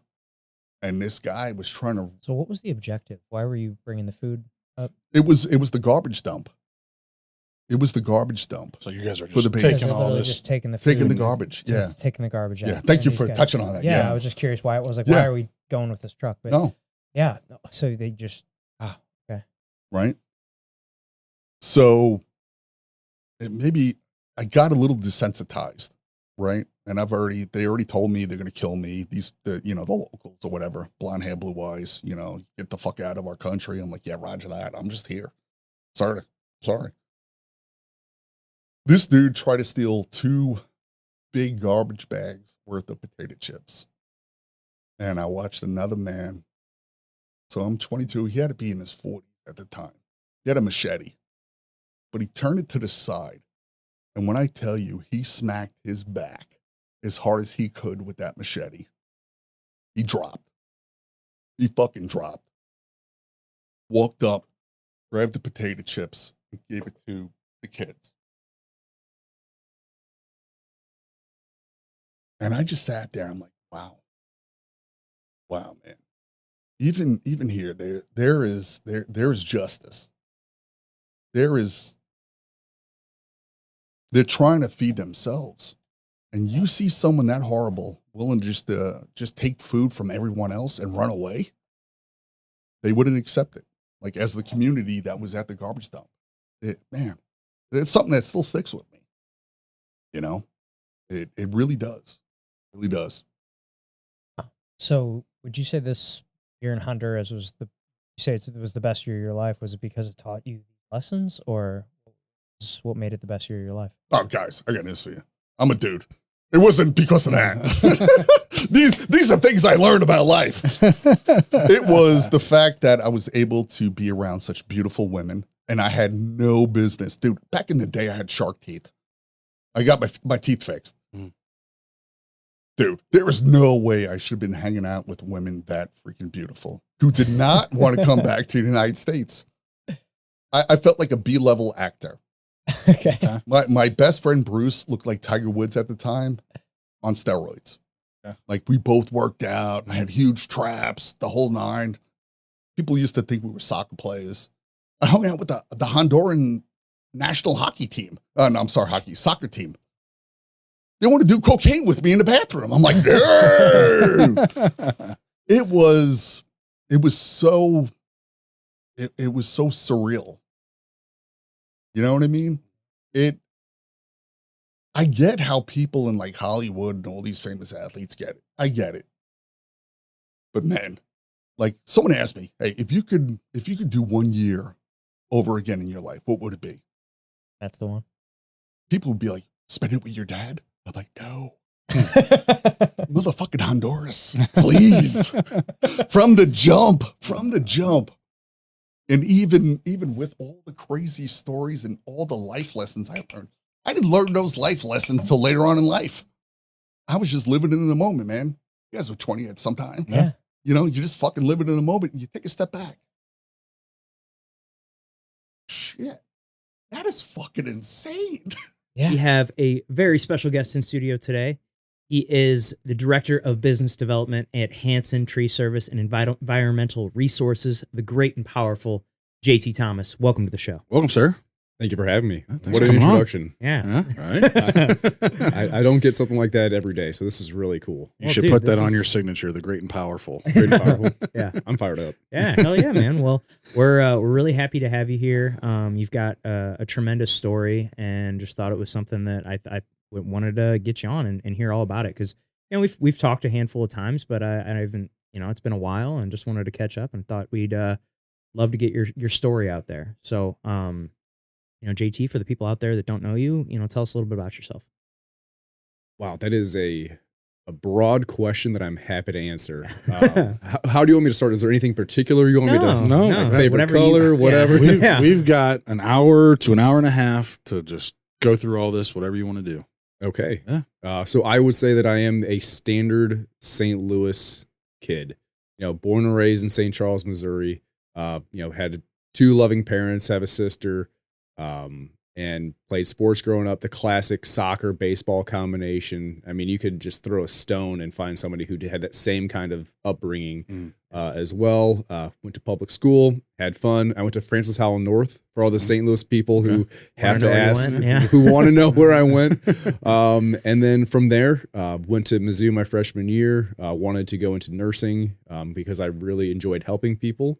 That was my backup because being a professional baseball player for the Cardinals just didn't work out. Huh? It didn't. It's really tough to. It's a tough grind. It is, especially when you're 12 years old and realize that you're like, okay, what else can I do? Yeah.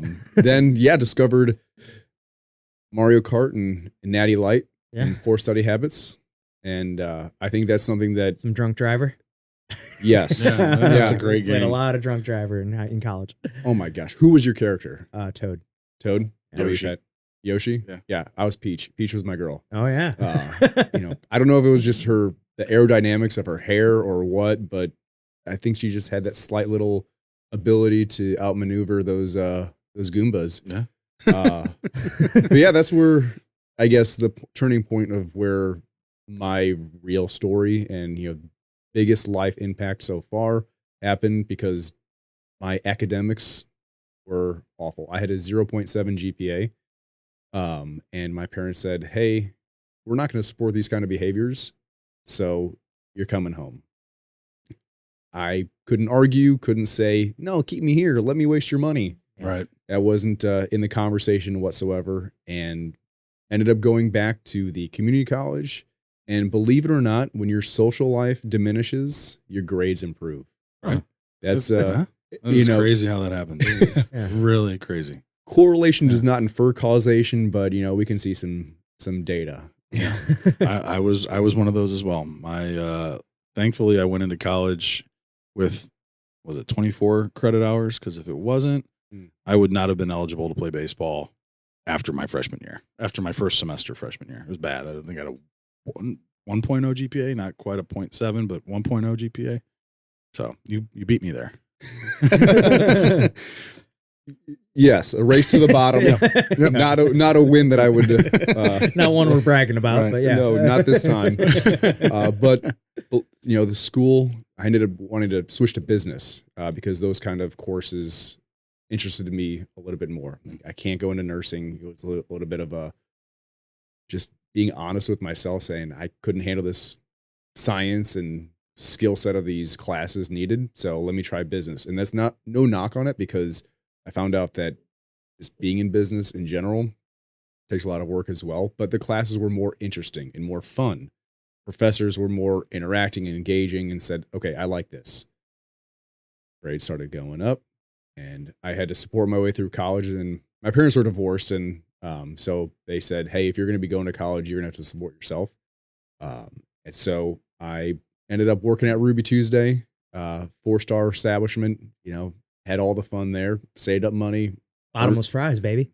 That's Red Robin. Oh, no, the croutons. Oh, the okay. croutons. The salad bars. The salad bar. And sliders. Man, those Okay. croutons, All right. though, those homemade, they were so good. Right. I'm they're thinking really Red good. Robin. Right. Okay. Sorry. Well, ruby and red, they're Yeah. both a different shade. Different shade. Same, but different. And there was one shift in particular that caught my attention. And I was doing my side work. I was putting away glasses. And all of a sudden, I was lightheaded for about 5 minutes. And you're into jujitsu and those kind of aggressive sports and combat and things like that. And you can notice when things aren't right. And that was a moment where I said, hold up, something's going on. And I had no medical history leading up to this. I'm very fortunate. I had a broken arm. Okay, who hasn't? Right. Yeah. And so there was no reason for me to even think anything below the surface. And my dad said, go to a doctor, get checked out. So I did, and everything looked fine. Clean bill of health so far as I knew. And they said, well, you look okay. Let's do a blood test to see if there's anything underlying under the surface that we can't necessarily point out. And got the labs done. A couple days later, got a call back from the office. And it happened to be the day that I was going to be a server, like server training. I was a host, wearing my sweaters, having fun. But the service is where you make the real money. That's where you make the real money. So fill up all those iced teas. Yeah. And so I got this number, a call. I didn't have my doctor's number saved. Yeah. So random phone number. Yeah. Random phone number. And growing up, again, I was a very obedient child.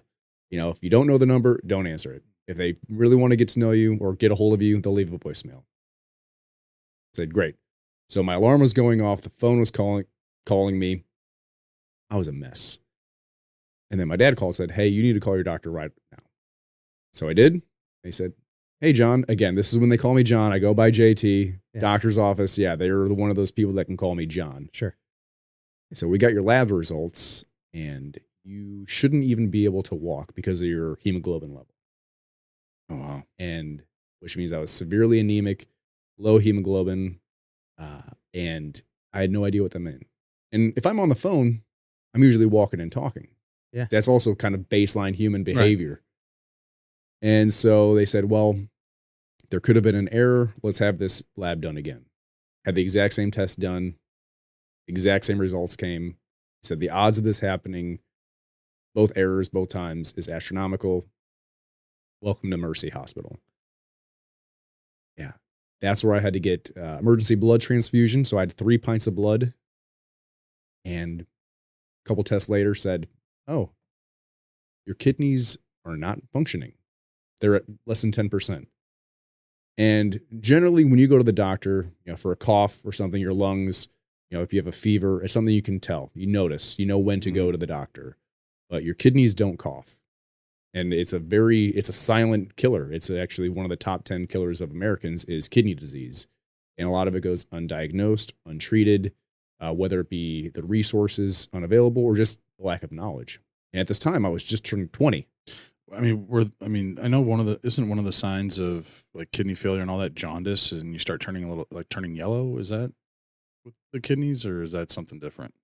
So that's the liver. That's the liver. Yeah. But still, there's identifying things that you can be like, okay, I need to get looked at. Yeah. Right. But with the kidneys, There's if you wouldn't have gotten lightheaded, you would have just continued to live life like normal.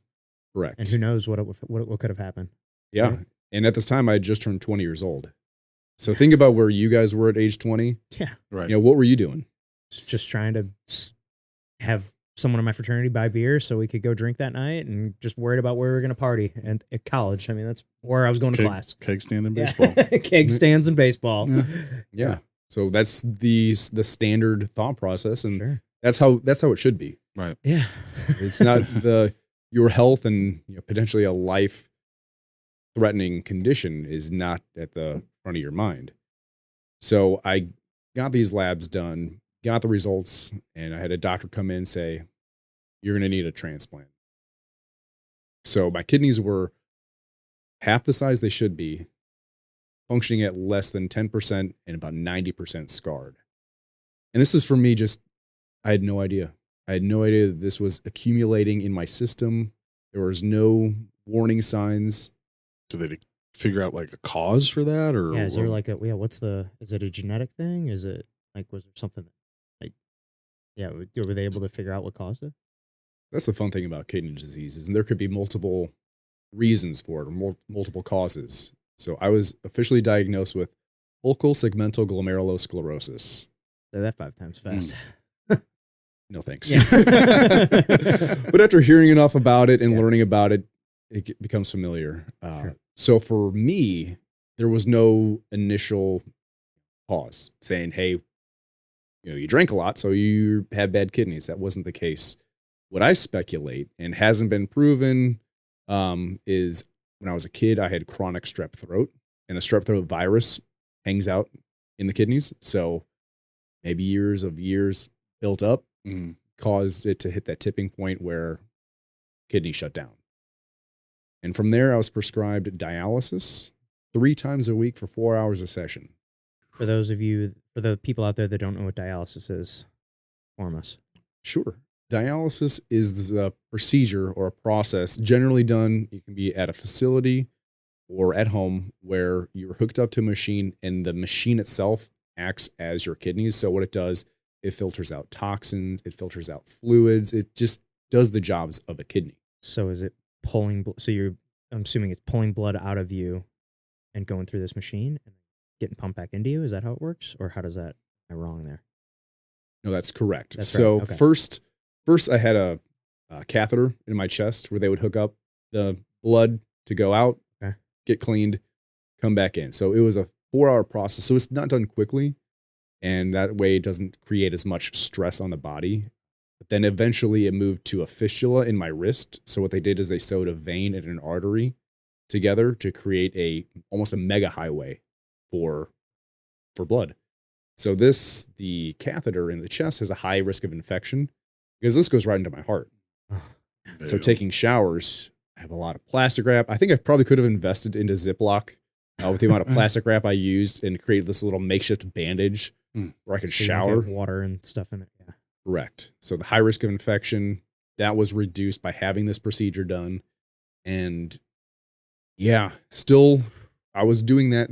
So 12 hours a week while still going to school, while working, while maintaining a social life, while being a friend, while being a son, all of these things, it got exhausting. Now, since the kidneys weren't working properly, and did you come out feeling better after going through dialysis, or was it something that just because now your body's actually filtering out all the toxins and everything that you need, did you come out feeling better after dialysis, or was this something that just completely knocks you on your ass, kind of like what you hear with people that take chemotherapy?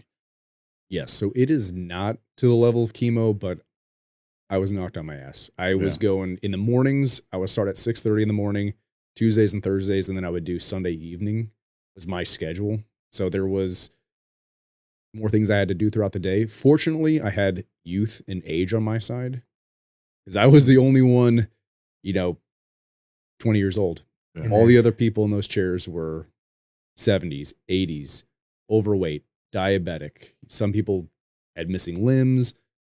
I had a couple people that I would see on a weekly basis ended up passing away because they weren't eligible to receive a transplant because they're still waiting for a transplant too. But realistically speaking, unfortunately, they prioritize someone who's a little bit younger on the waiting list compared to someone who's older. I mean, as they should. You still have your whole life ahead of you to live. They're on the way out anyway. Sure. So yeah, I mean, that was the reality of my situation, and I would have all these people would reach out to me, say, "How can I be a donor?" And this was a time when social media wasn't as prevalent as it is today and utilized as much of a tool as it is today. So that's how I would let people know of updates on my health, everything like that. This is what, like 13 years ago? Roughly? Yeah. So it was 2012. So this whole time period was from 2012 to 2014.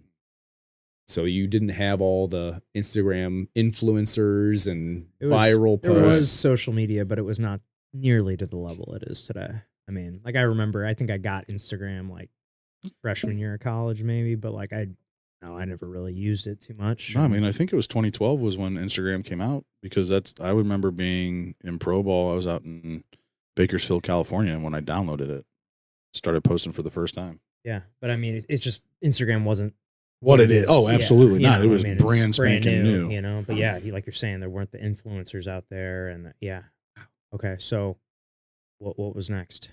So you were. I'm sorry, I didn't mean to cut you off. I forgot where we were. You're fine. Talking about updates on updates on social media. Okay, yes, that's how we got And one thing that I wish I would have done was be more honest about how bad things were and how depressed and how to the point of suicide. Really? You know, suicidal thoughts I was, because I saw through Facebook, through Instagram, all the people that I grew up with for 18 years graduating from college, getting their diplomas, saying that should be me. They're getting married. That should be me. They're getting their jobs. That should be me. So comparison was unfortunately a very heavy presence in my life, because I shouldn't be here. I'm 20 years old. Yeah, why me? Why me? Yeah. Why me? And I had, fortunately, the type of person that I was growing up is I liked people. I liked people, making people feel good, making them laugh, whatever the case may be. Maybe I was a class clown, whatever. But I had enough people who saw my condition, saw my situation, asked to reach out to see how can I become a donor. And so I probably had 24 people, friends and family, reach out, try to go through the testing, and for one reason or another, they were turned away. Because there are a lot of 24 people willing to give you a kidney. That's correct. Amazing. Speaks to the person that you are. Got that many crazy. people wanting to. That's amazing. That's awesome. I still don't know what I deserve to have that kind of outpouring of love and support and encouragement. But again, it's kind of got each person that would go by, be turned down. They'd be rejected. They'd be turned down. So you get numb to it. You get, people will say, hey, I'll pray for you. You get numb to it. I know it's coming from a good point, or a good place, I should say. But when you're sitting in that chair and you don't know when your life is going to change for the better, you could die at any moment, because 17 people a day die waiting for a transplant, which is an incredible statistic. But I had a friend of mine reach out who we weren't the closest of friends. We had overlapping friend groups. I actually helped her out, helped her dad pour concrete in their backyard, in their patio. She reached out and said, hey, I got your number from Greg, which I already had her number, but hey, how do I become a donor? And at the time, she currently still lives in Spokane, Washington. I'm in St. Louis. I'm thinking, okay, here's just another person I can send this information to. Mm-hmm. Whatever. Literally had that same kind of thought. Like, oh, okay, maybe just sending it off like, oh, this isn't the, you're not super excited that this is the one, right? Right. Okay. Put me in a room of 100 people and say one person's going to save your life. I would never have picked her. It would have taken me 99 tries. I wouldn't have picked her. But what I didn't realize is that before she even reached out to me, before she even sent me that message, she saw a kidney transplant take place. She consulted with her friends and family, and her family were in the medical industry as well. I think her stepdad was a vascular surgeon. Mom was a PA, and they all told her, no, don't do it. What if your kid needs one? And when you're in the position of having your life needing to be saved, having a hypothetical situation, having more precedence, it's a little discouraging. Sure. Saying that kid's not even here. Mm-hmm. It's not even alive yet. I'm here now. And so she defied their recommendations. She said, there's a God, this is a God thing. And I felt compelled that I needed to do this, and stuck to it. And again, this is all before she even reached out to me. Like, what kind of person does that? Someone who I hadn't talked to in 3 years, literally no contact, no social media, no text messages, nothing. And so things slowly started to move forward, gain momentum step by step. And I had learned not to get my hopes up, because again, at any moment she could be turned down, because they have very strict qualifications to be a living donor, which a fun fact is that, you don't have to lose your life in order to become an organ donor. People see on their driver's license, check the organ donor box. They don't realize, well, I don't have to lose my life to give somebody else life. So a kidney and as you mentioned earlier, a liver are the two organs that you can still be alive and donate a portion to. Well, doesn't the liver grow back? You take a piece of it? It does. Yeah, that's what I thought. Yeah. It's a regenerative tissue. It's crazy. But kidney does not do that, correct? Correct. And some people are born with one. So you only really need to have one to survive, except if you're born with one, it's a little bit larger to compensate for the balance and the homeostasis in the body. And so my body ended up just absorbing my native kidneys because they weren't being used. So the momentum keeps building. And she ended up getting to the point where she flew out from Spokane to St. Louis for the final testing. I'm still on dialysis. I'm still waiting, still set to be here for the rest of my life if necessary. That was the mentality that I had and the mindset. And then she texted me with this sticky note that this was at the end of May, and it just had June 24th written on it. I'm like, I knew. That's incredible. That was the date of the surgery. And so what I did is like, okay, she is going to save my life. What can I do to help her out during this time where she's going to be recovering? She's going to be away from family, away from her home. So I set up a secret GoFundMe without her knowing to cover, those expenses. At the time, my uncle was a chief pilot at Southwest Airlines. So he got her a plane ticket, to and from for the surgery. And in less than 24 hours, I raised $2,200 to help cover rent, utilities, everything needed so that her recovery could be as easy as possible. What would you say the biggest difference was between the Army and then contracting? Very different. Yeah. So I loved the Army. The Army was awesome. I needed the Army to fix who I was. I was a punk kid, and I needed that. But my contracting time was the time I look back at the fondest, because it was, again, it wasn't this rigid, all right, we're living on a base, we got this mission, we go hit it, we come back. That's all you see. You see in my opinion, you don't see a limited part of the country, but in comparison to contracting, you see a limited part of the country because you're enveloped in the lifestyle. I'm living out in town. I'm part of the civilian population for the most part. In the military, you're very disconnected. You go out, you do your mission, and we would be out, we would hit a city and then hold it for 60 days. So, you're out for a while, but it's very, defined.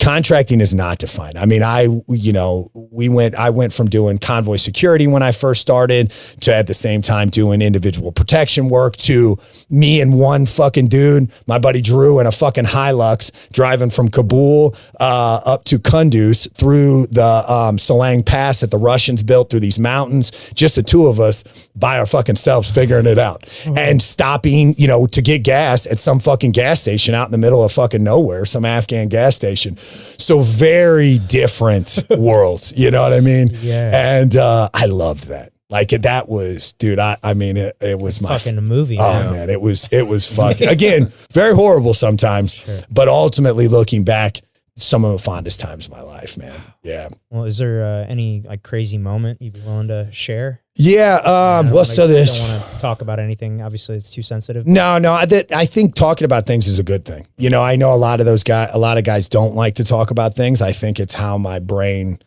helps itself. Getting that stuff out, talking about it. I'm sure guys have heard me talk about Walt a million times. Walt, was one of my best friends in the world. And one night we were part of what's called a Green on Blue. Green on Blue is where a Afghan soldier that's supposed to be working with us turns on us. Oh shit. And so the unfortunate part about a situation like that is it's a reactive. It's very similar to like an active shooter situation here in the United States. It's a very reactive situation. When you're out, hitting a city, you're being proactive, right? You're moving to the threat. You're engaging the threat first. Here, it's a holy shit, this just happened. Now I have to react to it. And so we were working at so the Kia is what they call it. It's Kabul International Airport. And so there's multiple sides of Kabul. There's the Kia, the military side, like the coalition forces side. So the U.S., every different coalition force from across the world, they're coalition forces. Then you have the agency side of it. You have all these, you have the DEA side of it. And then you have the Afghan side of it, the ANA side, the Afghan National Army side of it. And so we were working over there doing protection for these pilots. Basically one night, we were at the hangar. We were transitioning over. Walt and them were leaving, and we were taking over. And we were all standing around bullshitting, talking about the day, blah blah blah. And Walt and them got ready to leave. We were joking like, "Hey, it was Mongolian stir fry night that night." So they were like, "Oh fuck, man, we need to get back so that we can get the good, don't miss out on that good dinner." Yeah. So they start to leave, and so me and Brad go to walk away.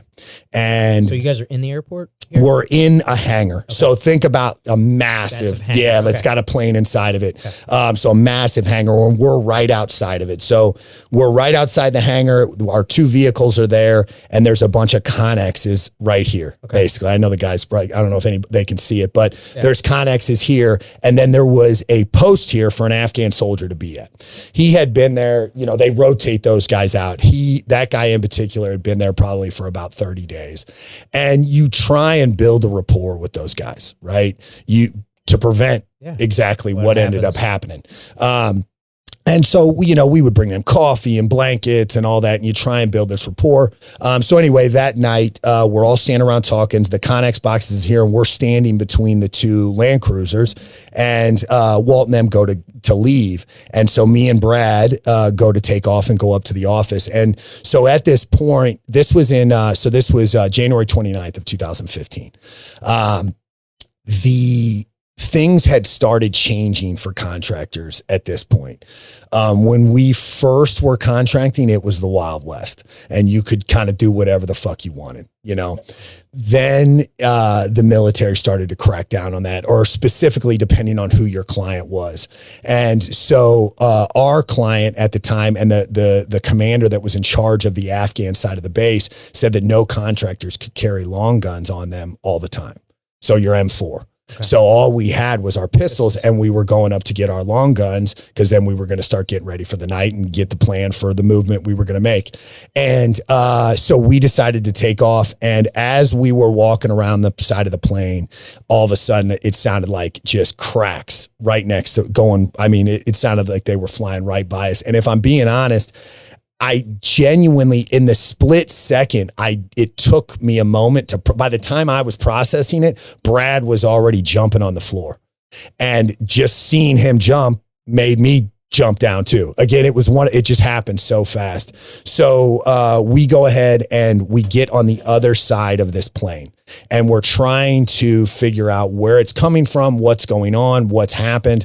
We're trying to look under the plane. At this point, we don't know how many there are, what's going on, because we were turned away. We were on the other side of the plane when the guy started shooting. And Walt and they're outside by the cars. That's right. Yeah, they were right there. So he ultimately was standing behind those Connexes right next to our vehicles.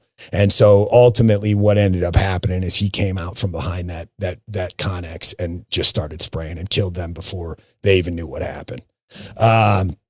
And so, but again, we didn't know any of this at the time.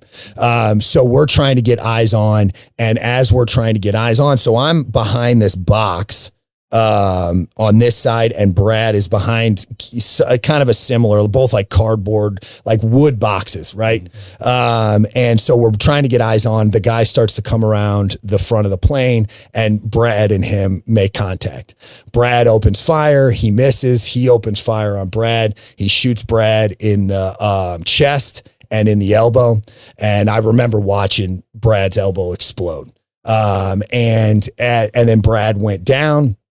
And as he came around the side of the plane, I could now see him. And so me and him basically got into one of us is going to fucking die right now. And so I came out from behind on one knee. I had my pistol. Again, we didn't have our rifles. He had an M16. And so an M16 in a very small area is very easy to be accurate with. Pistol, a little bit more difficult. And so I came out from behind that. We were just shooting at each other. And thank God I hit him twice in the stomach. And then he fell and I popped him once in the mouth. He ultimately, again, at that point, we didn't know if that was the only threat. So again, and I always like to speak about how fucking much of a badass Brad was. And you'll see what I'm saying here as I continue the story. So we go ahead and start moving around the plane. Brad start to move around the back. Again, this whole time, shot in the chest. Armor? No, we did not. Okay. No, again, our body armor was in the vehicle because we were just getting ready for the night. Yeah. We weren't even on mission yet. Yeah. And again, yes, there's Afghans there, and yes, you always need to be aware, but it's supposed to be a secure compound, right?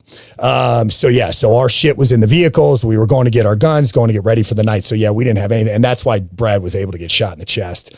And again, the fact that he was still moving the way he was moving was mind blowing. And so again, you'll see, so we go ahead and clear around. We realize that he was the only one. We clear the rest of the area. I go to check on the clients. The guys were protected. They thankfully and rightfully, we had trained them well enough. They went back to the spot we called the Alamo. If anything happened, get to the fucking Alamo and hunker the fuck down. And this guy was ultimately headed back towards them. He knew exactly where they were going to be. And so I cleared him, made sure he was dead. He was still twitching. So I thought he was still he was still alive, but he was gone. That shot in the mouth ended him. And so we clear, and then we make sure they're okay. And then we go over to Walt and Jason and Matt, and we go to start working on them. And they were already dead. In your mind, especially with Walt, I'll admit I was blinded by the fact that my best friend was fucked up. And so I didn't want to, I didn't consciously do this, but I unconsciously didn't want to accept that he was dead. And so I just started working on him, and he was shot in the face. So I started to try and get his body armor off of him too, because he was shot multiple times. I was trying to start, packing wounds, and again, packing him face shot. Like, I mean, I should have known better. So I'm best friend, man. You're trying to do anything you can because, as I'm doing that, I go, as I'm getting the body armor off of him and my hand goes to the back of his head, my hand went through the back of his head. And that's when I knew that he was gone. And so I immediately then went over to Jason. I tried to work Jason. Jason was gone.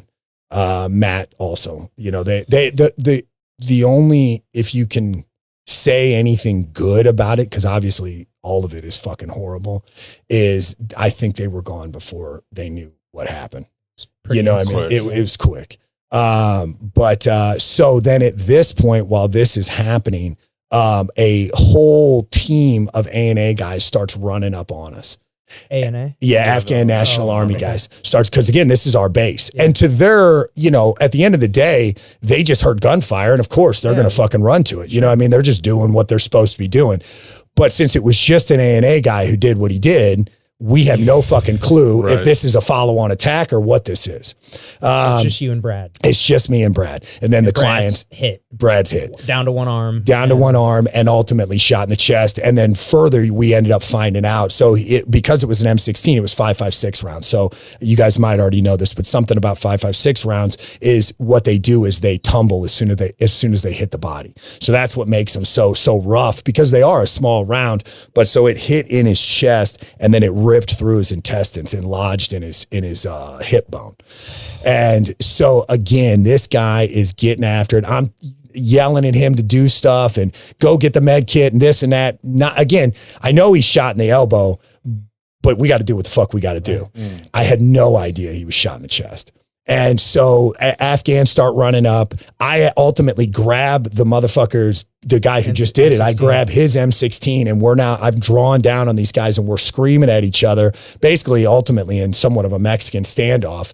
And while I'm doing this, the only connection to a QRF, so the QRF is a quick reaction force. Our only connection to a QRF was a Nokia cell phone.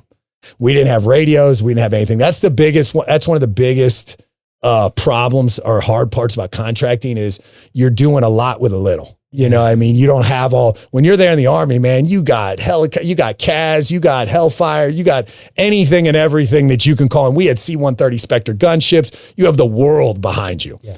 Contracting, you don't have shit. Yeah, you're out there like you're out there. They don't give a fuck about you. Yeah. And not only are you out there on your own, but like I just said, they don't give a fuck about you at all. So I call this guy and I'm assuming some fucking private because he was a dumbass. He might have been a higher rank, but he was a dumb piece of shit. He picks up the phone and I'm saying, hey, we're at so-and-so hangar. We got guys down. And yeah, of course I was fucking worked up, man. Yeah. And this motherfucker says to me, you need to calm down, sir, and hangs up on me. Fucking hung up on me, man. And so I call back and I finally get him to release the QRF to come to us. Like, what felt like a fucking lifetime. It was probably 10, 15 minutes. Should not have taken that amount of time. And this whole time you're in the standoff. We're in this standoff with the A&A guys. So they finally show up and they stop so that we're here. A&A guys are here. They stop near these barriers about 300 meters away from us on the other side of these guys. And I'm screaming, come forward. We got Americans down, get the fuck over here. They aren't doing shit. They don't do anything. And so finally me and Brad have to make the decision to say, fuck it. I guess these guys are good. They haven't tried to kill us yet. And we make the decision to run through them. And I had to physically put my hands on the medic and scream in his face to fucking come over and help our guys. And again, just to reiterate again, Brad was doing all this shot in the chest and in the elbow. He ran with me to these guys. He helped me fucking get these pieces of shit ultimately to move forward. And so we finally get them back and we get them starting to work on them. We get the perimeter cleared. And, that was ultimately then we're checking on all the clients, making sure they're good, making sure everything's clear. One of the and again, you have to have a fucked up sense of humor about this type of stuff. It's the only way you can deal with it. So one of the funny things, not funny, but funny, is so where we were, me and Brad were here, the supply office was right here. So our supply guy was in that office. So rounds are going through that supply office. And so all the other clients are in the Alamo, which is barricaded. It's got, we got sandbags up in there. We got that thing locked fucking down. There's nothing in that thing. And I went in there and that poor dude was with the lights off as close as he could get to the fucking ground and just looks up at me with the scaredest fucking face you've ever seen in your life. And I remember thinking about that later, how scary that had to be because you're unarmed. Yeah. And you have no fucking idea what's going on. You just hear me and Brad yelling, gunfire, this piece of shit yelling fucking Allah Akbar and all the fucking shit he was yelling. And you have no clue what's happening and then no gunfire. And you have no idea who's going to come through that fucking door. And so ultimately, of course, it ended up being us. Everything was fine. But me and him have joked about this, since then. The supply guy? Yeah, the supply guy. Oh, yeah. Again, these were guys, they're the guys who were protected, but you ultimately are with them so much, you become friends with them. You know what I mean? You end up becoming close. And so, I'm still in contact with them to this day. But yeah, another thing about that, so the next day I had to go back and walk the counterintelligence guys through the whole thing and how it happened. And I had, again, you're very much tunnel vision and you got shit to do. So I wasn't paying attention to my surroundings as far as trying to look at everything. And I went and looked back and I shit you not, it was like an Acme cartoon of an outline of my body on that building. That storage container behind us. How that dude didn't fucking hit that M16. Me. Yeah, with an M16 at about 20 meters, 25 meters. Holy shit. Super fucking close. Dude. And truly, some type of fucking intervention or the luckiest motherfucker on the planet, something. Yeah. But it was genuinely, I wish I would have got a picture at the time because it blew my mind that I didn't get hit. It was a complete fucking like arch around me, your body where I was. Yeah. Yeah. Yeah. It was a gnarly fucking night, man. And, again, you know, it just sucks, man. Of course. You know, that was by far, I had a lot of fucking, I mean, I could tell you a bunch of stories about crazy nights, but that was obviously the worst one. And it was, you know, losing my best friend. Losing Matt and Jason was horrible. You know, but, you know, me and Walt had been together for a long time. We had been from contract to contract for 7 years at this point. We had been working together. Like your family, 'cause you're over there more than 100%. 100%. And, you know, that was my brother. And so losing him was rough. It's probably the hardest thing that I deal with to this day. It's the thing that I think it was, you know, that it was what finally broke me. You know, it was because none of the job I didn't really care about. You know what I mean? Getting into, and this isn't because I'm fucking tough guy. It was just, it's what we did. And I was a young fucking dumb kid who, you know, was 10 foot tall and bulletproof. Yeah. And so that obviously you're scared all the time. Anyone who tells you you're not all the time, but in those fucked up situations, sure, you're obviously fucking scared. But you know, the different situations that happened throughout my career never bothered me as much as that one did. And it could have been a lot of things. It could have just been, I was fucking worn down from doing that shit for so long, but it more than anything, it was losing him. And so, yeah, you know, but I do everything I can to make him a part of my life now. You know, me and my son, we say our sayings, you know, our little sayings that me and Walt used to have. So, one of the saddest things that I wish I had is recordings of Walt's voice. One, just because I would love to hear his voice again. But two, he was so fucking unique. He had this super Southern draw. He was this big, larger than life fucking dude and was one of the greatest. You know, something I like to say is, you know, a lot of people tend to talk good about people after they die, whether they were actually that good or not. But everything you hear about Walt and who he was as a person, he truly was that person. And he was just this larger than life character and told these fucking stories that he would tell. And they were so animated in the way he talked and all these sayings. And so me and my son, I've got him doing these sayings now as we go around the house. And I try and talk about him as much as I can. I try and tell his story. And more than anything, something that's super important for me, and I'm sure people that are going to be listening have heard me say this a million times, but I want to be what Walt was for me, for other people. It's a really important thing to me. It's one of the main reasons I want to open the gym. It's one of the other main reasons that jiu-jitsu and our community helps me so much is because I get to be that positive person in people's lives. And, you know, not just Walt, but Maddie, Dick Davis, all of these guys, they are 100% responsible for who I am today. I owe them everything. When I got into contracting, I was a 22-year-old fucking punk. You know what I mean? Yes, I had been in the Army. Yes, I did what I did, but I was a 22-year-old fucking kid that showed up with a bunch of grown-ass fucking men. And it was either grow the fuck up or get the fuck out of there. Yeah. And they were truly some of the greatest humans I've ever met in my life. And they taught me what I believe is how a real man should be.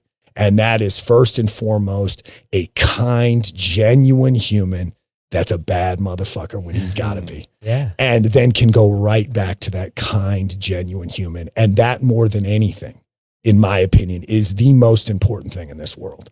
And I love that gift that they gave to me. And that's exactly how I try and raise my son. My goal, I say it all the time, and my goal in life is to raise the most kind, genuine, bad motherfucker on the planet.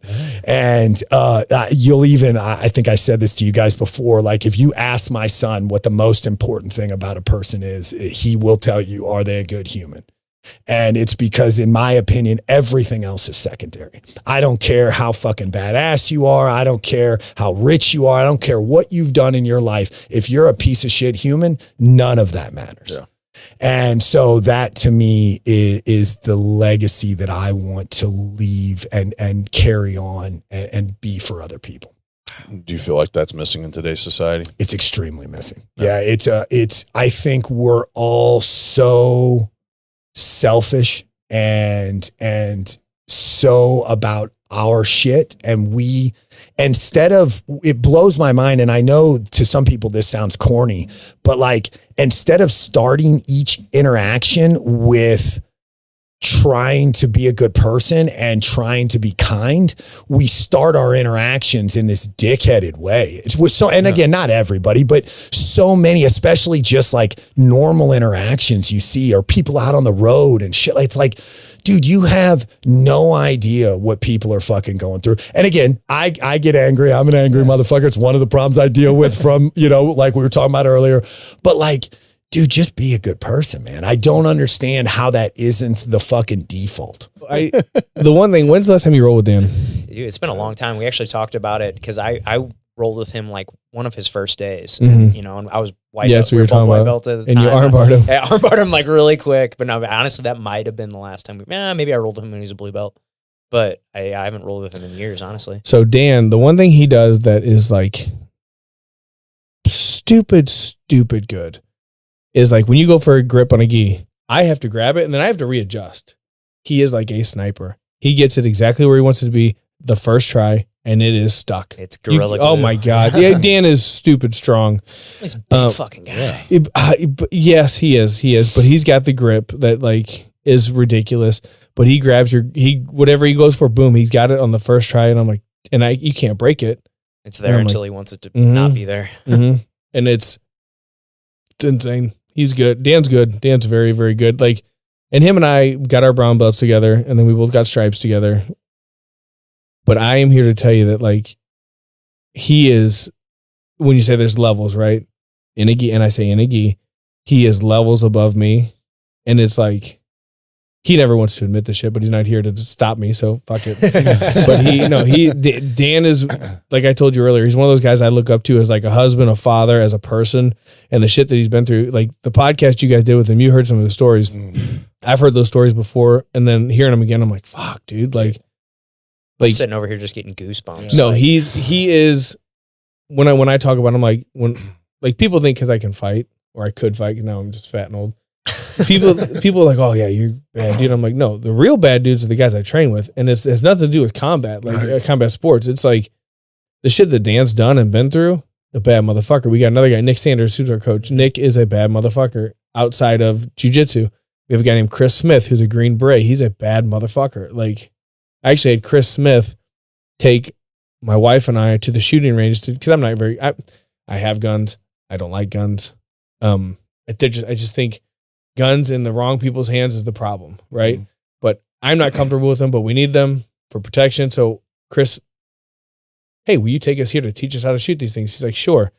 And he's showing us how to do all this stuff. And I'm like, you're a fucking gangster, dude. And then there's like, I got a picture of him and my wife, Jenny. Like, he's like showing her something. I'm like, I don't like this. You're gonna let go. And this is how you shoot. Yeah, he's doing the hip. Let me adjust your hips. He's like, it's all in the hips. And I'm like, fuck. Hold on, I need to adjust your hips. Yeah, but no, it's guys like that are like the real bad fucking dudes. And then like even like, so my business partner, Enrique, he's retired Marine. And since I go out to North Carolina all the time, all the guys we have out there, it's a Marine town, like Camp Lejeune's right there. All these dudes, like I was rolling with, he's now Enrique's black belt, but his name's Jeff.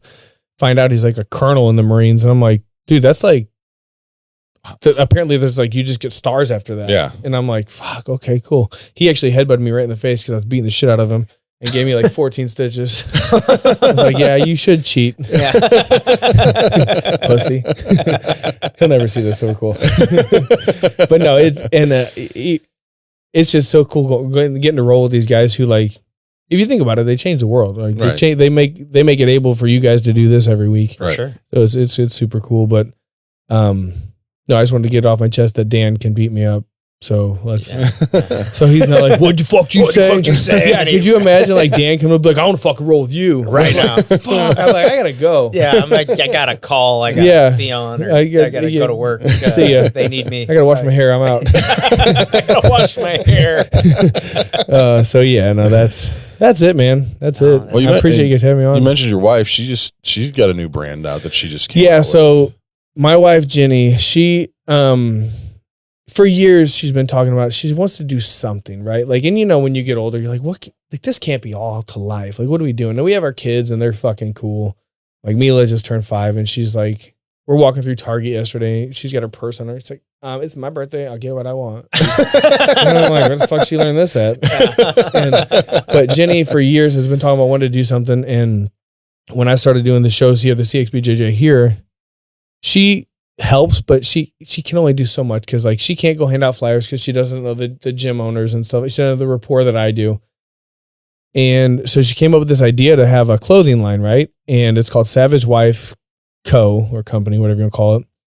And you know, so I coach kids wrestling, and at these wrestling tournaments they have t-shirts, and like some of them say like, I love hot wrestling dads and stupid shit. And she wants to make some of these shirts. So I was like, okay, cool. Let me know if I can help you. She asked me for something. I'm like, no. This is you want to do this. You let me know what you want to do. So all of it's 100% her. I got her, like, so the guys who do my t-shirts did her shirts for this October event, but you let me know what you need and I'll help you. But this is 100% her. And she's doing something she's working on is every shirt sale is going to go towards helping. So our son, Nathan's my stepson. His real dad's a piece of shit. And we went through court for all this nonsense that just seems stupid. And it put Nathan through a whole lot of trauma. So she's doing a thing where it's kind of be a scholarship to help kids like him so like my son, you guys know his music stuff, but he's also won a few like state jiu-jitsu, wrestling tournaments, all this stuff. Like he was into it. Now he's getting back into it. Took a little break because I think I pushed him too hard, but he's getting back into it. But she wants to do like a scholarship program to help kids.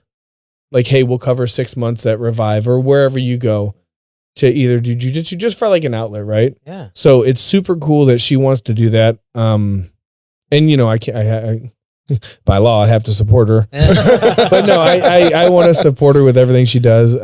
So I'm hoping that it takes off and she's able to.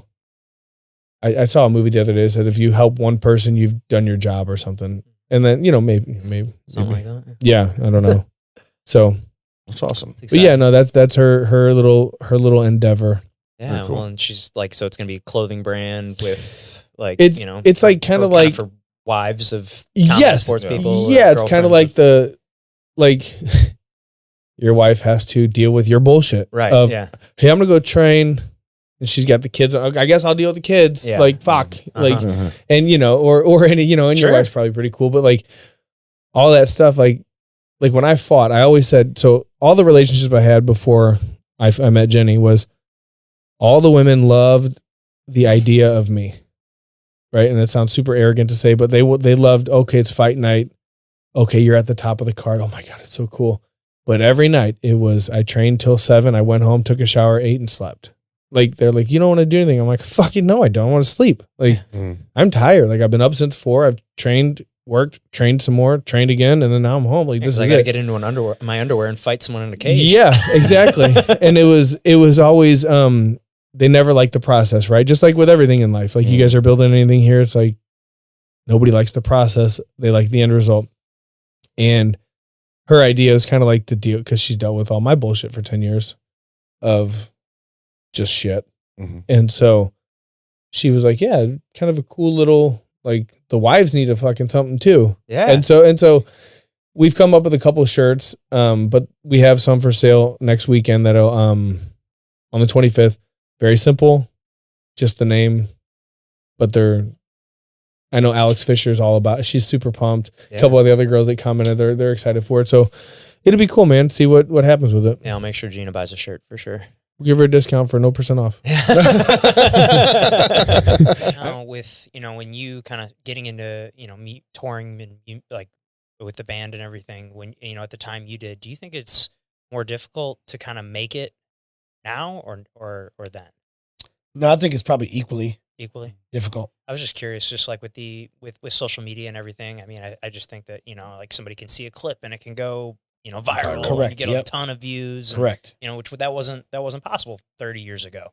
So it's just different now. Okay. So you still have to somehow break through. Right. So then it was radio and TV and MTV and stuff like that. That's how you would break through, and touring, of course. Now you break through in a different way, maybe, TikTok or YouTube. And the one thing that remains constant is touring, though, for bands. It's like you have to get out there. Oh, it's so often that I'll go to see a certain band, but then, they usually have one or two openers and I'm like, oh man, these guys are great. They're great. And like, I'm in the crowd, like I'm adding songs on my Correct. Spotify playlist as I'm there. I'm like, oh, I don't want to forget this one. What was this one called? Or, and like I'm adding it. I'm like, okay, all right, these guys are good. For bands, that's still the meat of it. Mm-hmm. You still have to get out there, tour. You just way to do it. Yeah. Oh, is that what the breakthrough was for the Urge? Was just the touring aspect, or was there? That's what got us. Our following in the region is relentless touring in the region, and continuously making music. So we'd make a CD, go on the road, sell it, come back, make another one, go on the road, sell it, stay playing in the area. So we built a great following around St. Louis, Kansas City, Iowa, all the college towns within 200 miles of St. Louis, basically. And we were able to break through with pulling back from selling CDs at shows and only selling retail. At the time, we had this thing called SoundScan, and the only way for industry people who were in New York or LA at the time to know that a band from St. Louis was kicking ass was through sales, checking SoundScan. So like, well, we're selling a ton of records here, way more than most of the bands on major labels, but no one knows that. So we took all of our stuff, stopped selling them at the shows, and then went retail only. And then within a very short period of time, the industry was like, oh, these guys are kicking butt. So we found a way to break through. Gotcha. So it's up to the bands to figure that out. Yeah. Well, and nowadays, I mean, CDs are long gone. Records are still relevant. Like, I mean, you're still seeing albums and those records coming out, and but with the change into digital music and the streaming and all that, I mean, how has that changed how bands make a profit? Like, is it cut into those profits? Has it made it harder for them to make? So, okay, I don't think it's the profitability on that product is any less or more than it was from a retail standpoint. And maybe, and this all changes when you're the 1%. The 1% is like Mariah Carey or, Taylor Swift or something like that. That's at that point, everything changes. But before you recoup, like the record label gives you a bunch of money to make a record and market it and put the band on the road and all that kind of stuff. It takes a long time. Even with retail, only a certain small percentage of that sale will go back towards your recoupment. So you'd have to go platinum to recoup. So most bands were kind of essentially paid up front. Yeah. And then you make a little bit off what you actually Tiny sell. bit. Gotcha. Yep. Okay. So it's the same. Okay. It's the same now. Same thing now. Just Yeah. but I guess instead of, record sales, it might be like plays or something. Streams. Yep. Streams, So I mean, we were getting paid for plays on radio, like they would track radio plays. It was a penny. It's the same. Yeah, plays 100 times a day. You get $1. It's the same. It's okay. So I don't think it's that much different. Like they talk about how I think people look at Spotify and go, they're making tons of money. Yeah, well, you hear the stories of like Metallica and a couple other bands that like refuse to like put their their music on streaming platforms and stuff. And that is a band who's surely being affected by it. Yeah, Big 1%. time. Yeah, they're in that realm that's really being affected by it. Bands get their stuff on Spotify, and it's a free platform. It's a free platform, and I mean, and anybody can go on there and listen to it. Right. You know, it's like you can send links to people, and like they can just click on it and it plays. And get your you can stuff hear it right on away. there. Go out, make the CDs, put them on vinyl. Yeah. When you go out, sell them. Yeah. You know what I mean? Like, find something else to sell. Like, yeah, I guess it's the merchandising Merchandise, that makes the most of that's it. how we were all making money beforehand anyway. It was- Gotcha. Okay. it was through merchandise. So, And then what about like ticket sales at concerts and all that? Is that part, because you said you got paid up front to go touring? Is that Yep. the same way with so the for music? us, during that era, all that money was ours. Okay. Minus what we paid our agent and our management company. But Venue all or whatever. But all that money was ours. Where I think now the deals are different. Because the record labels aren't recouping from sales. They recoup a lot of it from everything. Gotcha. So from shows, merchandise, all that stuff, whatever. So, but once again, you got an advance. You have a company that's invested in you, and now it's go out there and work. Yeah. And it's all about the future too. It's not just about now, about development. So Projectability. 3 records from now or 5 records from now, like you're moved up. You know what I mean? So things have changed for you at that point. That's awesome. Yep. Is there a song or record that you've made that you're most proud of?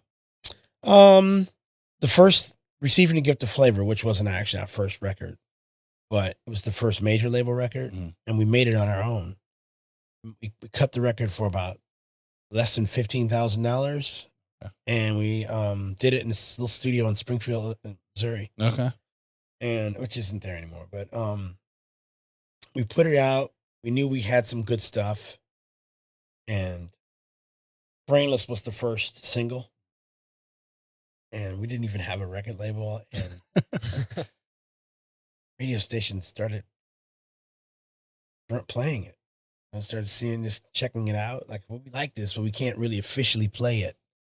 Just kind of started sneaking it in and started getting calls on it. And so that kind of lit a fire. What was that feeling like hearing yourself on the radio for the first time? Surreal, but also like affirming. Yeah. You know what I mean? It's just like, we're doing this thing. Yeah, big time. Yep. Very cool. Love that. Very cool. Now, is there any like artist out there that, you know, like if you could pick one guy or one artist out there to like, man, I would love to have like collaborated and like made a song with this person. Mm-hmm. Is there one that comes to mind? Oh man, yeah. Would have been great to sit down with Prince or sit down with Sting. You know what I mean? Those are two like my favorite songwriters, and just throw some ideas out. And see what happens. You know, that would be awesome. Is there a wild and crazy time that you'd be willing to share about traveling or on the road or anything like that, touring? I mean, there's probably a few near death van related incidents. Okay. I mean, and every band can probably tell you those stories. Yeah. I'll give you one of those. We're touring with 2 vehicles at this point. We had a van with a trailer on it, and then we had a bus. We had our own bus that we built. You built? We built a bus. Yeah. It was a nightmare, but it was also really fun at the same time. Sure. So we built a bus and we had our crew in the van and the trailer, and we were Urge. No, it was a festival. It was in Richmond, Virginia. It was the Urge and 2 Skinny J's and Deftones were on that show. And we had to overnight to another show the next day, so we couldn't stay and hang out. Crew was pretty tired. And I'm like, me and Jerry were like, we'll drive the van tonight. Crew can ride on the bus, like the couple crew guys. So they loaded up the trailer and everything. And me and Jerry are on the road on 64. And I'm in the back trying to sleep. Jerry's driving. I hear click, click, click, click, click, click, click. Like, oh shit, the trailer's coming off. The trailer's coming off. So finally the trailer came off. Oh shit. On the highway. On the highway, off the hitch. And so there's 2 safety chains. Yeah. That were holding on to me. Jerry, the trailer's off. The trailer's off. So this thing is, I'm looking at it, it's going like this. And finally it came off, and that thing crossed 4 lanes of highway before it rolled off. And this has all your equipment in there. Everything's in it.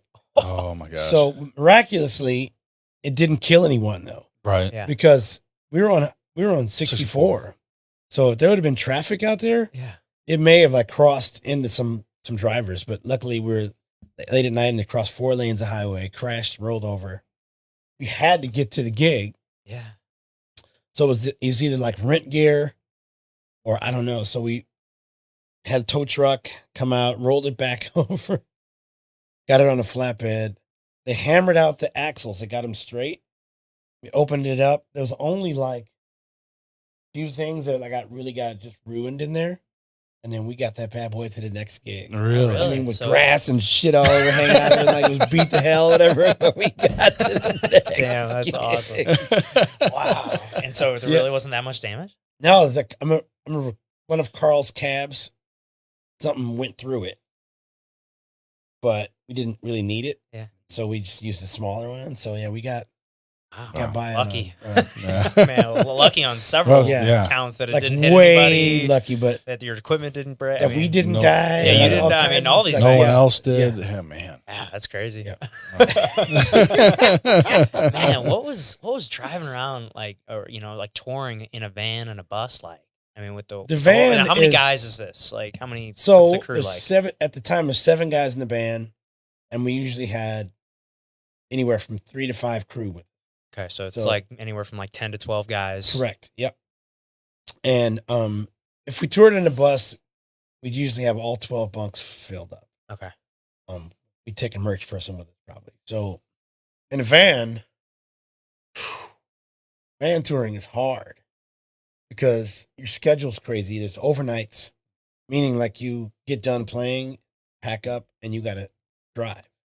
So any drive that was over 5 hours, we drove that night because there's no way we'd make it on time for load in the next day. So we'd leave that night. That was hard. Oh, yeah. So dangerous. Sure. Yeah. Everybody's tired. Everybody's we just tired. performed. Like we just spent, we just had to break down all the equipment, load it in this truck, and now we got to drive for 5 hours. It's Yes. like, oh, Yes. Who's taking the first shift? Correct. Like, Correct. oh. Yes. So somebody take the shift. Make sure somebody stays awake. Yep. Next to the driver. So Yeah, so make sure he's got someone to talk to, keep him awake, make sure he's not nodding off. Yep. Plus just those old 15-passenger vans were like you had to know how to drive them because they were you can't just put a kid in a 15-passenger driver and say drive this thing because there's a lot to it. Fishtails and stuff with a 15-foot trailer as well. On top of that, yeah. You kind of have to know what you're doing. So it's it can be tricky. For sure. Yeah. Oh, yeah. And I mean, everybody wants to be a rock star, but they don't want to live that, I think they just think that means just showing up on the day and it's, being on stage and performing at the show. They don't know about the, the 10 years you got to spend or whatever it is, driving around in a van with 9 other smelly dudes in the back of the van, I have one really good story. And it was, we were out with 311 and we were playing small venues and we're in Dallas. Place called Trees. We get back to the hotel. It's a tour bus. We pull up by the bus because we're looking for places to park a van with a trailer.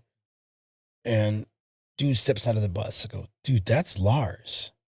No shit. That's Lars. And they're like, no, it's not. It's not. I'm like, dude, that's fucking Lars right there. Sure enough, it was the band bus.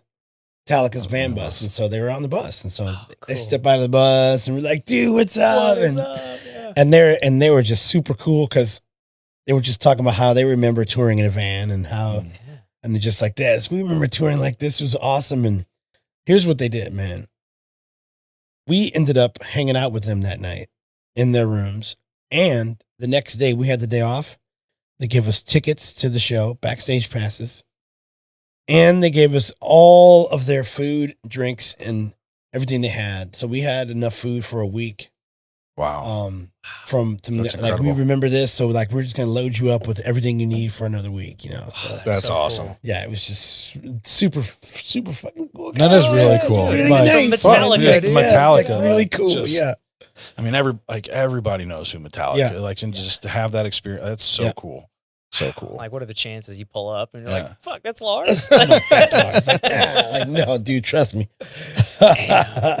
and they were all real cool down there. Super cool. That's man. awesome. Yeah. You love hearing things like that because there's times where you hear the reverse of that where the guys are just, they get a big head and they get. I think they were just excited to see another band out there doing what they used to do and making a connection. I think was cool. That's awesome. But you've mentioned being a man and manhood and all that. And with all the things that you've been through within the last 12 years, you know, quitting alcohol, then, you know, COVID and getting divorced, joining Revive. How have you redefined masculinity for yourself? Yeah, man, that's a great question. Cause you know, like growing up, you turn 18, you're like, all right, I'm a man. And like a lot of what I thought being a man was like, it sounds cliche, but just like what I saw in movies and TVs. And I was like, dude, you got to be hard. You got to be strong. Like, absolutely, we're not sharing our feelings. We don't like, fucking cry. Yeah, dude, like all that stuff, man. And you know, I got to be successful. I got to make money. I got to, you know, it was all these like tangible things, you know, just this facade of what I thought being a man was. And I tried to live that way. You know, up until I was about 30, and I was like, damn, dude. And that was about the time I quit drinking. I was like, I don't know. I was like, it ain't working. I was like, I'm not sure. And now, you know, it's like, I'm in touch with my feelings, man. And I like feel my feelings and I share them, you know, I share them with Junior, Dan, my boy Craig up in Chicago. I'm actually calling him right after this show, just to go over like some, you know, things in my life. And like, he's a wealth of knowledge. And it's like, dude, I don't have to do life alone.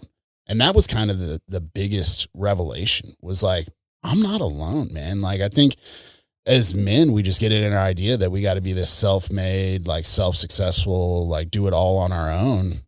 And it's like, yeah, man, like I like to do stuff on my own. I want to be successful, but like, I can't, man. Like, we're not designed to just be singular beings, you know, on this earth. Like, we're designed to be in community. And I think that's what I love about jiu-jitsu so much is it's a phenomenal community that's lifting dudes up, man. And like, that's the thing is like, I need these men in my life. Like, I need to be in other men's life. Like, I look at the way Craig mentors me and I'm like, am I mentoring other men like this so they can avoid the pitfalls in life that I'm avoiding? You know, it's like, what do I turn 18 and all of a sudden I know how to date, how to, you know, what I should do when I get married, you know, all these things. Like, you know, I just have these basic rules of, and again, like when I say, I wasn't getting arrested, like that was my benchmark, man. It's like, yeah, I wasn't getting arrested. Not that bad. Yeah. So like, I'm good, man. But no, man, there's more to life than that. And you just can't achieve it on your own. Like, you have to have a community around you. You got to have men around you that you trust. And I absolutely trust these dudes. And I share stuff with them that I know they're not going to share with other people. I don't want them to share it with other people, but I can't keep it inside, man, because it will eat me alive. I was joking because I had to go to the dentist earlier on today. And they were like, man, how bad was it? I was like, well, I had to sit there in my own mind for about 2 hours. And, you know, it can get pretty dangerous in there. But like, I'm half joking about it, but it's like, no, man, like I got to share what's going on in my mind, what I'm thinking, what I'm feeling. I need advice from other men. You know, I didn't know how to get divorced. And a lot of people were giving me really bad advice. And like what? Oh, you know, it's just like, oh, you should, you know, all like an asshole to them. Yeah, I got the same advice. Yeah, dude, all like, self-serving. What the fuck is that going to solve? Right, dude. And it's like, hey, man, I get it. Like, it was a crappy situation, you know. Neither one of us did anything wrong, you know. It just didn't work out. And again, like, what is my goal in life? Is it to prove that I'm right, or like just shred this person to death so I can stand up on the podium and be like, yay, I won the shredding contest? Or is it to raise a strong son, to raise beautiful, smart, strong daughters, to create a loving family for him, even if me and their mom aren't married? Like, you know, when I was married, I used to read Ephesians 5:25, and it basically says, you know, love your wife like Jesus loves the church. And like, I tried to do that the best I could, and our marriage didn't work out. Doesn't mean you still can't. Right. And that's what I'm saying is like, I still read that verse, and like the love is definitely different. We're not married. She's remarried. Her husband's great stepdad to my kids. I'm lucky in that sense there. But like, I absolutely still can love her in a different way. And the way that I do that is by co-parenting well. And I check my ego, man. Like, yeah, sometimes it's real annoying to have to, I got to drive the uniform over or the backpack. I'm like, oh man, I'm trying to golf. I'm trying to do jujitsu. It's like, dude, it's like 5-10 minutes, man. Like, go over there, do it. And like, she helps me out a ton too. But yeah, it was like, you know, oh, like, show her what's up or like do this or that. And I'm like, luckily I had other people in my life that were like, yeah, you can absolutely try to do that. Like, what point are you trying to achieve here? That you're somehow right and justified in this? Because what you told me was like, your kids are the most important thing. So if your kids are the most important thing, then like, let's rethink this approach forward.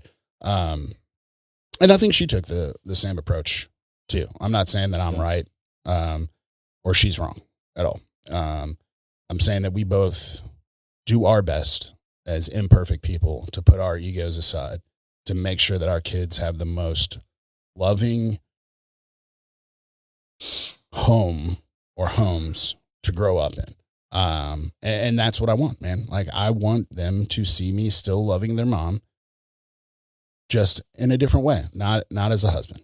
And that's tough sometimes. You and I could have a very long podcast just I was like, Pat, you take this because I know this is all you, buddy. Yeah, no, I mean, it's the same thing for me. I mean, I think it's more of a man to stand up and show, like, hey, I'm going to support her in her decisions and what she's doing than to try and bring her down. That just makes us look bad. Yeah.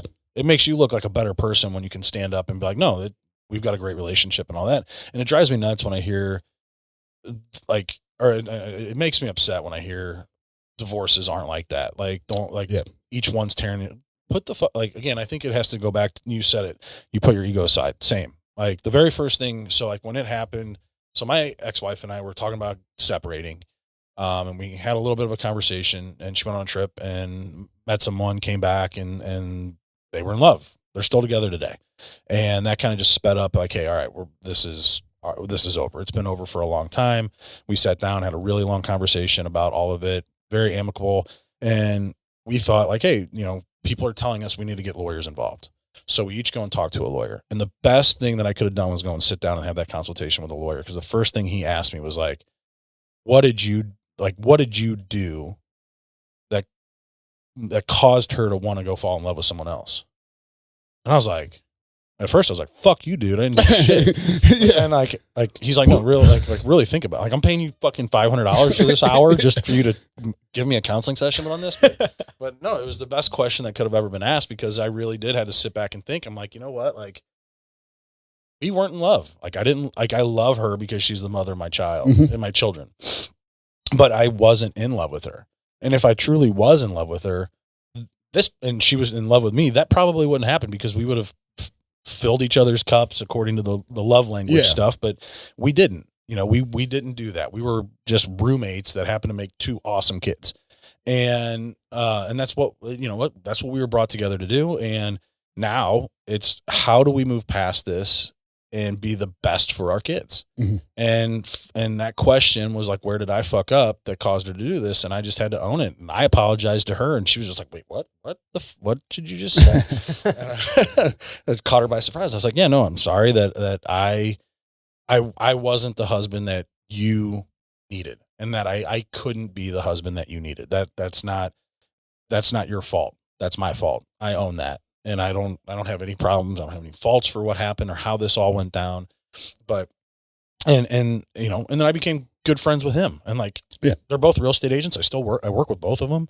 And they're great. He is a great stepdad to the boys. And the boy, like, I'm like, you can call Dalton, you can call him dad. Like, it's okay. Like, it doesn't bother me. You're not going to hurt my feelings if you start calling him dad too. You don't have to call him Dalton. If you want to call him dad. And so, it's great. I mean, like, we still go my parents live in Florida, so we'll go down there as a whole. And we all spent Christmas together with my parents down there. My ex-wife flew down with the boys, and Dalton and I drove 10 hours in a car together with our dog. So like, I just don't understand why people wouldn't want that if the kids are the most important thing. I don't understand why people wouldn't want to try and mend that relationship afterwards. But I also understand, like, hey, people can't put their egos aside. Yeah. You know, we're used to getting our asses kicked and having our ego checked constantly, so that probably helps. But at the same time, I think everybody needs something like that to check their ego and move on and forgive. And I mean, like, the faith and all that and being spiritual, like, the biggest thing is forgiveness. Yeah. And if you can't, then, you know, one, are you living a faith-based life or a spiritual life? And two, are you really do you really truly love your kids? Or you would be doing everything you could to fix that? You know what I mean? You have to be together.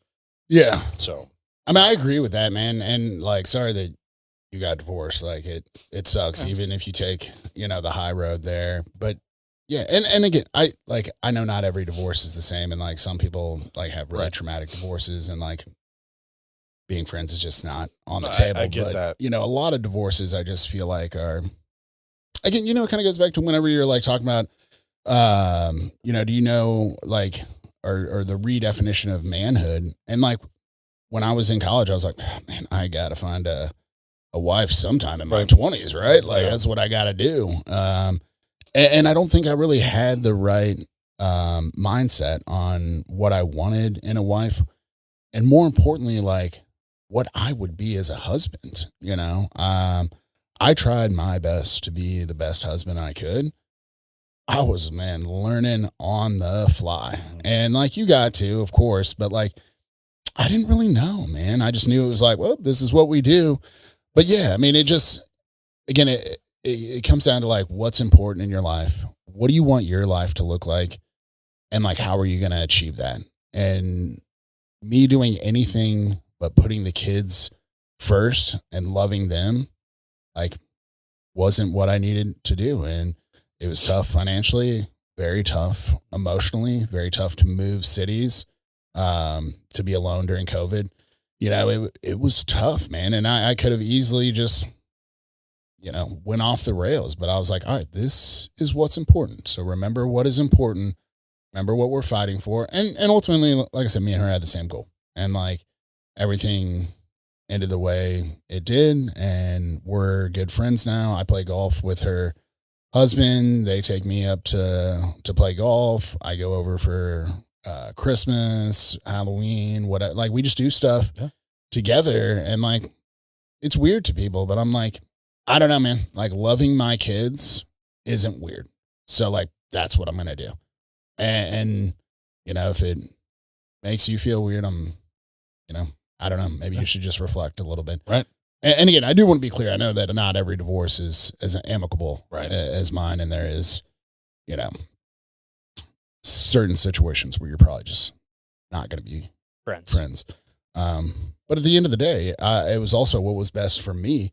Because if I'm hanging on to this, like, if I'm hanging on to this hate and she's just out there like living her life, having fun, like, what's that doing for me? Yeah. Like, she, you know, like, I'm just ruining my own life. And, you know, that's divorce, or, you know, if you don't get a promotion at work or whatever it might be, you know, it's like, I don't know, man. Like, as men, we just got to move on. And the best way that I've found to move on is to have other strong men in my life that I can share. Cause I'm like, dude, this stuff sucks. It sucks.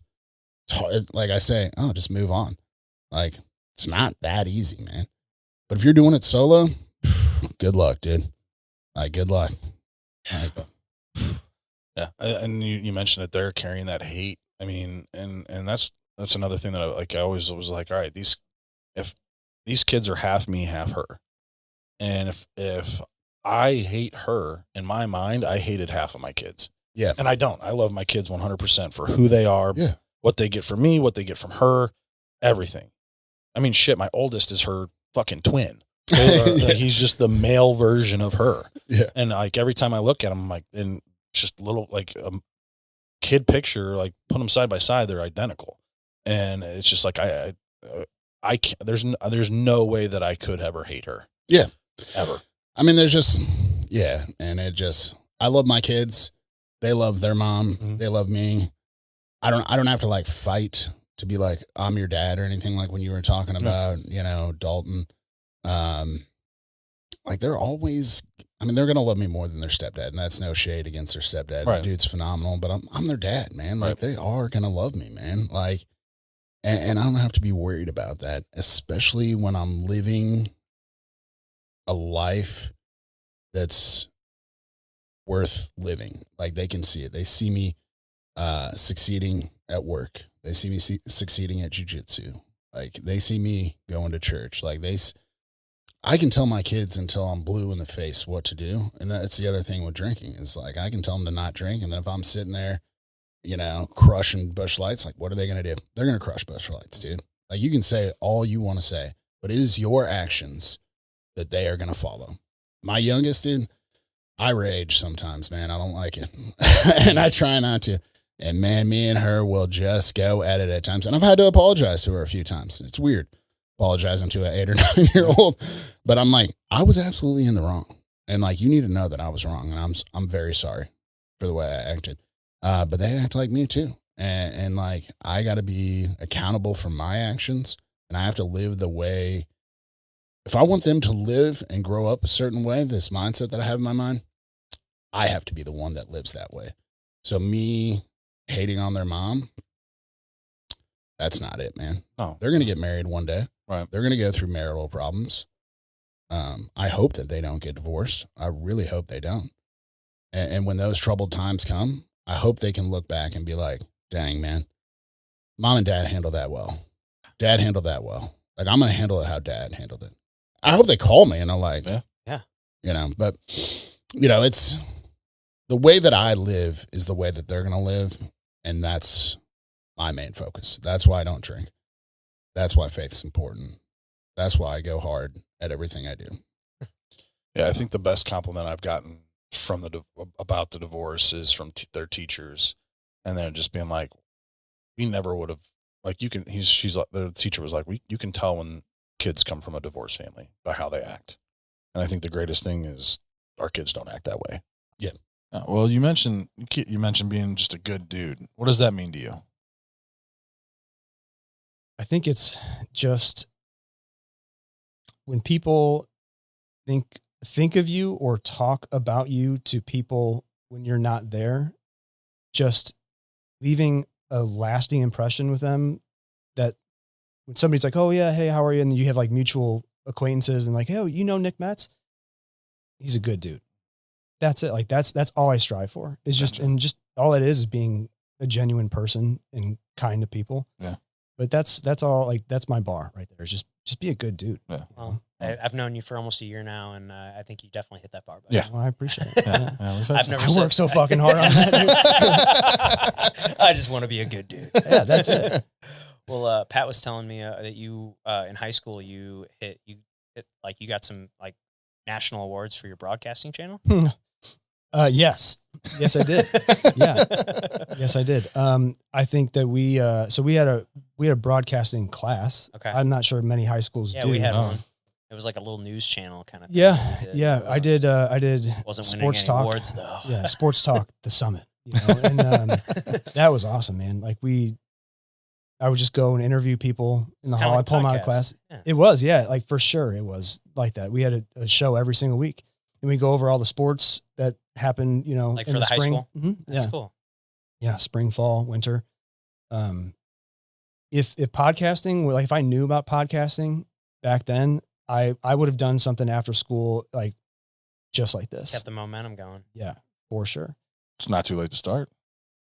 Yeah, dude. It's not. No, you're right. It's never too late. Never too late to start. No. Yeah, it's fun. Just jump in like you've done with everything else. That's what we did. That's what we did with Good this, fucking dude. point. We literally had a meeting on what? No, it started with a text on a Saturday, and me responding within 30 seconds saying "fuck yeah" to us starting to order all the equipment that weekend, to sitting down on a Monday with Murph to recording that Wednesday.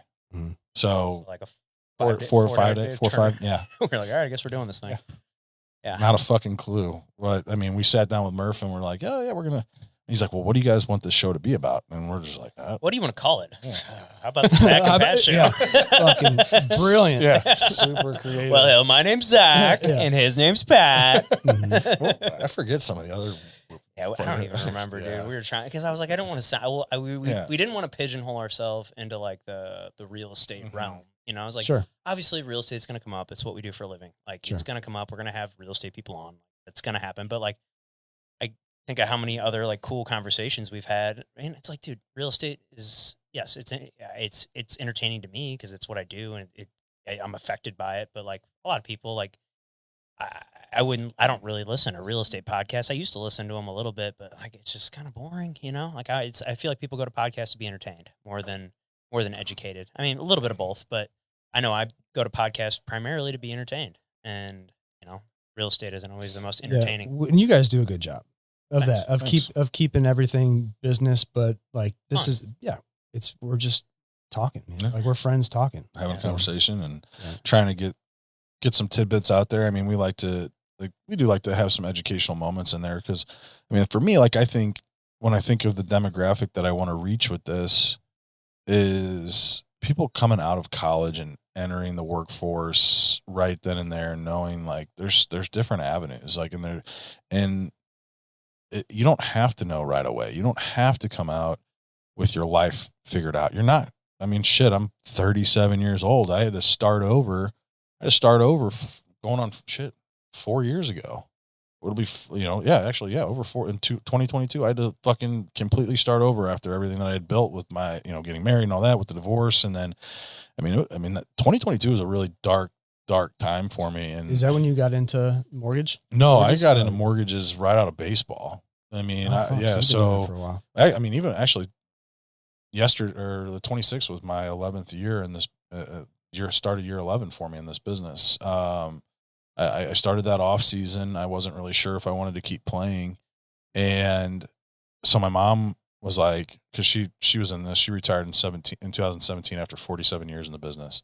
And so she was phasing out when I got in. She was doing more like admin back end stuff for us versus selling. And so, she's like, why don't you just come in and just to make a paycheck, just so I could make some money. You don't get paid in the offseason, a baseball player.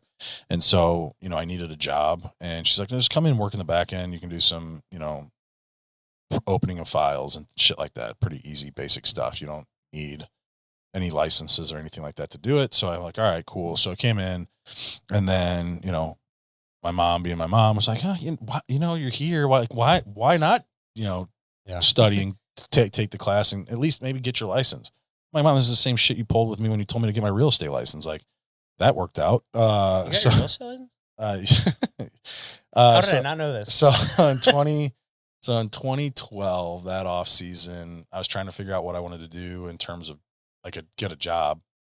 And my mom was like, why don't you get your real estate license? And I was like, and at the time being dumb, and I'm like, oh yeah, that'd be easy. Let's just it's easy. You just gotta go show some houses. Right. Just open some doors and give you big fat checks. Mindless. Because at this time, I hated the off season. Like everybody was so excited to get home in the off season. I fucking hated it because I wasn't a bonus baby. I didn't have a ton of money in the bank. I had to every year I went into spring training, I had to earn a spot. So when I went into spring training, I had to be mid-season form in February. So they're like, oh, you get done with the season. Like, oh, just take off until November 1st. They're like, we don't even want you picking up a weight or picking up a baseball until November 1st. I'm like, fuck that. Like, I don't have that time. So I would train every single day, whether it was, working out, throwing, yoga, whatever. But then I was giving pitching lessons, coaching, working at Steinberg Ice Rink. I mean, I was working part-time at Steinberg, still putting in 40 hours a week at Steinberg. I was there almost every fucking day. On top of that, doing 4 or 5 hours of lessons, 3 times a week, plus throwing the fact that I got to train and throw and all that. Like I was up at 6 a.m. and out the door by 6:30, and I wouldn't get home until midnight. Pretty much every day. I fucking hated the off season. So you for sure had time to do real estate. Right. Exactly. Well, so that was the thinking. My mom was like, oh, you get your real estate license. You don't have to do that other stuff. You can sell a couple houses in the off season and you're going to make more than enough money for whatever. But, me not knowing anything about it, I'm like, now looking back, I'm like, man, what the fuck were you thinking? Nobody buys homes in the fucking winter. Like what, like really? Like, and I'm doing it part-time. So how the fuck am I going to build a business while I'm playing? That was all after I failed the test. There it is. Yeah. There it is. So here's what happened. So I was like, oh, that's not a bad idea. So I started taking the class in November, and I started it, and I was so busy with other stuff. So it took me like until like I left for spring training, I had like a couple hours left to finish, and I just knocked it all out and finished the class. Well, then you have 6 months to take the test. Well, this was in February. I leave for spring training. I completely forget about it. And then I get an email notice like, hey, if you don't take the class by this date, you have to retake the class. Yeah. And I was like, fuck, I don't want to do that shit again. That sucked. So did you do it online or did I you was do it in I was in Bakersfield, California, and I had to find a testing center in Bakersfield, California that would give me the national and Missouri exam. And I passed the Missouri and failed the national, or I Vice failed. versa, I bet. Yeah, Most people fail the. I failed by 1 point. What was it? You have to have a 70. Yeah, I think I got a 69. And I was like, 69. Yeah, he did it on purpose. Yeah, he's so fucking wicked smart. He's like, I know exactly which one I'm going to miss to get 69. Exactly. Yeah. So it's gonna be a good story to tell. Yeah. So no, I took the class, passed the class, and failed the test. So I was like, and then got to thinking, I'm like, well, I'm home for 5 months. How the fuck am I going to build clientele? Who's going to nobody's going to trust me. I don't fucking do this full time. And so I said, fuck it, and didn't try to get it again. So then the same shit happened in 14 because I didn't know if I wanted to keep playing at that point. I thought I was like so burnt out on it, and I was taking steps backwards in baseball.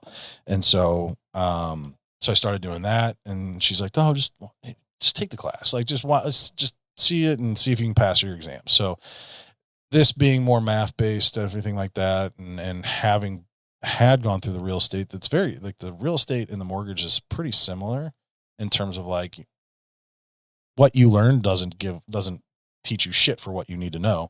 It's all legal bullshit, right? And so same shit for mortgage, just a little bit different. And so went in, took the test, passed the test. But then my license, because everybody at the time was renewing, I didn't even have my license until I had already left for spring training. And so I went to spring training and was there and just didn't give a fuck anymore and didn't care about it. And I had a couple clients that I was working with in terms of like refinances and things like that getting started in 15. So like it was April of 15 that I quit baseball and jumped into this full time. But it was nice. I mean, one, I was fucking a broke professional baseball player. The most I ever made playing baseball was when I was in AAA. I got a prorated $21.60 a month for like 3 days when I was up in AAA. $21.60 for a couple days. Yeah, prorated over 3 days. Yeah, that was the most I made at a point playing baseball. So yeah, I mean, used to not having any money, used to being poor. So yeah, it was nice walking into this job and closing some deals right away, but also being surrounded by fucking killers. Like my mentor or two of my mentors, they're about three out of my office. Nick, who is my business partner, Randy and Stephanie. I mean, those three they do anywhere from 45 million to my business partner who does 60 million on his own. And it's just like, hey, they're like, how fast can you get to $1 million a month? How fast can you get to $1 million a month? And I was like 3-4 months in and I hit my first $1 million. And so, yeah, so from April and I just averaged that from then on out, at least that. So, yeah, it was just one thing after another that just kind of led into that. And then here we are now, going on 11 years later. Fuck. And here we are. Here we are. Yeah. For me, I didn't realize how deep rooted it was. Right. And so I'm reading the Bible. My life has changed. And then I go out with some friends and I'm like, they had like a pitcher of beer or something. I had a beer and I'm like, oh, I guess I'm good. Like I'm normal. Well, less than almost 2 years later, like I get indicted for trafficking cocaine.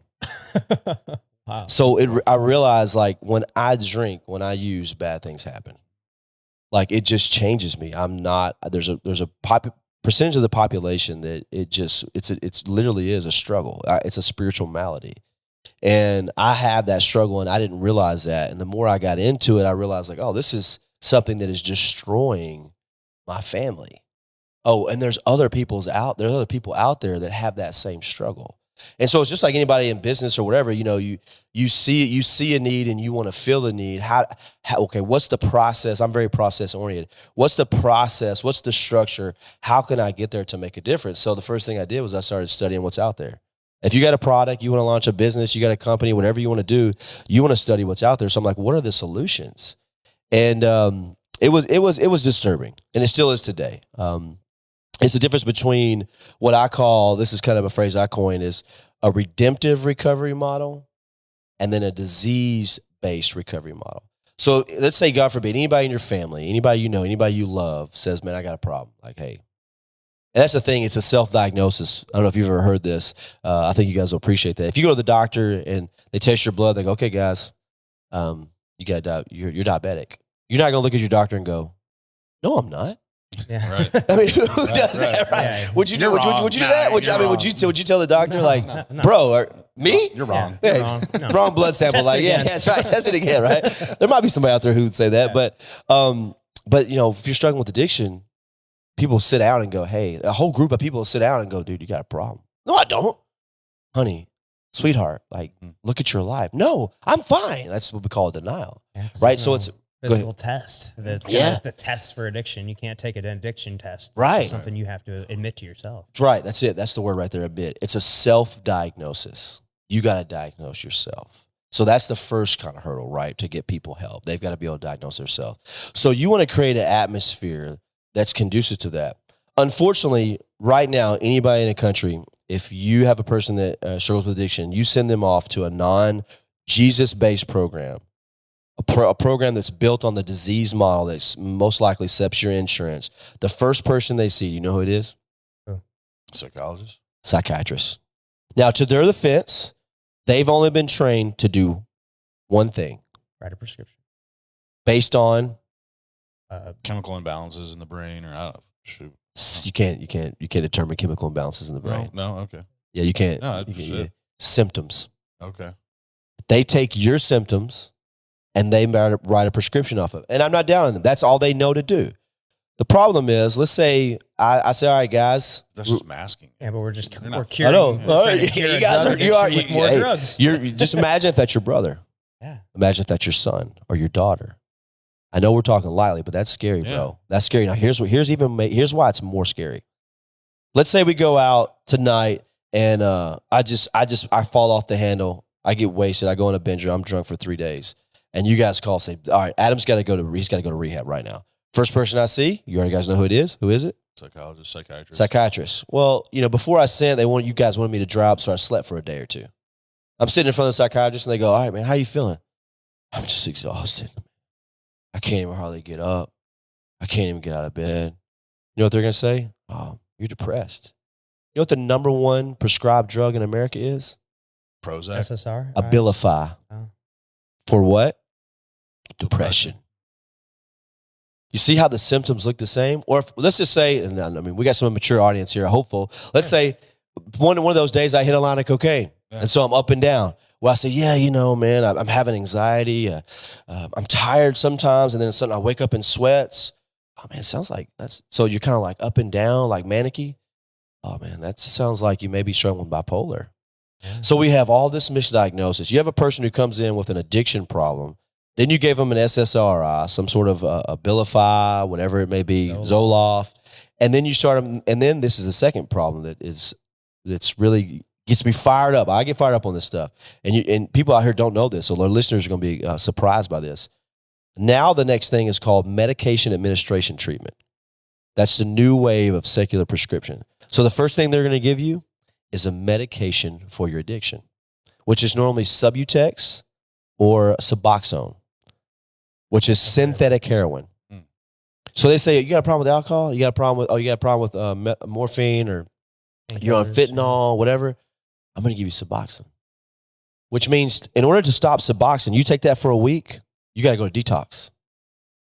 Now, you know how I knew this? A guy said, Adam, I want to do what you've done. I need help. So I did. This is how I got started. I said, well, I'm going to help you.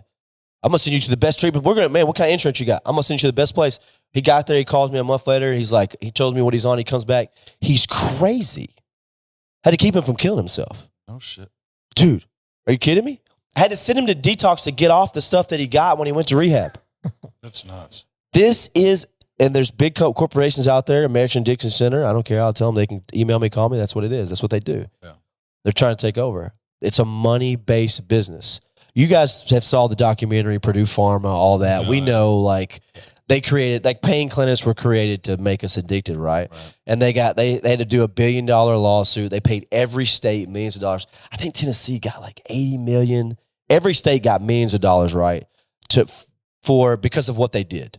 Right. But the craziest thing about that, in my opinion, is that they from what they made on the drug, in profit, they still came out ahead. Billions ahead. I think it was like $6 or $7 billion is what they made, and I think they paid out like $3 or $4 billion. In payouts. So it's like they're still positive $3 billion. But the payouts came with a caveat. You guys don't know this? No. Think about what I just said. First thing you see is psychiatrists to prescribe you a mental health medication. Oh, so now they got. What's the second thing? Medication administration treatment is what? It's a pharmaceutical. Yeah, so it's their drugs. I have a nonprofit called Recovery Refuge. That $80 million or $18 million, whatever it was, you can go look it up on Tennessee. All the stats are out there. So I'm not saying I know the stat, but I think it's 80 million. But every state got millions of dollars. In order to take that money, you have to offer medication administration treatment. Oh, shit. I can never get a penny. I don't want a penny because I don't want the state and government to tell me what to do. But that's the disease model. So I learned really quick, it's just like you will know in business, like your competition, that's what's out there. So I'll say this and then we'll move on to how we got started. What I did was I visited all these treatment centers, me and a friend of mine. And at this time I've got, let's see, I'm 16 years sober. So I had 14 years sober. I started 2 years ago. So I have a pretty good foundation on what's out there. I've already written a book. I've read all kinds of stuff. I've been helping people.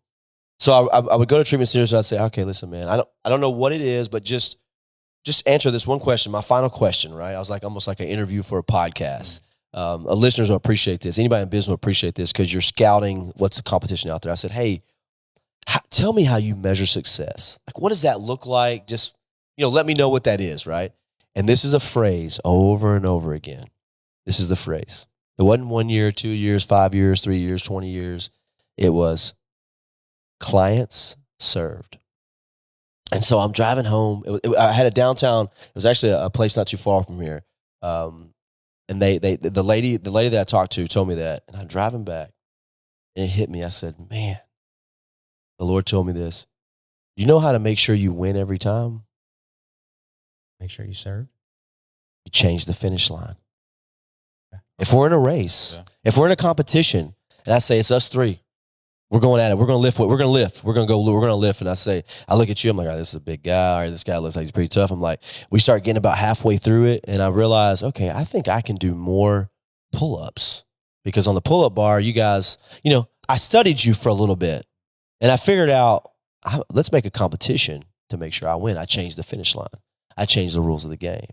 So right now, the treatment world, it's all built on greed and there's no finish line. If you send your loved one to a treatment center, a secular program with a disease model, which means you have an addiction and you can never be cured from it. You can only hope to have behavior modification and there's medications to help you make it through. That's what they did.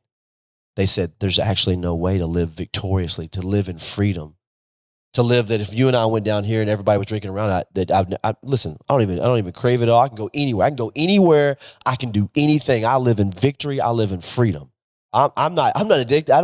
It's not a disease. I've been redeemed from that through the power of the scripture and I have a biblical way of life, right?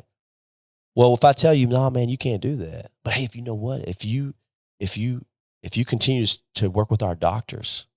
So think about this. I mean, it's a crazy business model, but it's evil. It's greedy. And anybody out there, listen, you don't want to, there's a lot of ways to make money, but all money's not good money, right? And I will tell you, if you want to be able to lay your head down at night and sleep, you want to have something that you feel good, something you can pass on to your family, you got to make sure that the outcomes match up with your morality, right?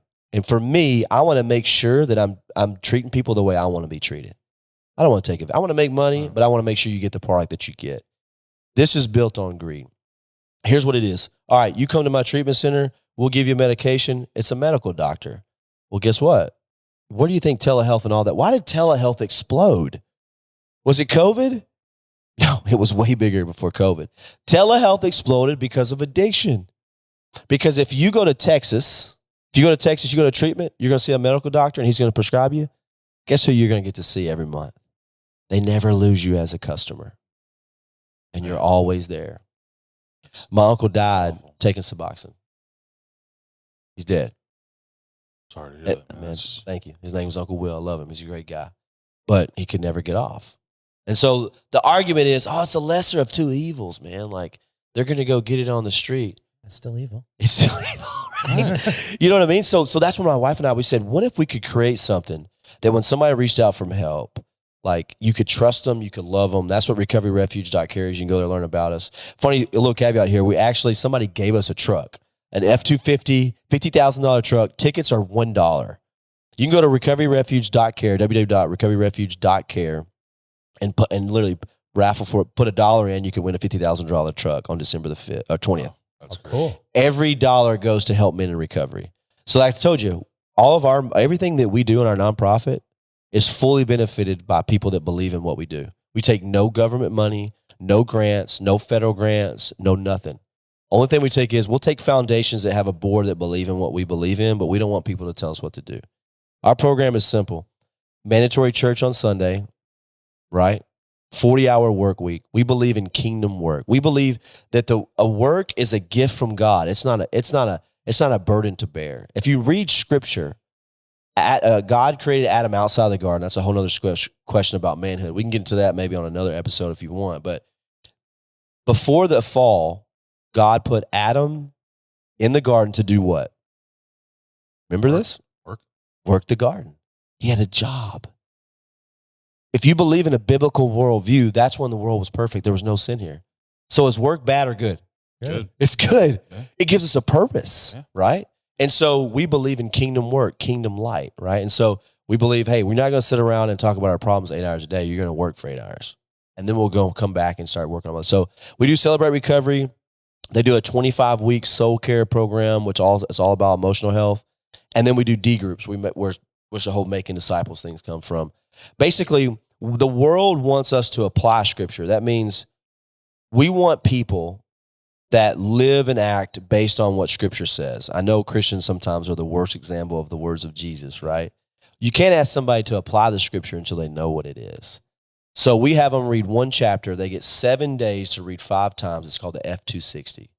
So some of the Bible reading plans out there, like if you guys wanted to read the Bible, you're like, I have to read 15 chapters every day, 7 days a week. If I miss 2 days, like on my vacation, I'm 30 chapters behind. Well, we realized that. So we made it a little bit more efficient. So we took the meta narrative of scripture and we said, okay, 5 days, you read about a chapter a day. And it's not about checking a box, it's about engagement. So we do hear journals where when you read, like if I was reading John 15, I'd say, okay, Lord, I'm going to read John 15. Whatever jumps out to me, Lord, I want you to speak to me. Whatever jumps out, I would highlight. I'd say, John 15:1 says, I'm the true vine. So that's the highlight. I explain what's happening. What's the application there? The application is Jesus is saying this is a world of vineyards, right? This is biblical context. When a Jewish listener heard this, they'd have been looking out and saw vineyards everywhere. Their entire culture, their way of life was built on wine and grapes. So he's saying, I'm the true vine. So anyway, I won't get all into that theological thing, but you read like intentionally. So that's part of our program is we say the only thing that changes when you leave is your address. So when men and women come to our program, we want to teach them a way of life that's conducive to long-term sobriety and victory. So when you leave, you can still do this stuff, right? So that's kind of the difference right there in the disease model and the redemptive recovery model. And I tell you, I started just like any other business leader out there. If somebody might be listening right now and you're going, I'm working a job, I'm an electrician, I've got this dream in my head. How do I get to there? I'll tell you this, it's always process over people, right? But you got to have the right process if you want to reach the people. So sometimes we think of like, okay, we're so focused on people, right? The people that are going to buy our products or who we're going to help. But I like the deductive mode where you take the goal here and then I'll work backward. What's the process to how I get there? So what I did is I said, okay, first of all, I just did what I just told you when I had my first little a group setting. I said, I've got a problem, but nobody knows about it. So I said, let me get everybody I know in one room. So I thought it was going to be 100 people, but it turned out to be 500 people. Oh, wow. And I casted a vision. I just told them what I just told you. I said, here's a problem and you don't know it. If somebody in your family gets sick or they're hurting or they die or the think about a prison, there's a little over 2 million people in prison. 98% of them get out. Really? 98% is getting out. Wow. They're not staying in. I would have thought that was a higher. Or 2 million. Yeah, 2 million. No, I mean, that's still a lot of people. Only 2% are lifers. Yeah, I thought there would be more people. Yeah. More lifers than that. Yeah, people in 20 years, we get a lot of people that get out and have done long-term prison time, but they're getting out. That means their kids, they're going to be at the grocery store. They're going to your schools. Like, they're here. Right. So what can we do to equip them? Like, what, they're getting out. So that's a problem, right? So that's the same thing that we realized. That's how I started the prison stuff. That's how I started this was, okay, I got to let people know that here's a problem that they don't know about. And I got to cast that vision. And every time I have a conversation, it's over and over again. So you've heard the elevator speech. People know that, right? So I think the first thing, if you're a business person out there, you got to know what the problem that you're solving is, and you got to be able to clearly communicate that to the people that you love and that are closest to you, because that's what it's going to spread. There's misconception is that Meta and Facebook and marketing is going to grow my business first. No, that's way down the road. If the people that know and love you don't believe in your product, nobody else out there is going to, right? Now, sometimes we have people around us that are haters, right? But there's got to be people that are in our proximity that'll be willing to catch on to the dream. And I think that's where you got to start. That's where I started. And I don't know how far you want to get into that, but that's kind of where I started with that building that foundation for our nonprofit. You mentioned before the show that you weren't like, the dog lady growing up. Like, what was this? Yeah. The point? Yeah. Like, there had to have been a kind of a tipping point where you're like, I just can't. I can't see this go by anymore. Like, what was that moment? I will say this. So 12 years ago, I think I had a moment. I was getting ready to turn 50 in a year and a half. And I really asked myself, I'm like, are you living your intentional life, your purpose, outside of my husband and my children and my career, are you living your purpose? And really kind of, searched my soul about that. And a couple months later, I happened to see a post on Facebook, and it was a friend of mine, and she made this post, and I knew that she was in dog rescue. And she said, in Poplar Bluff, someone dumped a puppy in a dumpster. It had mange, which means it had no fur and was on fire, basically. Is there anyone who can go to Poplar Bluff and pick this puppy up and bring it back to a rescue here in St. Louis so we can get to the vet? I thought, oh, sure, I can do that. So I did it. I had no idea what I was doing. Was not prepared at all. So did she just drive by or, walk by and see this? And just, or did she find the puppy and you picked it up from her? There are these networkers, so they're women in Southeast Missouri who network to St. Louis to all the big rescues. And so someone found the puppy, was holding it. Okay. I wasn't she's like, hey, it's in the dumpster. Go find him. No, whatever. No. So why didn't you grab him? Right. So this person was just holding the dog, waiting. Okay. So I went and picked it up. This little 4-month-old female puppy, darling. She was felt like she was on fire. And I set her in the seat next to me. Wasn't prepared at all.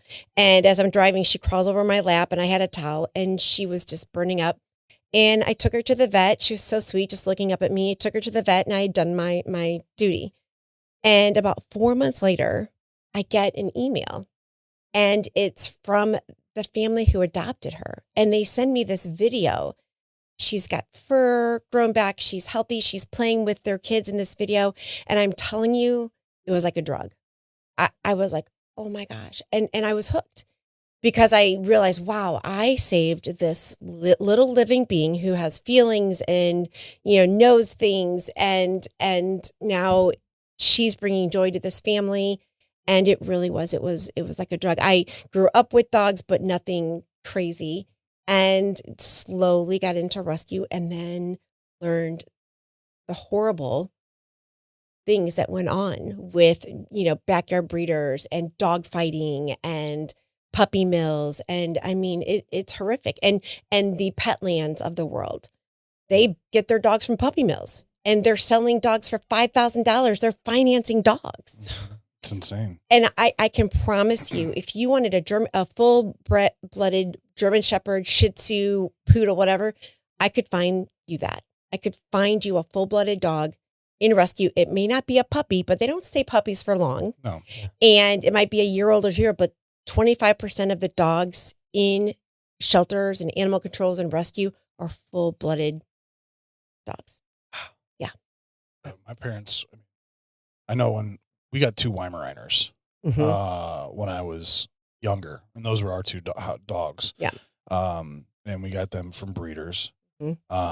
Just because we couldn't find any in a rescue. Yeah. So that was their only option. It's a pretty rare breed that It is. you don't see a lot of. So I've never even heard that before. They're beautiful. Yeah, they are beautiful. They're beautiful dogs. Yeah. And so that was those were the only dogs that we bought from a breeder. Every other dog that we've owned, including the one that I have, is from a rescue. Thank you. Yes, thank you for rescuing. They're amazing. They're some of the best dogs. I truly believe that they know that they've been given a second chance. Yeah. And they're grateful. I really, really believe that. I agree. I have 4 dogs. I, go a little bit overboard at times, and they're amazing. They're all rescues, and they're amazing. Oh yeah, mine's a rescue as well. Yeah. Yours is a German. Yeah, well, they said his dad was a full-bred German Shepherd and his mom was a mutt. Mhm. And he looks like a German Shepherd without pointy ears. Yeah. Like his ears are just floppy. Yeah. But Oh, how funny. But he's Yeah. like Cute. everything else. Everybody Yeah. says he's a German Shepherd. Like you can totally tell. He just has Sure. Yeah. his ears are flaccid or whatever you want to call it. Yeah. Which I think makes him look less scary. Yeah. Right. Yeah. Those Right. pointy ears are scary. For sure. Yeah. Yeah. So yeah, when I bought him or when we got him, I was like, are his ears? Because the lady was like, yeah, his ears might perk up, and I was like, are they? I was like, and so I was always like, are they gonna go? Are they gonna go? And Yeah. they've just stayed where they are. Yeah. Which is fine. And me and Gina were just talking about this 2 nights ago, and I was like, we were like doing the math because we're like, how old is he? Is he 6 or is he 7? And he was like, wow, he's about to turn 7. And it's crazy because this dog's he's been we got him at like a really kind of like a perfect time. It was like kind of right when I was leaving the career that I was in, kind of before I got into real estate and what I'm doing now. And so it's just like he's been there for this, like all these transitions in my life, moving from different houses, from we didn't have kids and now we have kids, and like he's just been there for everything. And I was like, man, like, and of course I'm he was like a big part of the podcast when we first started. For sure. You could hear him in the background on a few episodes. Yeah, for sure. Yeah, for sure. But we were, I'm sitting on the couch, like getting kind of emotional because I'm like, okay, I'm kind of doing the math. I'm like, oh my gosh, like, like I don't have that much more time with him. Yeah. Like, oh my God, I like know. this one. I mean, I've had a lot of dogs in my life. Yeah. I think he's probably the 4th dog, but he was like the only dog that I ever had that was like mine. It was always like my parents, the family Right. dog. This was the first dog that I got like on my own, and I was like, man, this is gonna be one of the hardest things I'll ever have to go through whenever this one goes, because They're family. Oh my gosh, I look forward to him and I hang out every night because like ever since we've had kids, he's definitely kind of been he's the lowest guy on the totem pole. He is what it is. We got a 1-year-old and a 3-year-old at home, so. Oh gosh, yeah. He definitely doesn't get as much attention as he used to, but it's like, okay, after the kids go to bed, he knows that like, all right, I'm crawling up right next to you. We're going to sit here and watch TV. We're going to go do whatever.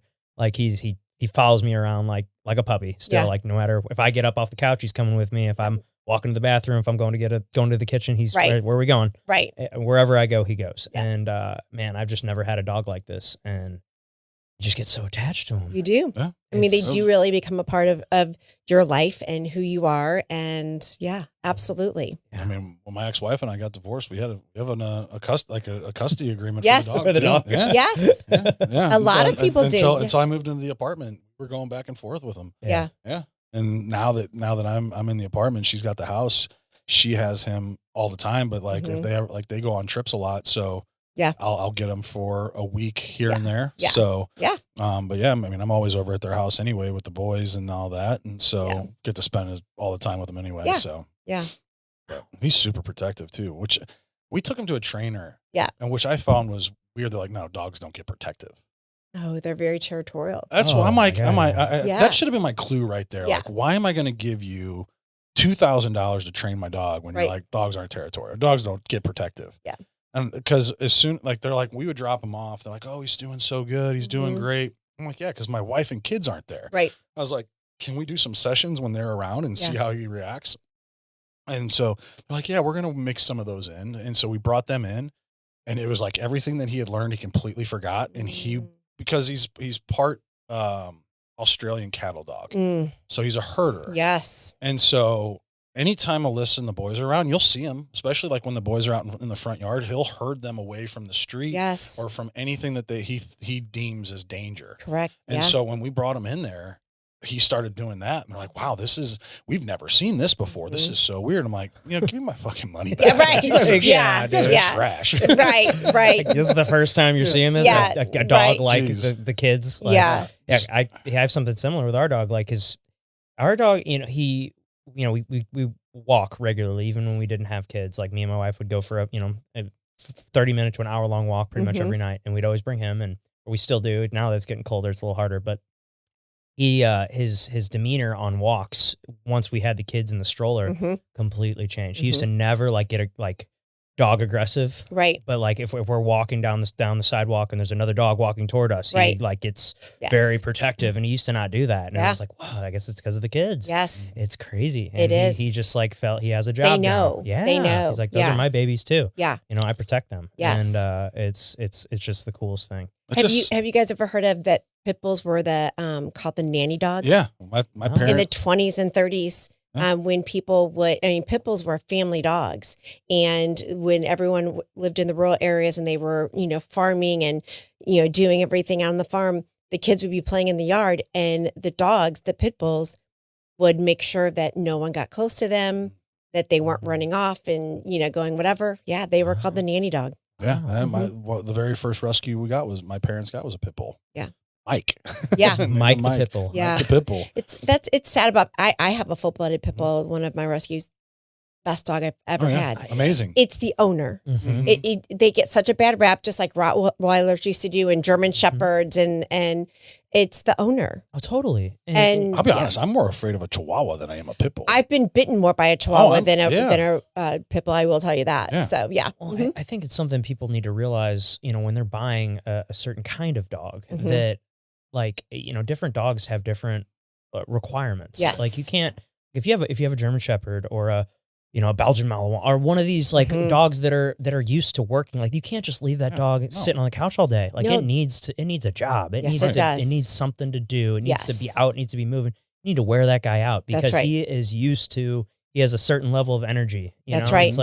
It's like people that are athletes, for example. Like, you can't take that person and just make them go sedentary. Like, they're going to go crazy. Yeah. Like me personally, like, if you took me and sat me in a cubicle for 8 to 9 hours a day, like, I would lose my fucking mind. Same. And so, like, that's what you're doing to this dog. So it's like, if you want a dog that's gonna just chill on the couch and not want to do anything, not want to go for walks, then, like, buy a dog. There's plenty of dogs out there that fit that lifestyle. Yes. But if you're gonna buy you want the dog that's gonna be that has some requirements, like, you better be willing to fill those requirements. Yeah.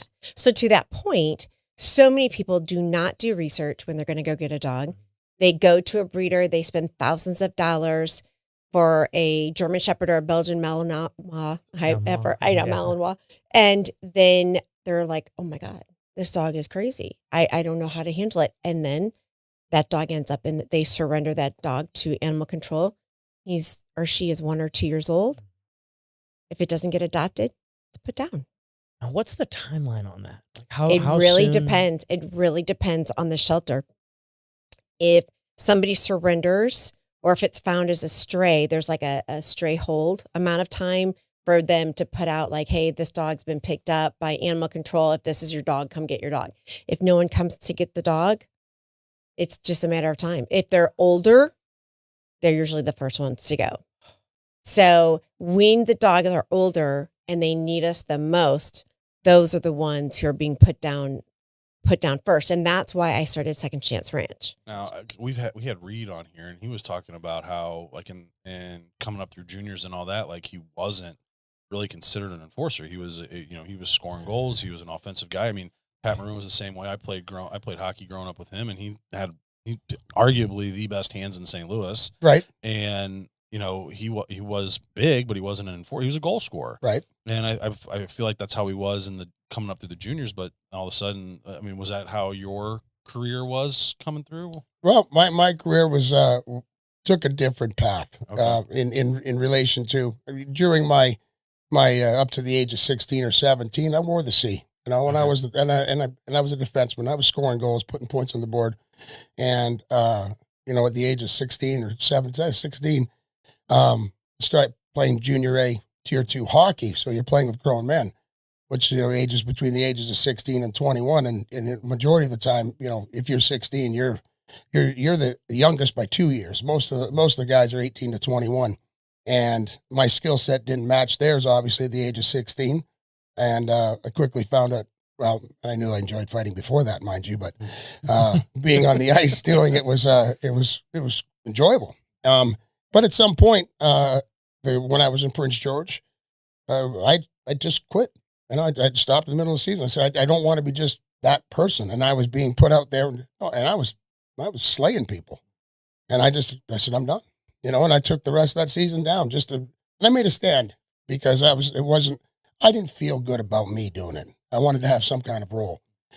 The next year I went to Saskatoon with the Blades and continued on. And yes, I was, from that day on, I tried to polish the skills and try to pop myself in here or there. And, know your niches, find your riches. And I like that. And my niche and my rich was I enjoyed doing it. So, and as a consequence, when you pour everything into what you do, you get good at it. Yeah, for sure. Now, did you get into a lot of fights like off the ice growing up? Yeah. I mean, I grew up in a lumber town, a lumber and a pulp and paper town. Okay. There's a hat trick to be made. Hat trick, that was a Gordie Howe hat trick. Mm-hmm. You fight, you get drunk, and you figure it out from there. And I worked in the mill. So in the off season, I worked in the mill. I worked in the J bar. I worked piling lumber. Worked on the little edger and the big edger, and I enjoyed the heck out of it. I really did. I thought it was a not only humbling in that respect, but I enjoyed doing it, that hard, that labor, and it made you want to do what you wanted to do in hockey even more. Mm-hmm. Yeah, it was. The more I did it, the more I enjoyed it. Well, you're good at it. Yeah, well, thank you. We watched some of your fights this morning, kind of in prepreparation. That there's a top 10 Tony Twist fights on YouTube. Right. We're like, we'll have to give that one a watch real quick before you have them on. Just hands were so fast. Dude, I'm sitting here and I'm looking at your hands and I'm like, Jesus Christ, dude, you got a pack of bratwurst for fingers. I mean, they're not. You make that coffee cup look so small. That's not a shot glass. No, that was a coffee. That's a legit coffee mug. John Wensing has big hands. Yeah. And Noel Picard had a bunch of bananas for fingers. I mean, holy cow! I mean, just a bunch of bananas. Harley Race, who I'd spent a little bit of time with. That man had some hands. Really? Oh my! You'd take a freaking beer top and just hold it in half with his fingers. Really? Yeah, at the top, not here, not between the knuckles. Here. You ever tried to do that? There's no chance. No way. Yeah, I can't even fit a thing in my little baby yeah, wait, hands he could here. just like that. Yeah, he have extremely big hands. Oh man. Well, what was life like playing in the NHL? Well, I'm going to ask you: would you have a good time traveling all over North America, playing in front of 20,000 people in the arena, another 1 million, 2 million watching, and you, for example, you go on a road trip. We're going to touch Los Angeles. We're going to go to LA first and spend a little time. Then we'll go to Anaheim and we'll spend a little time. And we'll go up to Vancouver. We'll go there. And we'll go to Calgary. And then we'll go to Montreal. And then we'll go to Boston. Then we'll come home. You're touching all the best cities in North America. They're paying me, by the way, to do this. I'm traveling on a charter airplane. In the beginning, we flew coach with everybody else, but then as the game progressed, we ended up on charters. After the game, you load up and the charter food's being served to you. Everybody's icing down. You're playing cards. You go to the next hotel. Nice hotel, mind you. And you get a per diem. They actually give you money to feed yourself. And you go beat the shit out of somebody in the ice, and you got to stand, and everybody's up on their and the adrenaline rush. What do you think? Yeah, pretty awesome. Sounds like a pretty what do you fun think? life. Yeah, right. Sign me up. It's more like, what do I owe you? Yeah, you're gonna pay me to do this? Right. What do I owe you? Yeah, damn. That's crazy. Yeah, I never got to quite experience at the major league level, but yeah, minor leagues was a little bit different. But that's because we were staying in. Minor leagues was fun though, wasn't it? Oh, I had a blast. Yeah, Oh, you're yeah. you're staying in fucking shitholes. There's a minor league hockey team there because it was always funny. Our season would be starting and theirs would be ending. So literally, they would be moving out of the apartments as we're moving in. All same. They never changed the carpets, never nothing. It was just nasty. Yeah. Oh. And we'd have 5 guys in a 2-bedroom apartment. I was sleeping on a blow-up mattress. I couldn't wait for road trips as long as we were staying in a hotel that didn't have bed bugs. And it was that was road life. But like we didn't fly anywhere. Everything was a bus.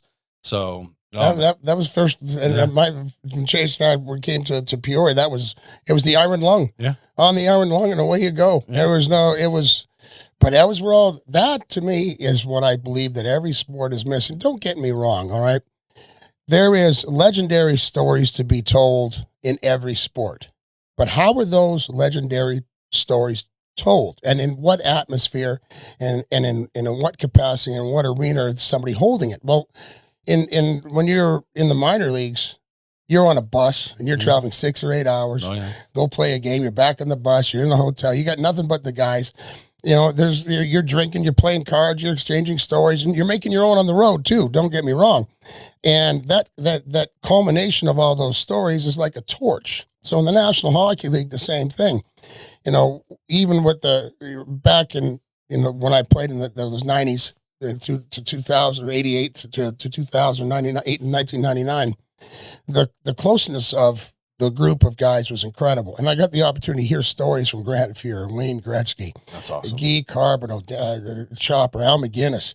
And it just, the list of stories go on, but they're all told with a little bit of humility because, we carried our own bags. Now guys don't carry their own bags. The appreciation for the job that you have back then was so much more admired and respected than I think it is now because you had to earn everything. You carry your bags. You did all the things, right? Mm-hmm. But those stories that are being told, there was an arena for it. And it's like passing a baton or a torch, the legacy and the truth of the game. As you hear from Fuhrer, you hear Grant and Gretz and Chopper, Courtnall, whoever's telling the story. Well, in turn, if they leave, you're telling their stories in front of the next group of guys. Mm-hmm. Well, I think that some of that storytelling, or a majority of it, is gone because there's no new stories because everybody's attached to their phone and they're playing video games and then the going out thing is, obviously is a no-no in most because of what's transpired with the phone and getting in trouble. But those stories were the best. And it was a feeling in general. The camaraderie was amazing. Right. And I believe that passing of the torch, and especially in the minors, we still, Chaser and I know the whole group, we talk about those stories with such admiration and enjoyment. Oh, yeah. I mean, I feel like at the time frame that I was coming through was kind of like the end of that because that's when. What year was that? My last year was in 15. So, we only had the iPhone since 07. So, as we're coming through, like the social media and all that, my second to last year was like when Instagram became a thing. And so like Facebook was there, but you didn't have. It wasn't to the level it is today. No. And I remember specifically when I was 16. So that would have been 2013. That's when I remember being in high school and seeing oh, people are on Facebook on their phones. Like that was that was like a big, I before then I'd only ever gotten on it on a computer, which, I remember social media kind of came to fruition when I was in 8th grade and people got Facebook or it really started out with MySpace and then Facebook. And, you just got on it on your computer at home at night. Like that was the one time you got on it a day. But then when I was 16, I noticed oh my gosh, people are on it all the time on their phone. And I remember that being a big switch in the presence of social media. Right. And that was towards the tail end of my career. Tail end of your career. Yeah. And, but we didn't have the cameras weren't shit. We didn't have to worry about going out and having those problems. So we went out I mean, we had a ton of fun. Like some of those trips were incredible. Oh yeah. But I'm yeah, with I mean, you. Yeah, it's. I mean, I look back on it and like, man, that was a fucking struggle and a grind. But I mean, we were in that grind together. And Irreplaceable stories. Absolutely. You know, you can't replace. And there's no subject or no subject or sport or thing that could replace that to generate those stories and that type of feeling. There's no place. Well, and I think honestly, like hockey and baseball, I think might be the only, maybe soccer, because I know they've got those lower level leagues and developmental leagues, Mhm. but like basketball's not like that. Football's not like that. All those guys are just, they get Straight from drafted college, yeah. straight into That's a tough gig. Yeah. I mean, And that's so- a tough gig outside of going to the CFL and try to make your bones and make your way. That's real tough for an athlete in that arena, because either you make it or you don't. There's no developmental league. And that developmental league, as far as I'm concerned, is a key component. Huge component. You know, when you come out of junior at 21, you got college guys that graduate, they're 24. So they're going to hit training camp. They can't hit training camp until they graduate. Most of them are 24, 25 years old. That's their first training camp. Well, at the age of 20, coming out of junior, you have an election.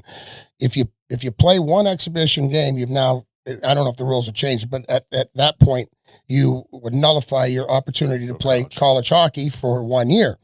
I think they may have changed the rule, now, but as a consequence, if the minor leagues made available to a guy out of junior hockey, you could spend 3 years.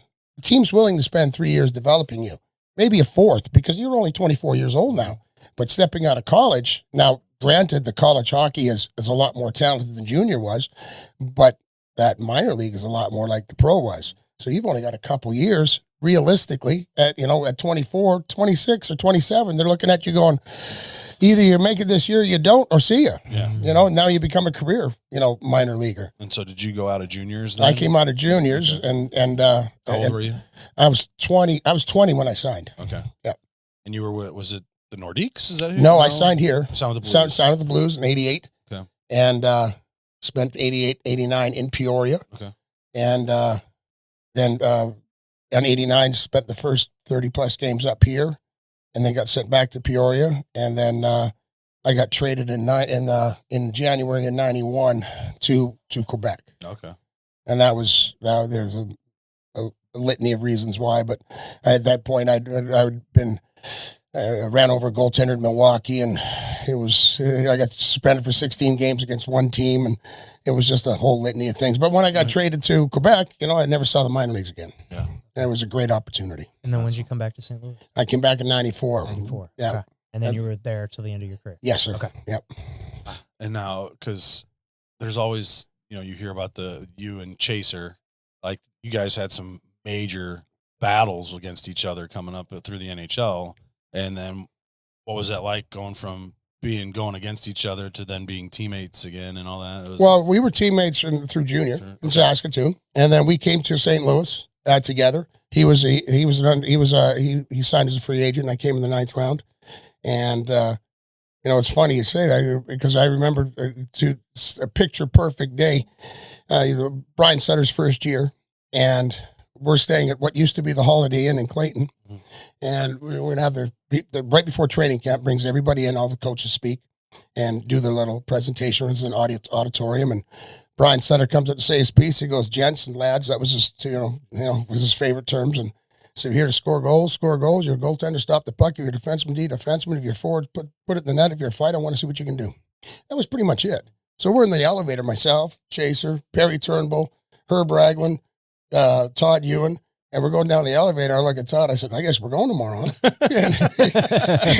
and Todd's like, "What?" I said, "Oh, we're going tomorrow." I said, "I don't have to fight you." I said, "Oh, you will have to fight me." And there's Chasers going like, "Who's we? You got a mouse in your pocket?" And from there, we ripped through training camp, and we made examples of what we were willing to do and how we were willing to do it. And it turned out very well. For both of you guys. Yes. Yeah.